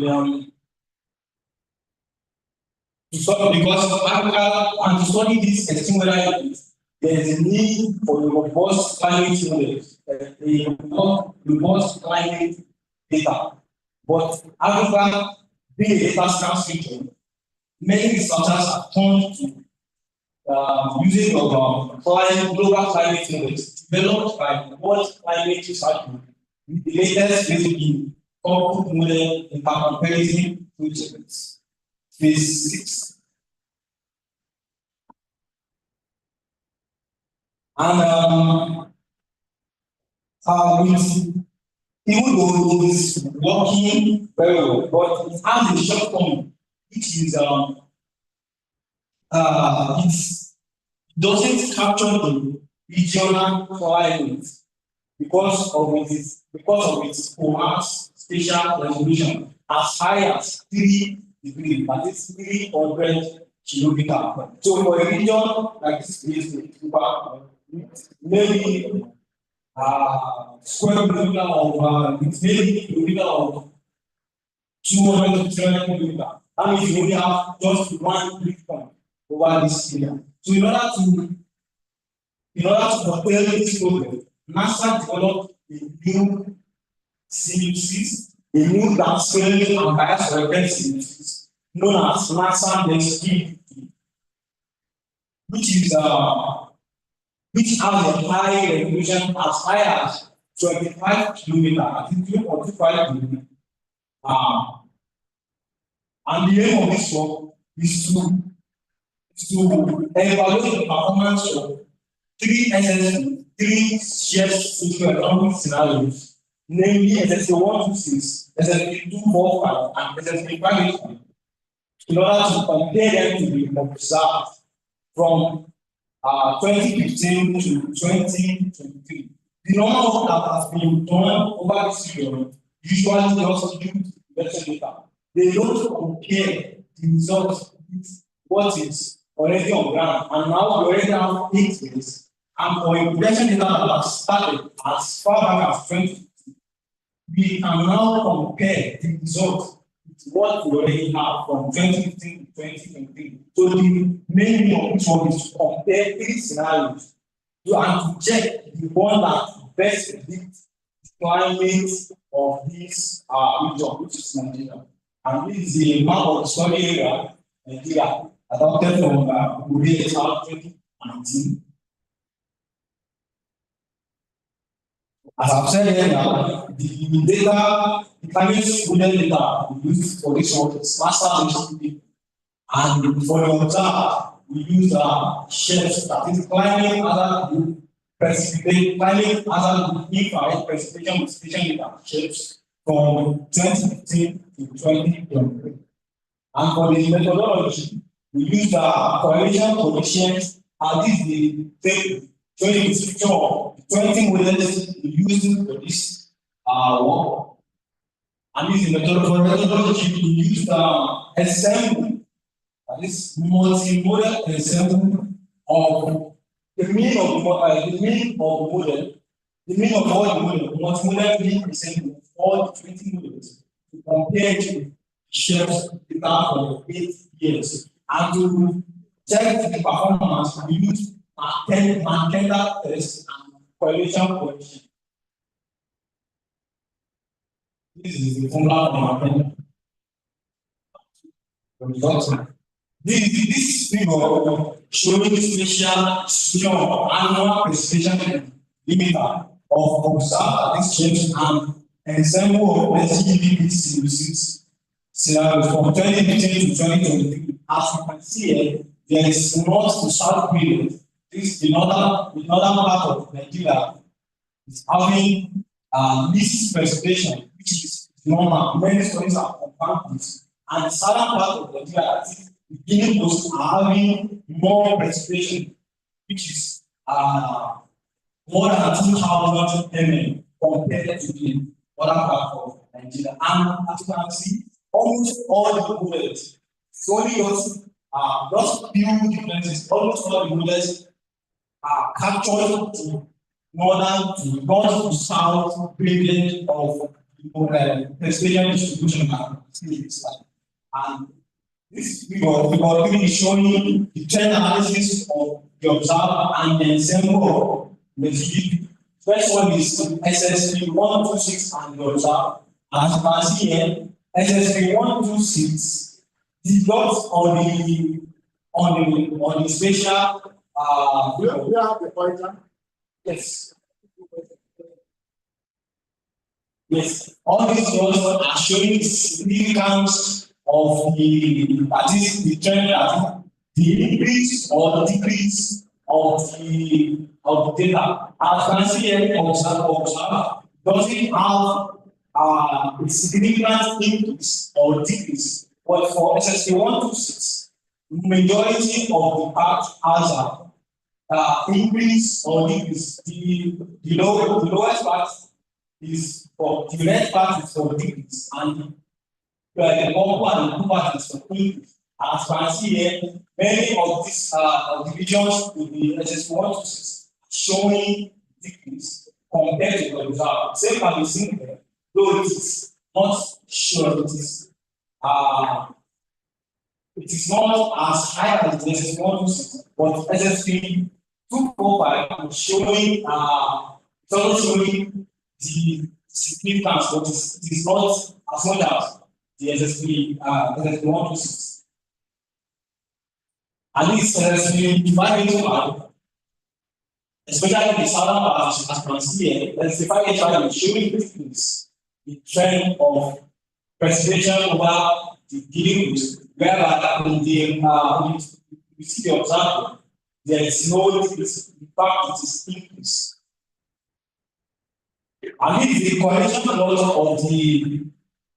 at least the difference between both the observer and SSP 126. As you can see here, the correlation is ranging from 0 to 0.5, with this region showing the highest point with 0.54 correlation, with R equal to 0.54. And this region is showing zero correlation, at least there is zero correlation between the observer and the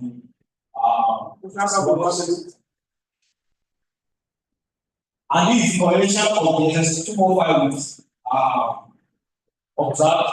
For this, the average correlation of this SSP 126 with the observed is 0.17, with SSP 245 having the highest 0.43. And this is also the correlation coefficient of the SSP 585 and the observed, which is changed. And as I've said earlier, the scenario for the best correlation is SSP 245. Even though the reason why we really can't even though the value is low, I think we can do that. It is because of the load, because we only use 8 years of this data. So to get more accurate results of this of how these scenarios of how they predict the climate of the regional climate, maybe after like 5 to 6 or 8 years, after 8 years, you can take another, you can do another research on this using like 20 years of observe and 20 years of all these scenarios to compare whether they are improved in predicting the observed climate. Last question,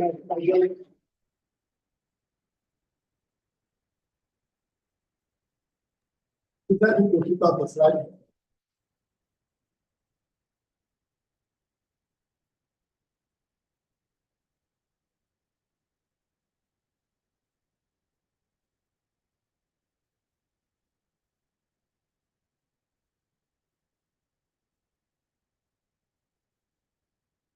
Yeah, thank you very much. My name is Michael. Making my presentation of extreme organisms over West Africa as simulated by CMC model. As my minutes for their presentation. so that we will not bore you with CBT, the SSP, and the likes. What do we mean by the SSP? We have the SSP 126, which is the low emission, like, okay, let us mitigate and make sure we don't have any emission, which you all know is not possible. And the SSP 24.5 is the low mitigation, like, okay, let us mitigate the effect of carbon emission, and the SSP 585 is the business as usual. Okay, I don't care, we don't care, me and you don't care, like high emission. So, to my introduction, climate change is also a topic of interest. Across of it, also, we have the global temperature has increased spontaneously since the beginning of the industrial revolution, which you all know. And since the evolution of industries, there's also a lot of emissions. We have a lot of CO2, we have a lot of carbon in the atmosphere, which has always affect our ozone layer. And the global climate model has been used widely for investigating the historical and future change in extreme climate events. Although the evaluation of GCL models performance is essential for proper explanation as simulated output, which have been considered by the various doctors Faye and Solar 2022. Each member also data climate as we know that when there is heat, will not be comfortable, and that's a major problem. And understanding the present, the past, present, and future evolution of it is global event region around the globe, both the key to observing, monitoring, and modeling them accurately. So my study of the science over West Africa, the map is adapted from the study of Agri Solar 2015. So, according to Agri Solar 2018, Nigeria witnessed a rise in the frequency, length, and severity of heat wave, which has led to severe negative influence on the country economy, agriculture, and public health. And also, also emphasize the high probability of severe heat wave under emission scenarios. And also, the study about the data methodology, 5 simple models were selected. Why the choice of 5? Previous studies have ascertained that a lot like 16 climate models are very efficient in replicating whatever is that can be used for the observation data. So out of the 16, there is just 5 of it for the purpose of this study. And this is the method used in calculating PHM. And these are the selected pilots in this model that was in the study. And also, these are the metrics used in the study. But we have so many metrics like age of amplitude, magnitude, and the right. So, to my results, the annual trend, this graph is showing the annual trend of the from 2020 to 2019. Because A of this one is check the projection. What does the future hold for us? And we can see that the SSP126, which is low emission, if that can be maintained, you can see that there is a low there is a normal temperature. But if you consider what the SSP585 is the worst case scenario that can ever happen, you can see that we always experience an increase in temperature. So going by the annual trend of the SSP factor, which is the APHM, this is over the Sahara region, you can see that the SSP85 is following the trend of both SSP150, 125, our normal business. This is what we operating, and you can see with the graph, it's following, and the SSP85, if the side wants to indicate and continue to be emit into the atmosphere, you can see the spike continue to increase. Same thing for over the Savannah region. Same thing for over the Guinea region, and over the entire West Africa. You can see that the increase is always consistent. It will always keep increasing. And this is the seasonal duration of the SSF factor for the present era from 2060 to 2040, which we can see over the March, April, May. You can see an increase over the Sahel region, and we can see the same thing for the SS585, which increase if you see that on the SS4, we see how we always want, except for the S1, September, October, November, which we tend to have some heat. So the same thing goes for this figure. This is from 2041 to 2065. The decision for splitting this data is to check that okay, not just projecting from 2016, because we were from 2015 to 2100 or 2090. Let us see if all these years are breaking. What are the significance? I don't think there are significant changes in the increase of the heat waves. So this is what I have observed so far. And also for the far future. So and these are the special variation of heat wave metrics. The metrics that I talked about earlier for SS126. We can see that we have very high amplitude over here, and if we go to SS585, you can see that it keeps increasing as high as 60 degrees, as high as 60. So the temperature tends to increase more and more and more. So in summary, even across the financial solar can be significant increase with the SS585 scenario showing the possibility rise reaching a peak of 2.79 by 2061. And also you can see that over the Sahel region, we experience a rise of 2 degrees in heat wave, while over the Savannah and the Guinea region are expected to experience a high increase of close to 5 degrees, and also the frequency remains very consistent across all scenarios. So this is just the conclusion. Thank you very much.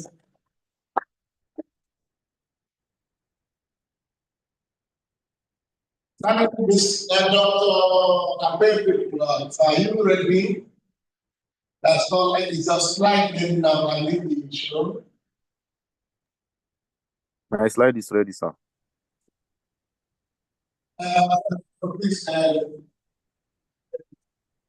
share it. Ability of the structure.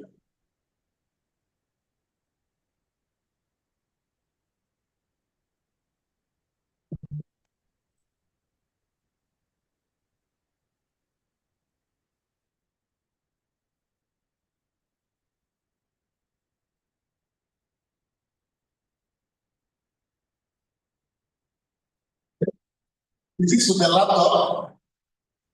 Please still on your cell phone. Sorry, I see, sir. not taking it. Sorry. Hello. If it's not, if you don't have your laptop or anything. No, sir. So put on live version. Yes, I've shared it now, sir. Oh, yeah, fine. Let me fix your heart. You are playing with. Okay, sir. Okay, sir. So my name is Shashagid Biabib. I'm presenting on the topic community responses to climate change, impact on water quality, human health, and economy in Abeokuta. So for the introduction, as we all know, climate change is a global phenomenon that is identified as one of the most significant threats to human society, human health, and the economy at large. Also, climate change affects various natural systems such as water resources, human health, and it is also expected to have a very increased impact in the future. The impact of climate change on water quality is a significant concern worldwide, and especially in developing countries. Climate change has also been linked to human health issues such as an increase in infectious diseases. We also have that climate change also has a significant economic implication, particularly for vulnerable communities. The problem statement.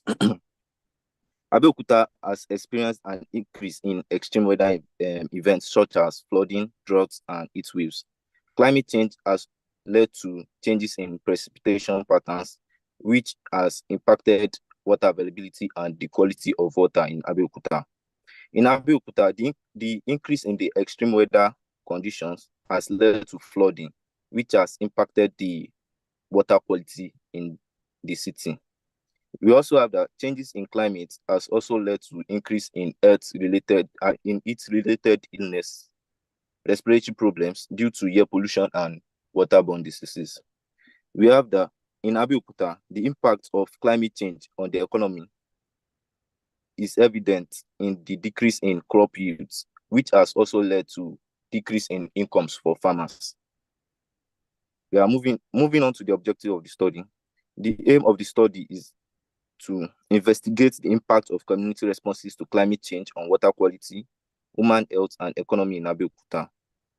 The specific objectives of the study are to assess the knowledge and awareness of selected communities on climate change and its impact on water quality, human health, and economy. To also to identify the community responses to climate change in the selected communities and their effectiveness in addressing the impact on water quality. The third objective of this study is to evaluate the impact of climate change on water quality, human health, and economy.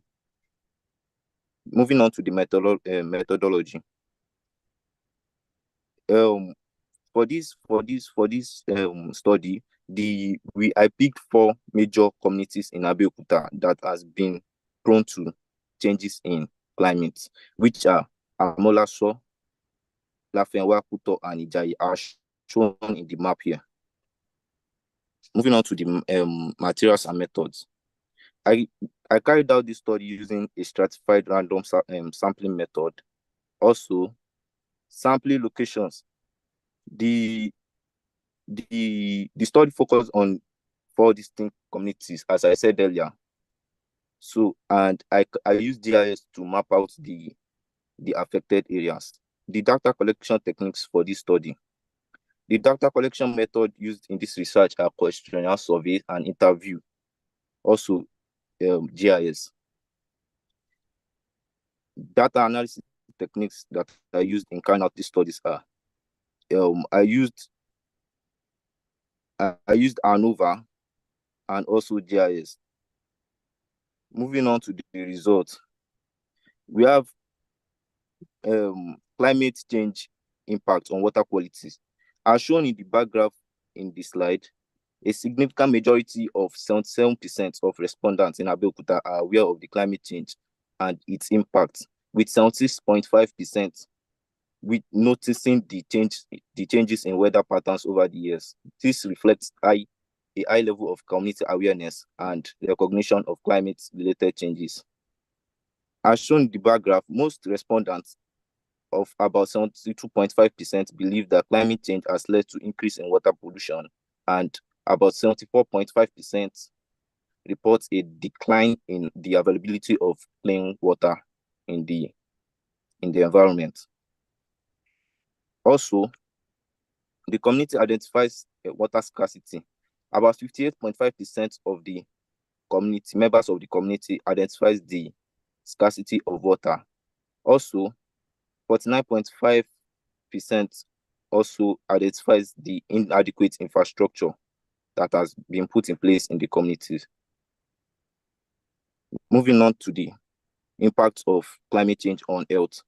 The majority of respondents in Abeokuta believe that climate change is causing a significant health problems, with about 75.5% associating water quality with health issues and over 83% linking it to rise in malaria and other vector-borne diseases. Over half of the respondents, of about 54% have experienced heat-related illness, and about 74% are concerned about the food and nutrition availability due to climate change. A significant majority of about 86.5% also view public health as a major issue, with many believing that health of the communities has deteriorated greatly due to the climate change. Also, moving on to the impact of climate change on economy in the selected communities in Abeokuta. Nearly half of the respondents report that their household income has been negatively affected by changes in water quality or availability. About 44% also signals moderate concern about the economic effect of climate change on their daily life.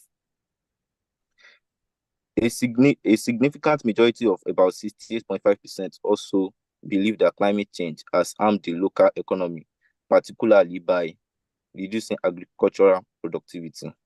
Over half of the respondents have had to change their jobs or find new sources of income due to the environmental changes that affect their job availability and long-term financial security in the community.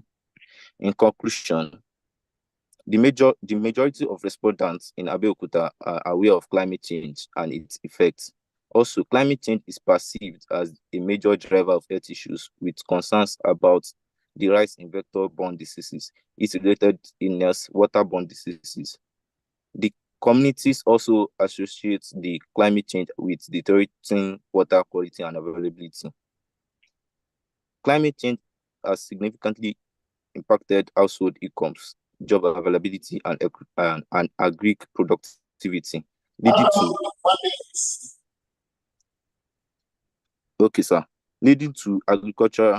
to broader economic instability in Abeokuta. Moving on to the recommendation. Regularly monitoring of water quality is essential to detect and address the adverse effect of climate change. This includes testing for contaminants and ensuring safe drinking water, as well as upgrading water infrastructure to cope with the climate-induced changes. Also, in-depth studies are needed to explore the specific health and economic effects of climate change on the community. Understanding the link between environmental changes and health issues will also help in designing and targeting interventions and policies.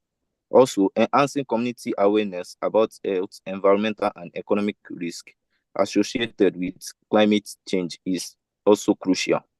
Public education campaigns and community engagement programs can empower residents to take action and support adaptation efforts. Also, to mitigate the economic instability caused by climate change, it is important to develop and promote climate-resilient agricultural practices. Also, diversify income sources and also create job opportunities in sectors that are less vulnerable to environmental changes. Also, lastly, regulatory agencies should implement and enforce policies that addresses the impacts of climate change on public health, water quality, and the local economy. These policies should focus on sustainable resource management, pollution control. Thank you. Thank you very much. And that's what I have for questions. The first presenter in this session, can you step up for questions? Let me make a general comment and an example we have. That don't keep saying that the conference like this, your mother, we are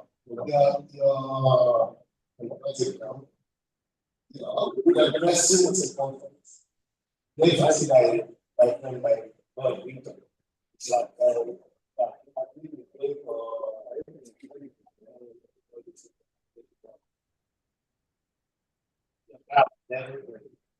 so okay, so who is the first one? Who was the first to define that?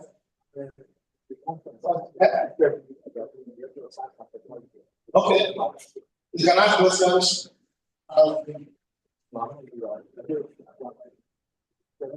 Please remember our HM. We don't finish questions and we are HM with 5 p.m.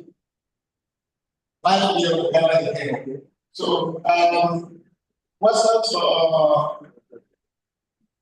Mr. Victor?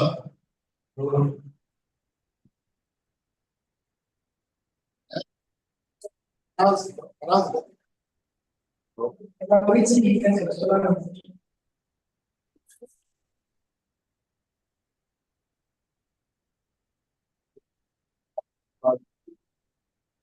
But let's be fair of solar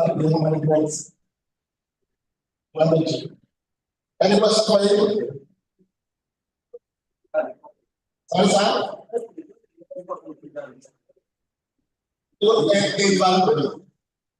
The topic is evaluating the effects of solar radiation management on vegetation distribution over procurement.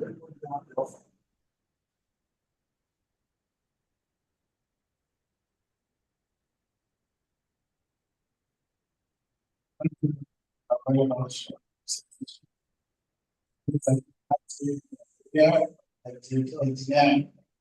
want to ask the person said if so aerosol is introduced into the atmosphere, then there will be some effects. Where this is or where exactly where which addition geographically was introduced from Nigeria is Europe, is America. Can you also give us your details? How much is it needed to produce from?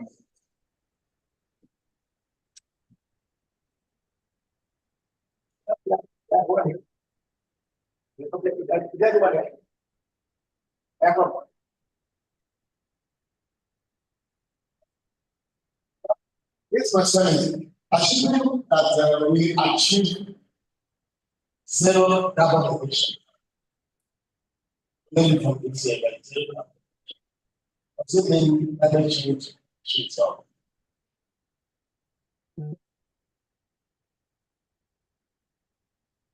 Okay, let me start on the first question, sir. So the question was asking how these be achieved. The answer to that is what they do is they go and there are some what we call research plays now that we use now. So it's loaded with this sulfur or any other we also use carbon 2 times sulfur and carbon. So this sulfur you need like 10 million tons. 10 million metric tons of sulfur at a height of 15 to 25, 15 to 20 kilometers above, that is in the stratosphere, above the boundary level. So it is dated around 25, the effects around 25 kilometer radius at a given location. And the cost of this, the annual cost of this is around $10 million. If this might take into consideration. So let's say you want to do that over Superman. You go up there, calculate the trajectory of the 25 kilometer radius in that city. So if you want to do for those states, you go the length and that you cover that's area or the geographical as basically.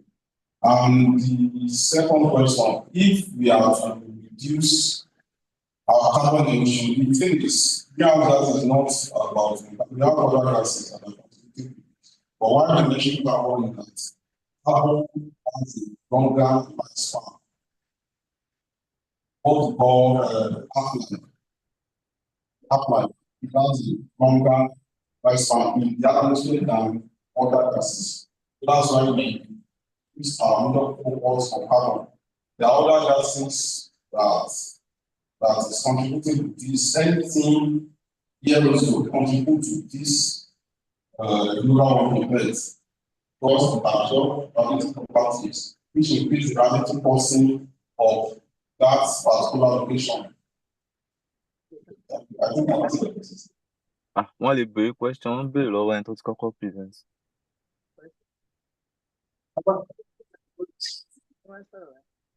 Ẹni tó kọ́kọ́ present, wọ́n kó bí àwọn mẹ́rin pọ̀. So ìyẹn náà béèrè question. If we remove carbon, zero emission of carbon, there are still other gases that are contributing to global warming. Sorry, zero emission of all the gas. Okay, so then we actually it's that's what you're aiming at, because it doesn't solve the problem, because these gases are resident already, and they have their lifetime. They have the results in lifetime. So even if we now don't have any emission of CO2 and methane and all the other greenhouse gases, we will still keep having climate change. But it will be dying time, because those ones, anyone that finishes its resident time, it's off. But it's not. There are some of them have resident times that are up to several years. Yeah. Okay, then Professor Vincent is here. I think I tell you that we have asked question when he was presenting yesterday. If anybody has question of his meeting, okay, you have? Okay.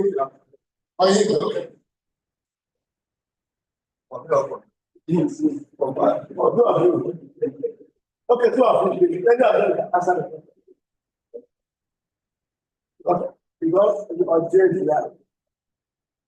Thank you very much, Mr. Chairman, for the opportunity. I see this paper, this topic as an global issue.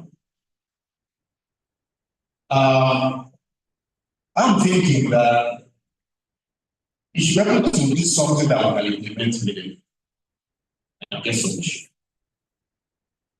How many persons, which country, which states able to produce that amount of money you mentioned to inject that gas and that atmosphere so that we can manage to achieve what we think we can achieve? And so that's why I call them ambitious. Not just even giving us the direction, but we want something we can do that will give us solution to the shortest possible time. Telling us to do this is not possible. Most states that raise that amount to inject those gases in that. It's not possible. They have other community needs that is more important to human beings. So that's what I try to say. Look at what can be done, at the moment, so that we get faster again.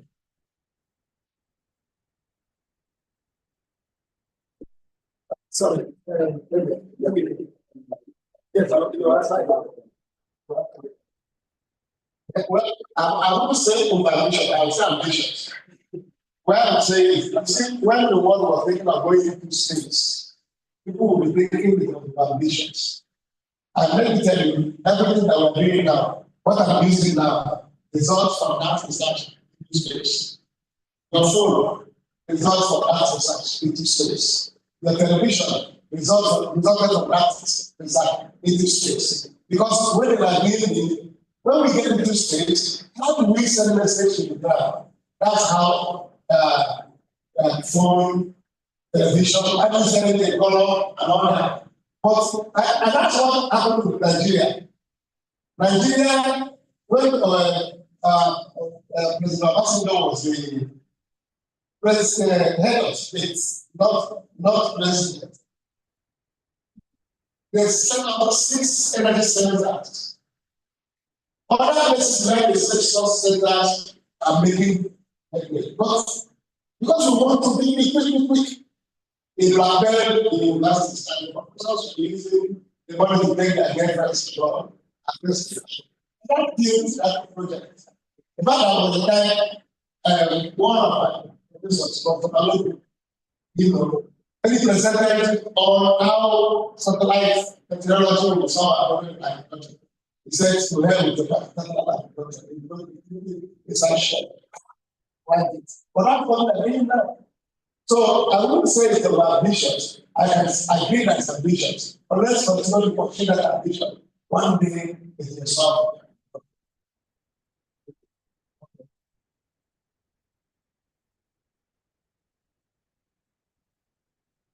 Thank you very much, Professor Wendy. I think the question is actually directed to me.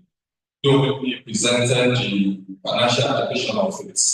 Yes, the issue of geoengineering is what the global wants, what they are trying to post for stopgap climate solution, like temporary climate solution, or for prevention of overshoots. But the problem now is there is this ethical issues that when you do all these things, but not adequately do enough research, enough impact. Because this thing, like, I think it was last year that last 1 or 2 years that UAE tried to seek out and they had rainfall, and there was excessive rainfall that year, and rainfall led to flood. They were just doing that thing, they are just messing with the atmosphere just to create maybe few rainfall, maybe few amount of rainfall to break heat wave. But it led to flood. That means it is very, very difficult to mess with nature. Now, this people now wants to do the same thing in terms of this in terms of climate change, this geoenvironment. It's not that the money that they are going to spend is going to be spent by Nigeria or by West Africa. It's what these big multinational companies that are polluting the atmosphere are polluting. Just for them to have some kind of short-term or immediate solution to climate problem, so that they will continue with the way they are continuing with their polluting and so on. So if you want to spend the money, it is them that's going to spend the money. But why they are not asking us to research is now to tell them that if you do this, it's going to affect us or otherwise, either positive or negative. Because in the situation in which you engineer the cloud, change some things, then introduce it, but it's also cut off reform. We are having the problem. The damage what we're trying to solve is still worse than what we're getting it. That is where the problem lies. So that is why people are telling them that what you are going to is a problem that you want to create in order to solve another problem. It's like a doctor that prescribes a drug that, okay, use this drug to solve this ailment. But what I know about drug is that when someone ailment, another one is coming in. But you use your, what do they call that? Maybe it's priority or opportunity costs. Okay, let me solve this cancer. If it's having something else, it's still better than this cancer. That is what they are thinking. That okay, this climate change is a very serious issue. But if you use your engineering to reduce climate change, then all other impacts, if it is not much, or if it's something that is still manageable, yes, you can do it. But in some other areas, in other regions, we realize that it will solve the temperature of the cooling because that's what all the models are saying. But if it is introduced to me, how is it going to affect X? How is it going to affect agriculture, report distribution, disaster, flood, and so on? That is where the problem lies. So if that's so, what we are now saying that they cannot deploy it now. That is why they are still trying to introduce, to do a lot, spend a lot of money for research to look at impact in various areas until after they are now satisfied, maybe after a long period of research, that they can now decide, okay, or not. Yes, Which they try that, it's good. So they are still in the basis of research. But if it is the issue of funding it, they don't expect Nigeria to fund it, they don't expect everywhere in Africa to fund it. They are still to be funded by global north. by all these American, European, in fact, it's US that is even pushing it, just for them to continue their business as usual. But the skeptic are saying that even if you fund it and people listen this thing every year, it will get to a particular level that you get tired listening status every year and you stop. And that is what they call aftershock. Then the climate, the greenhouse gases are still in the atmosphere is still there. So if you stop cooling, then the problem that we are running away from will come back 4 or 5 times. That is some people's argument. So there's still a lot of controversies surrounding it here and here. All what you can do at this level is to start looking at different impact that you can get, whether it's outweighs anything that you're going to get. Thank you. Thank you guys. Sorry about that. Now, spoken very well. We did very best with the works that I've had the last 3 papers that has to be modeled around. So the rest is there. It's good in things like, into this paper. Because what policy makers want to see is implemented. If you are able to do it, can we do it? Because when you go on the ground, goes to implementation. How do we do that? That is not implemented. Because when you use the narrative, that is the English you understand. If you blow on the ground, it comes down to naira and top. That is what you want. And so that is in light of that, making important for the science of this study, the scientific rigor is very excellent. Thank you very much. Any other questions for any of the presenters?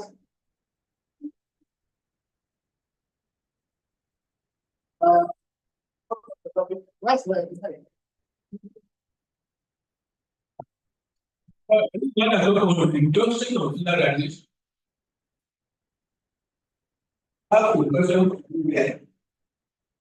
No, we have a software graduation. I have no of the career. Now, let's look at this question. What to show is playing the major role. And where is also formed that that's the solution of the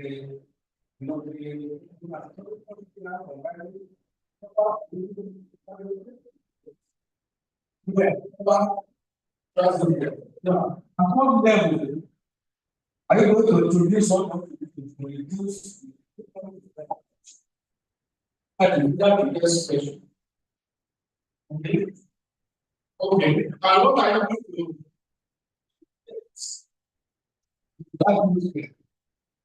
Right?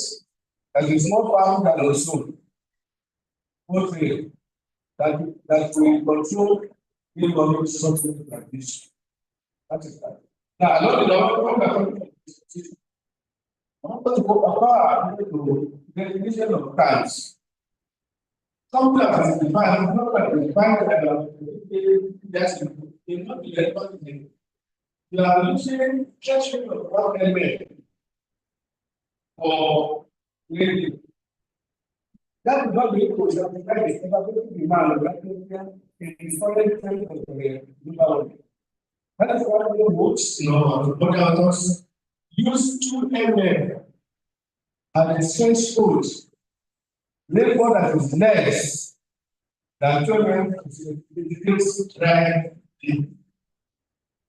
From 12 and above is rain. Well, if you look at that's part of that amount of rainfall, we'll be able to satisfy the calculated demand of that water. What the problem of dryness? If the streets are dense, they don't have so that requires not one everything.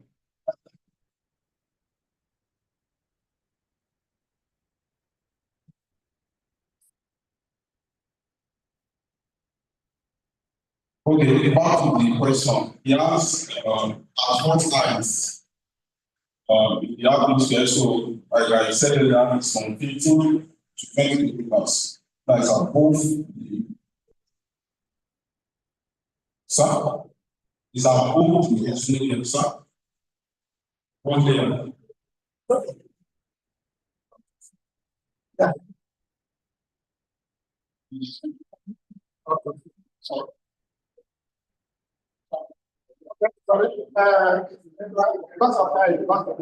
About the indices, what's the value of the, it was adopted 2015, so it's still recent. And we have a different definition of indices. We have R5, we have R1, we have R10. And all these, they are indicating presentation. We have 20, we have 10, so depending on what you are told, if you are talking about the flood indices, that is the flood index, that is the whole thing, technically, that's what that classifying as the volume of what for rainfall. It is only anything above 1 mm is classified as that, and anything below 1 mm is classified as dry basin. And we have 5 guys. So that guidance is in different states.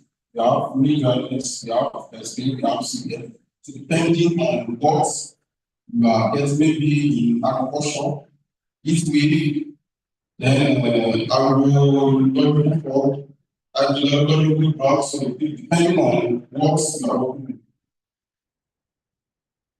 Okay, the last. Okay, let me if I can respond to the question.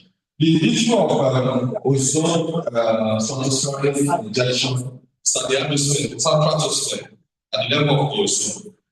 The ozone that is blocking us from the activity of UV is at a particular frequency. The one that is causing current climate change is not at that frequency. Because if it is at that frequency, we have enough heat. So, but the SO2 that they are going to introduce in the atmosphere is not only SO2 that can block in UV rays, but it's the easiest one that they can use. Even stocks around us can block out UV rays. But because of the pollution impact of dust, I think they prefer that to be part of SO2, which is a chemical. And it is going to be at the level of ozone.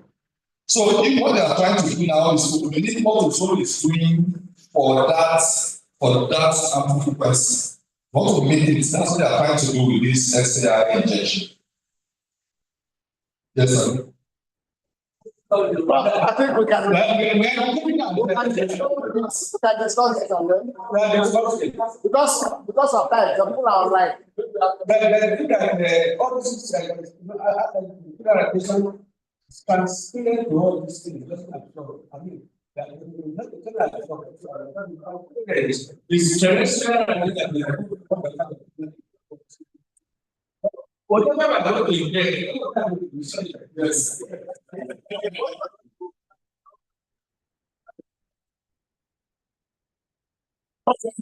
I think is there anyone online whose case has not presented that wants to?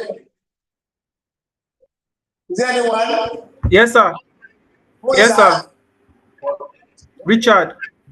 Richard, do you have your laptop here? Yes, sir. Please, mount your listening. Okay, I've been put on translation for you. The first conversation here is what happened. Sir, am I free to go now?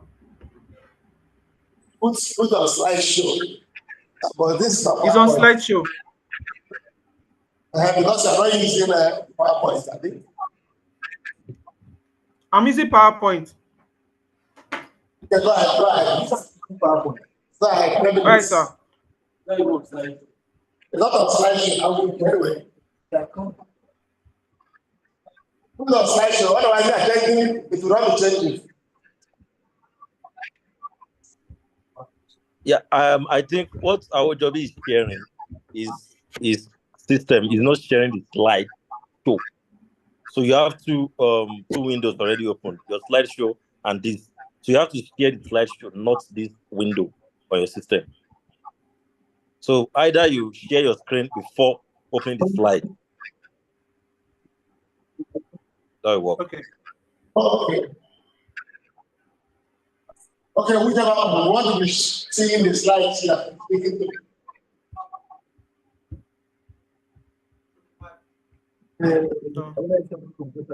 Yes.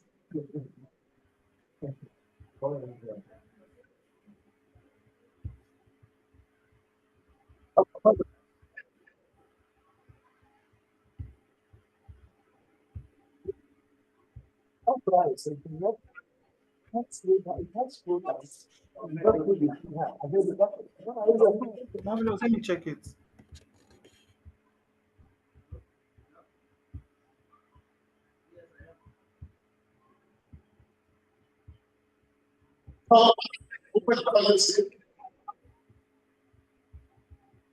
Hello. Hello, sir. Richard. Yes. Please put down your listen now. Let's.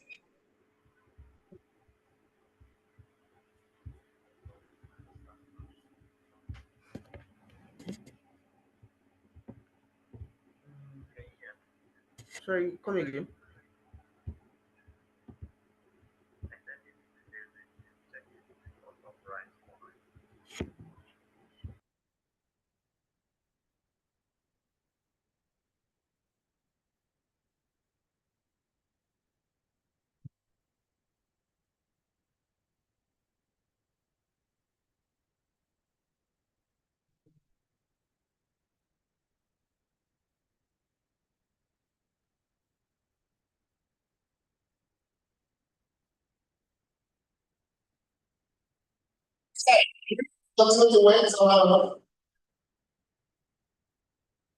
Are you still online?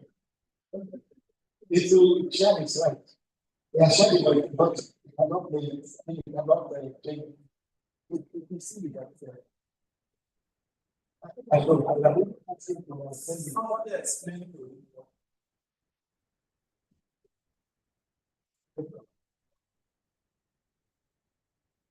You know that what's the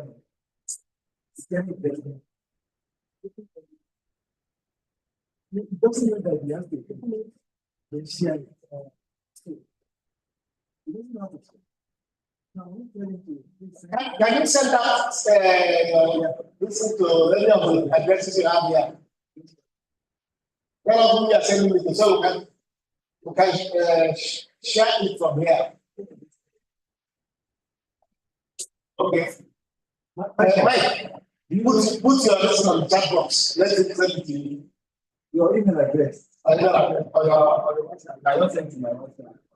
Your WhatsApp. Okay. You seem to be here now. But it's not there. Yes. We can turn to the next slide. Let's see. Next slide. Let's see.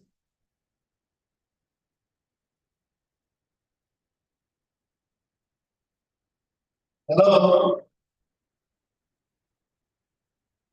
Okay, check the chat box. Let's do. And then send this file to the other email. That's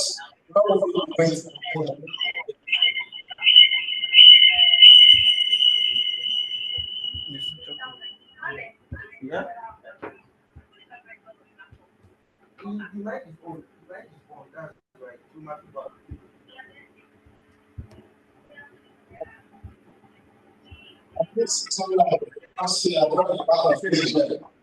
down part.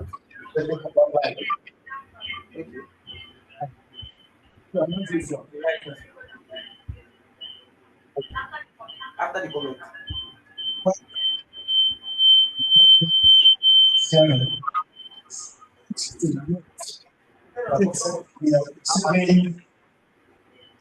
I think it's using a draft scan. And so please let us fasten our seatbelts so that we can complete the whole thing today. So those outside, those online, please take notes. We're going to have the ATM today so that we can wrap up everything today. Okay.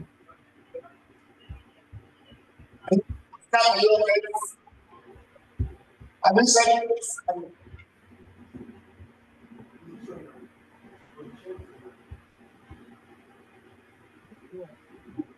So let's see. Can you show this and tell you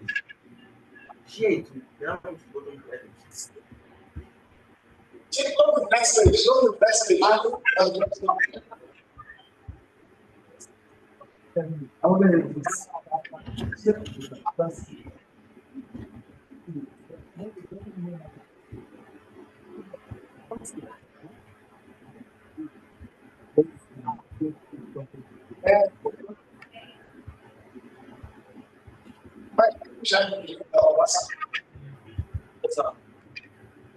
Send this slide to this one.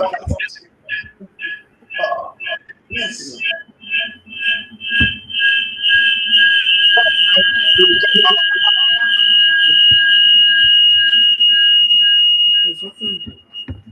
There's nothing there.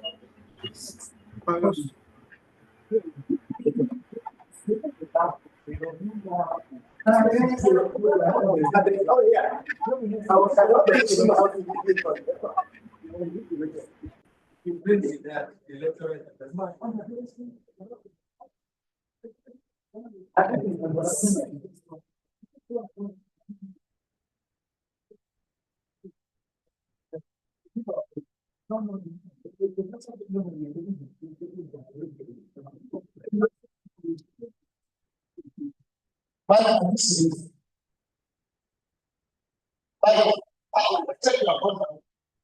No, okay. Yes, send your slide to, at least when I send to me. Check the chat box here. Let's say one thing about this. Send it to that. Send it to that WhatsApp. Which Yes, I'm sending it to the WhatsApp now. Okay, you are sending the WhatsApp to you. Yes, sir. Please send it so that I can share the screen on them.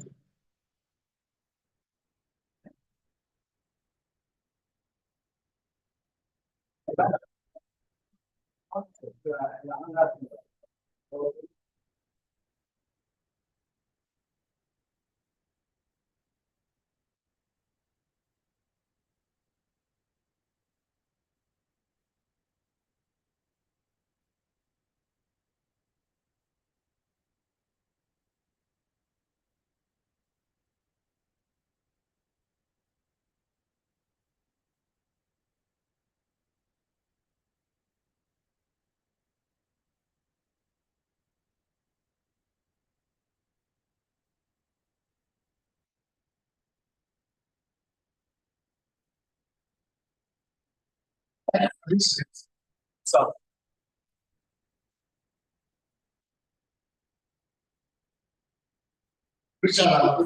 yes, sir. I've sent it, sir. I've sent it.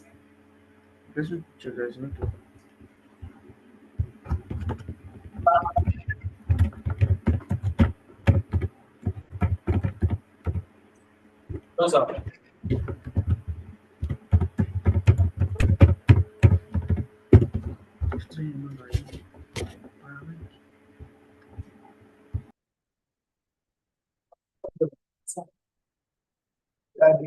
Advocate.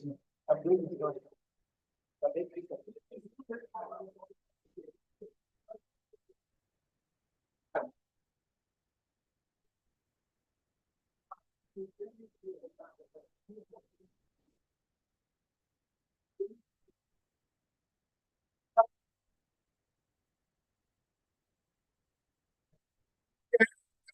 I can see. Okay, Richard, sorry, but not the use like that. That's right. So, Mr. President, sir, in view of the fact that we're just finishing by revenues, well, yes, but we think. Right. This allow me to. Okay, please let's just.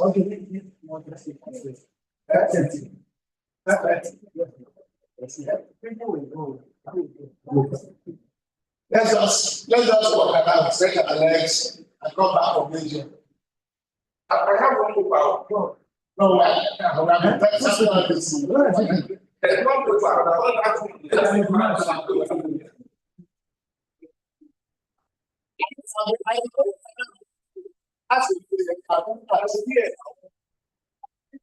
Let's do this now.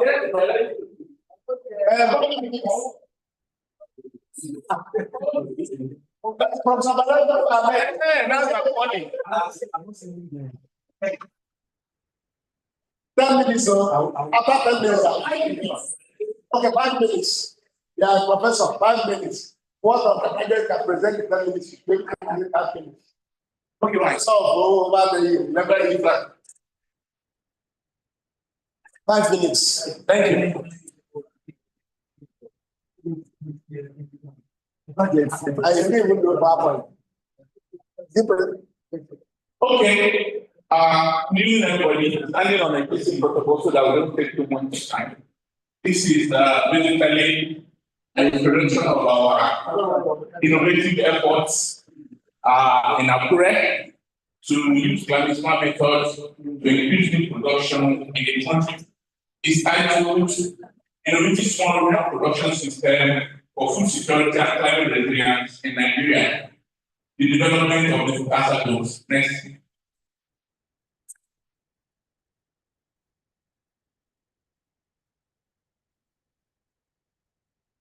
Okay.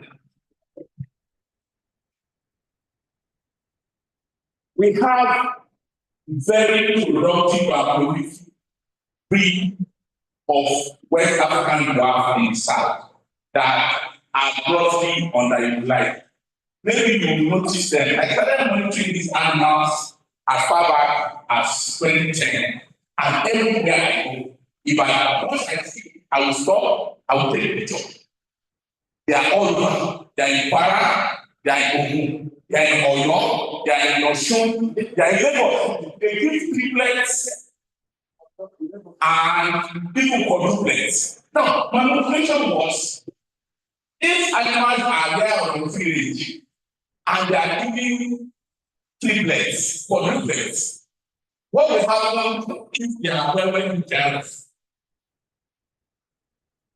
So, we started trying to find a way to investigate commercializing them. So we got a partner,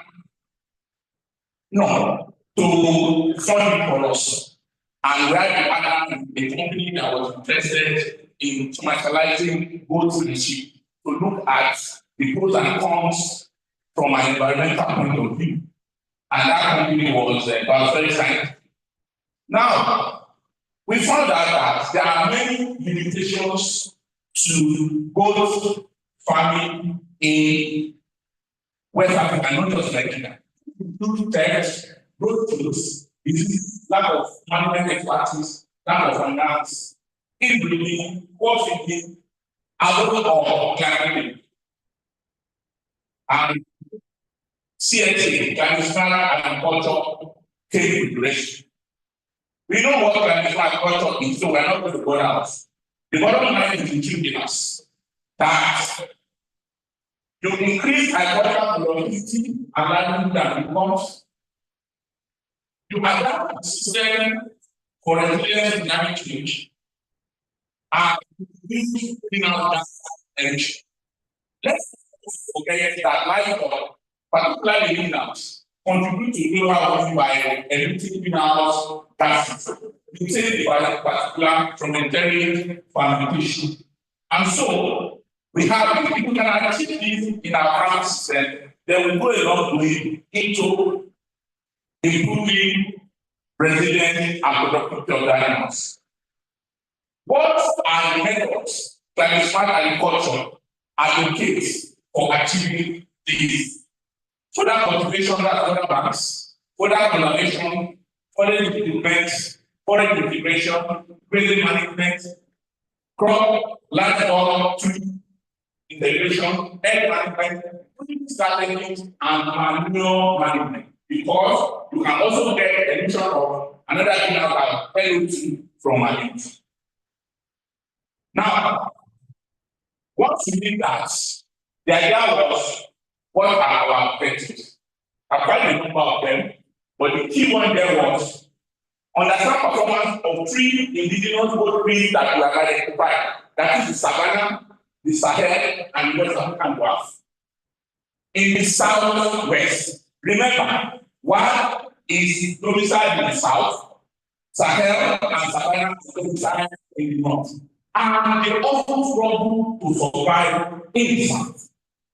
So, develop sustainable gold innovative breeding strategies, develop disease resistant, fast-growing and low resistance hybrids, develop sustainable commercial gold and sheep production management system that led us to the development of a global program called the Futasa Gold and Sheep Program.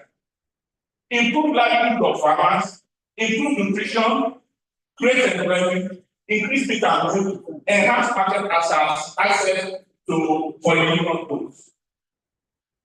Okay, so in 2020, the partnership acquired 15 female goats, 4 white, 6 Savannah, and 5 Sahel, and 1 Randy Savannah hawk. This was the foundation stock for the Futasa breed. These are the crossing F1 we generated from that cross breeding. And here you have our model plan for developing this new breed of animal. It's resistant, fast growing, and so the idea is we get pure breed of the better performing ones, that is Savannah and Sahel. We cross them with what? Then we arrive at a 75% of the superior gene after the F1, so as to stabilize. From there, we get our animals, and then we provide services to commercialize them. This includes identification and electrician, housing, nutrition, feeding, management, health management, breeding, security, insurance, labor, marketing, and administration. And then you have our first F1 were fantastic animals. You can see there the bug, and then it goes into the water. If I was, this guy going to make this shot with, I don't worry, to make them. And there you have it. This guy was 35 kg at 1 year old. At 1.5, it was 40 kg. Fantastic animal. Even the father was not weighing that much. The father was weighing about 38 kg. At 22 years old. We also developed and innovative commercial production strategy that focuses on using intensive rotational, high-density rotational grazing. And so, using that, we focus on our own available local grasses, legumes, and trees. This includes napier, raspberry, and guinea grass. Our legumes include black lab, acacia, love. Where do you like? Which one gives me the light?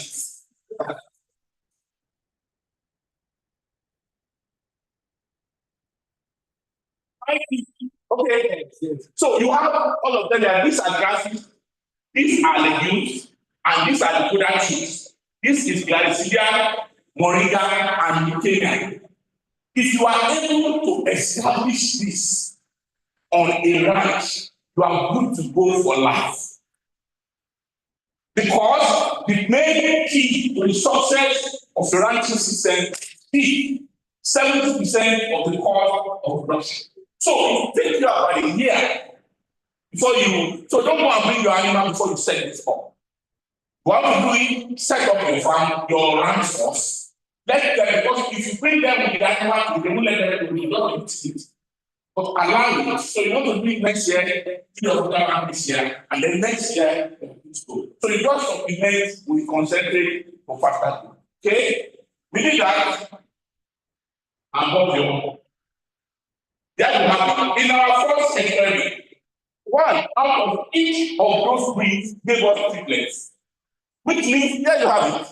Why? Triplets. Savannah, triplets. Sahel, triplets. In this country, these are, I didn't go to Ghana, I didn't go to South Africa. Here they are.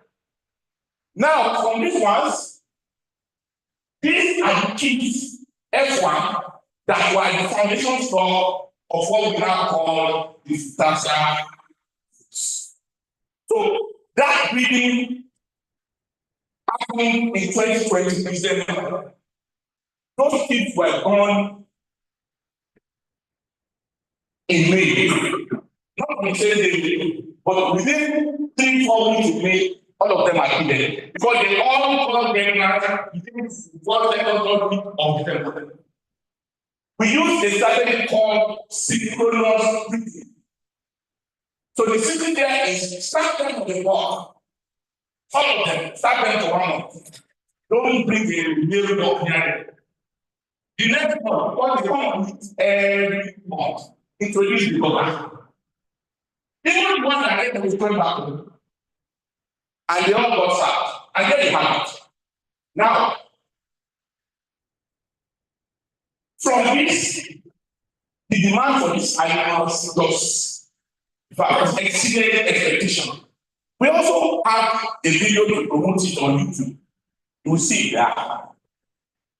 This video, you can Google it on YouTube and you have more of them. Right now, we have got to the point that is not support. Government of Agriculture is loaning people money to farm this program.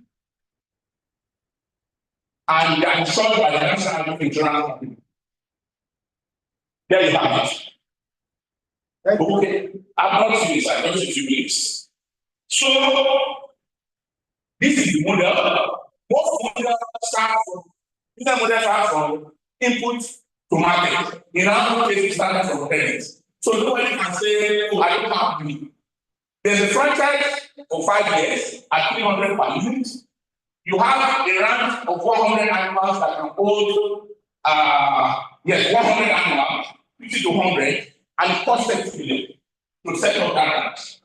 By the second year, you are getting 12.5 million conservatively from the animals. So in 3 years, you worked, you got your money back, you make profit in the 4th, 5th year. You renew the contract for another 3 years. By the end of that 3 years, you still have your mother goats and also kids. You can decide to take the mother away for Christmas and sell it and give your money. Okay? Lesson learned. Quite a number of them. Working with small groups, capacity building within community animal management and the production of animal health services ensure that the thing is sustainable. Raising goats with cluster confinement is environmental friendly. It needs no heavy work. So because you don't move them around, you don't go take them from to one. National policies to accommodate community-based lifestyle improvements still are in the ways.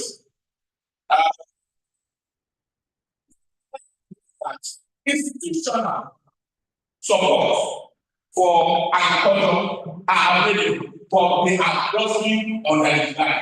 Maybe people are not aware, maybe people are afraid to take roads, but there you have it. If you need a side hustle, come here to Pastor. Upscaling opportunities. We have started the first ranch in Akure, and people are subscribing to it. So you can get here, you can do UK, you can do US. Interestingly, we have people from the UK, people are subscribing to farm in Nigeria. So, we are hoping that by 2030, we should have a Bukasa ranch in every nook and cranny of it.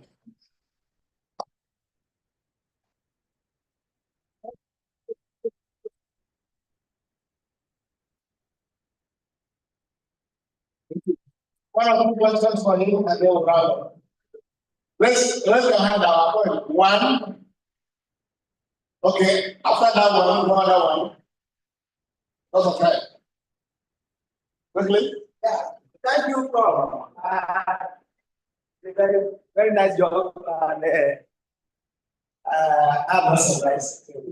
But you mentioned something that I want to ask question about.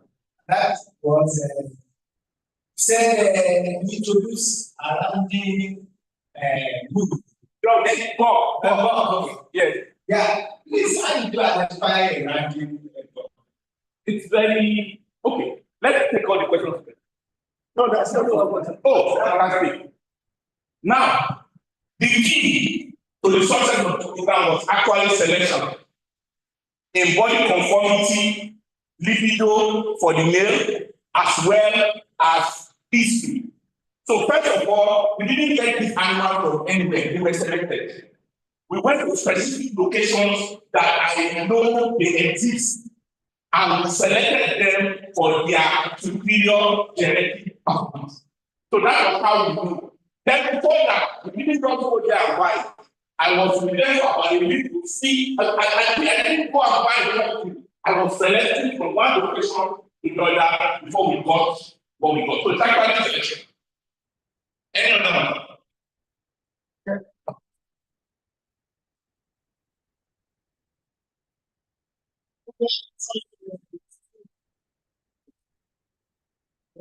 Okay, not very okay. Let's send alerts and number in this is the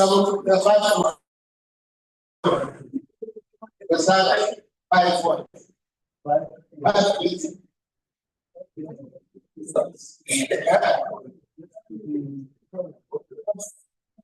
5 will come back. This is not around 5 will come back.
àwọn tí ń sọ̀rọ̀ ó ti ń sọ̀rọ̀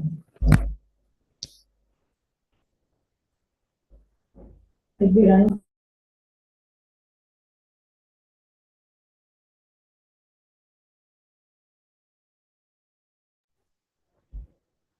Ẹ̀yin mẹ́wàá lójú sóhùn.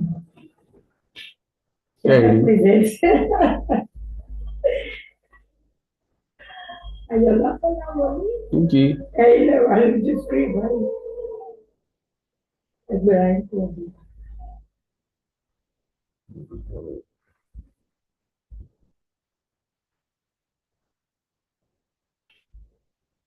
Ṣé mo ṣe wà ń bẹ̀?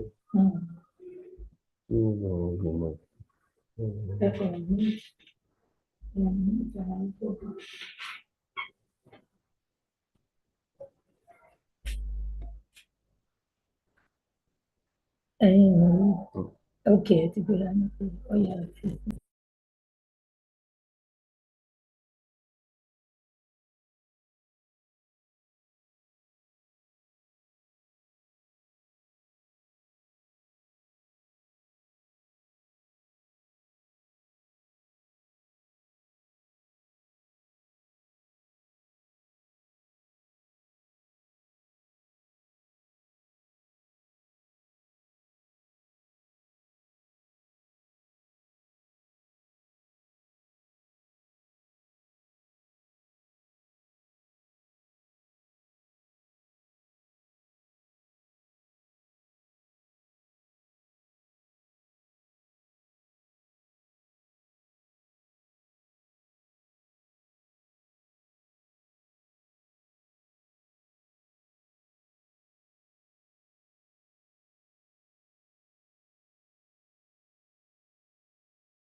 Sorry, when you finish eating, pack all your books inside your bag.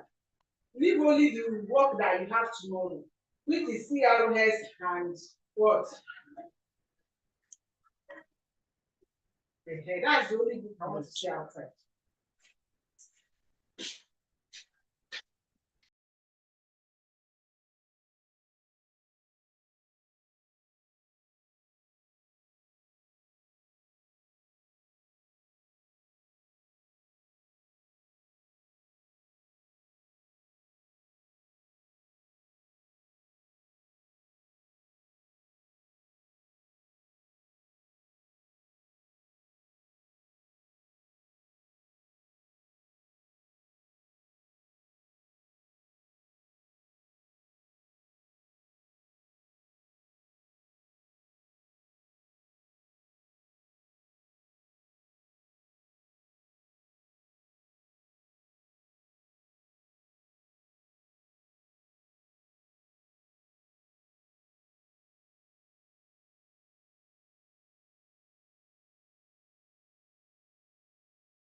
follow her.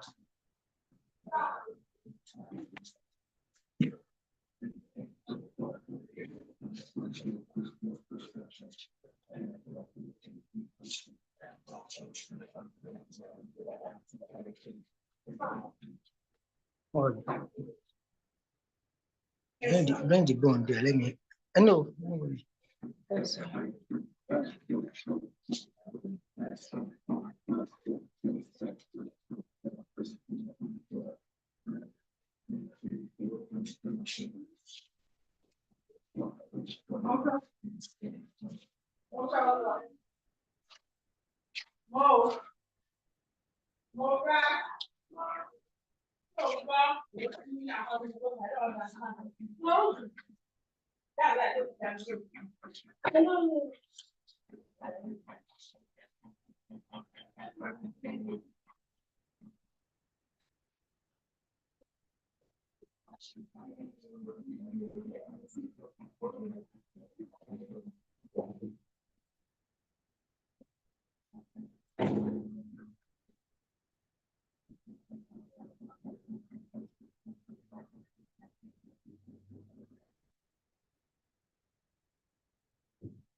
Hello.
In Jesus' name, our Heavenly Father, we want to thank you once again.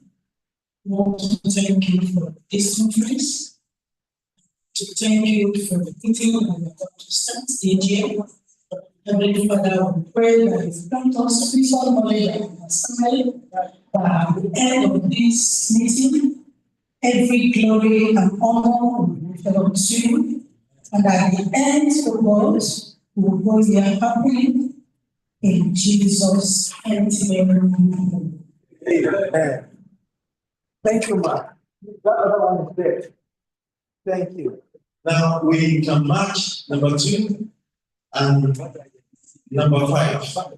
Okay, we can match number 2 and number 5. So can we start number 2? Okay, let's go to number 3. Secretary, please quickly. Secretary, take number.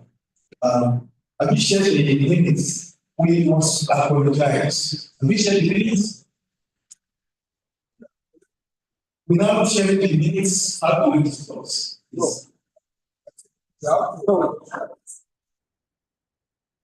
Oh, sorry. We need to adopt the agenda which has been brought to the consideration and adoption of the agenda. Because if you have any other thing to discuss, it must be, please, we need to adopt the agenda first. Abiola, go back to the subject. Thank you. I was going to do that, but somehow in my holidays. Yes. We need to adopt the agenda. Please let's start with look at the agenda. Yes. So item 2 should actually be consideration and adoption of agenda. So please, can we look at the agenda? Number 1, number 2, like I said, we are merging number 2 and number 5. So after matters arising, the president will give his address. Then general secretary's reports, refreshments. Why is it on there? I thought we were in a hurry. Number 8, financial secretary treasurer's report. Please scroll down to number 9. Number 9 is harmonization of membership types. I want to tell you what we are discussing. Number 10 is review of membership fees. That is for new members, and then review of annual dues. Number 12 is hosting of the conference for next year. We also going to look at the conference of the other year, creation of the website on that. Building bridges will tell you what it is. Then, of course, professional excellence. Okay, charter methodologies. We discussed that briefly. Comment by NMetS chairman. Please, if there's any other thing that is missing, can we or want us to remove or add? Yes, sir. I said that. That's okay. All right. Thank you. Well, again, we thank please get a name. Again, the opening prayer. Praise the Lord. Now, having adopted the agenda, we now go to secretary to give us the to quickly read. Please, we need another microphone. It's working now.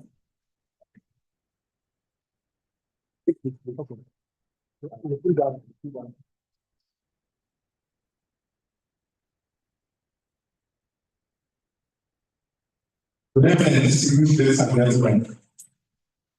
The minutes of the 33rd AGM held on the 22nd of November 2020 at West of the Law, 106. That was the most COVID and the first time we tried to have virtual and physical attendance. By that meeting, the physical attendance was really by EXCO members who could make it there. So, but it turned out that the attendance was very low. I used to school of this. So,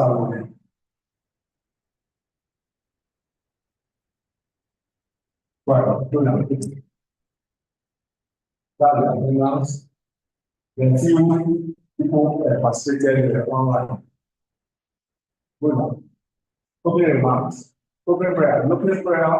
The music commence with the national anthem as well as the rest of the glory anthem. And opening prayer offered by Professor CEO of Chile. Opening remarks.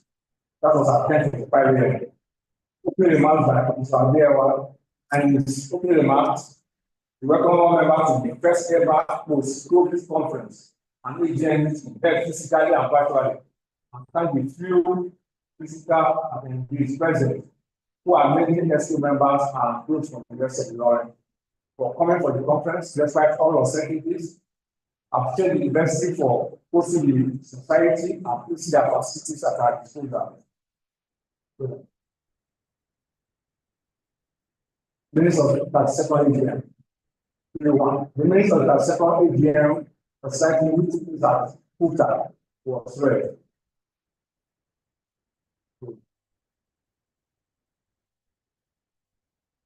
The minutes of adopted motion by Dr. T.B. Adibola from the University of the Lorry and seconded by Professor P.B. from Futa to now. Membership drive. The General Assembly of the society were briefed about the efforts that were made in several zones to improve the membership status of the society, as well as improving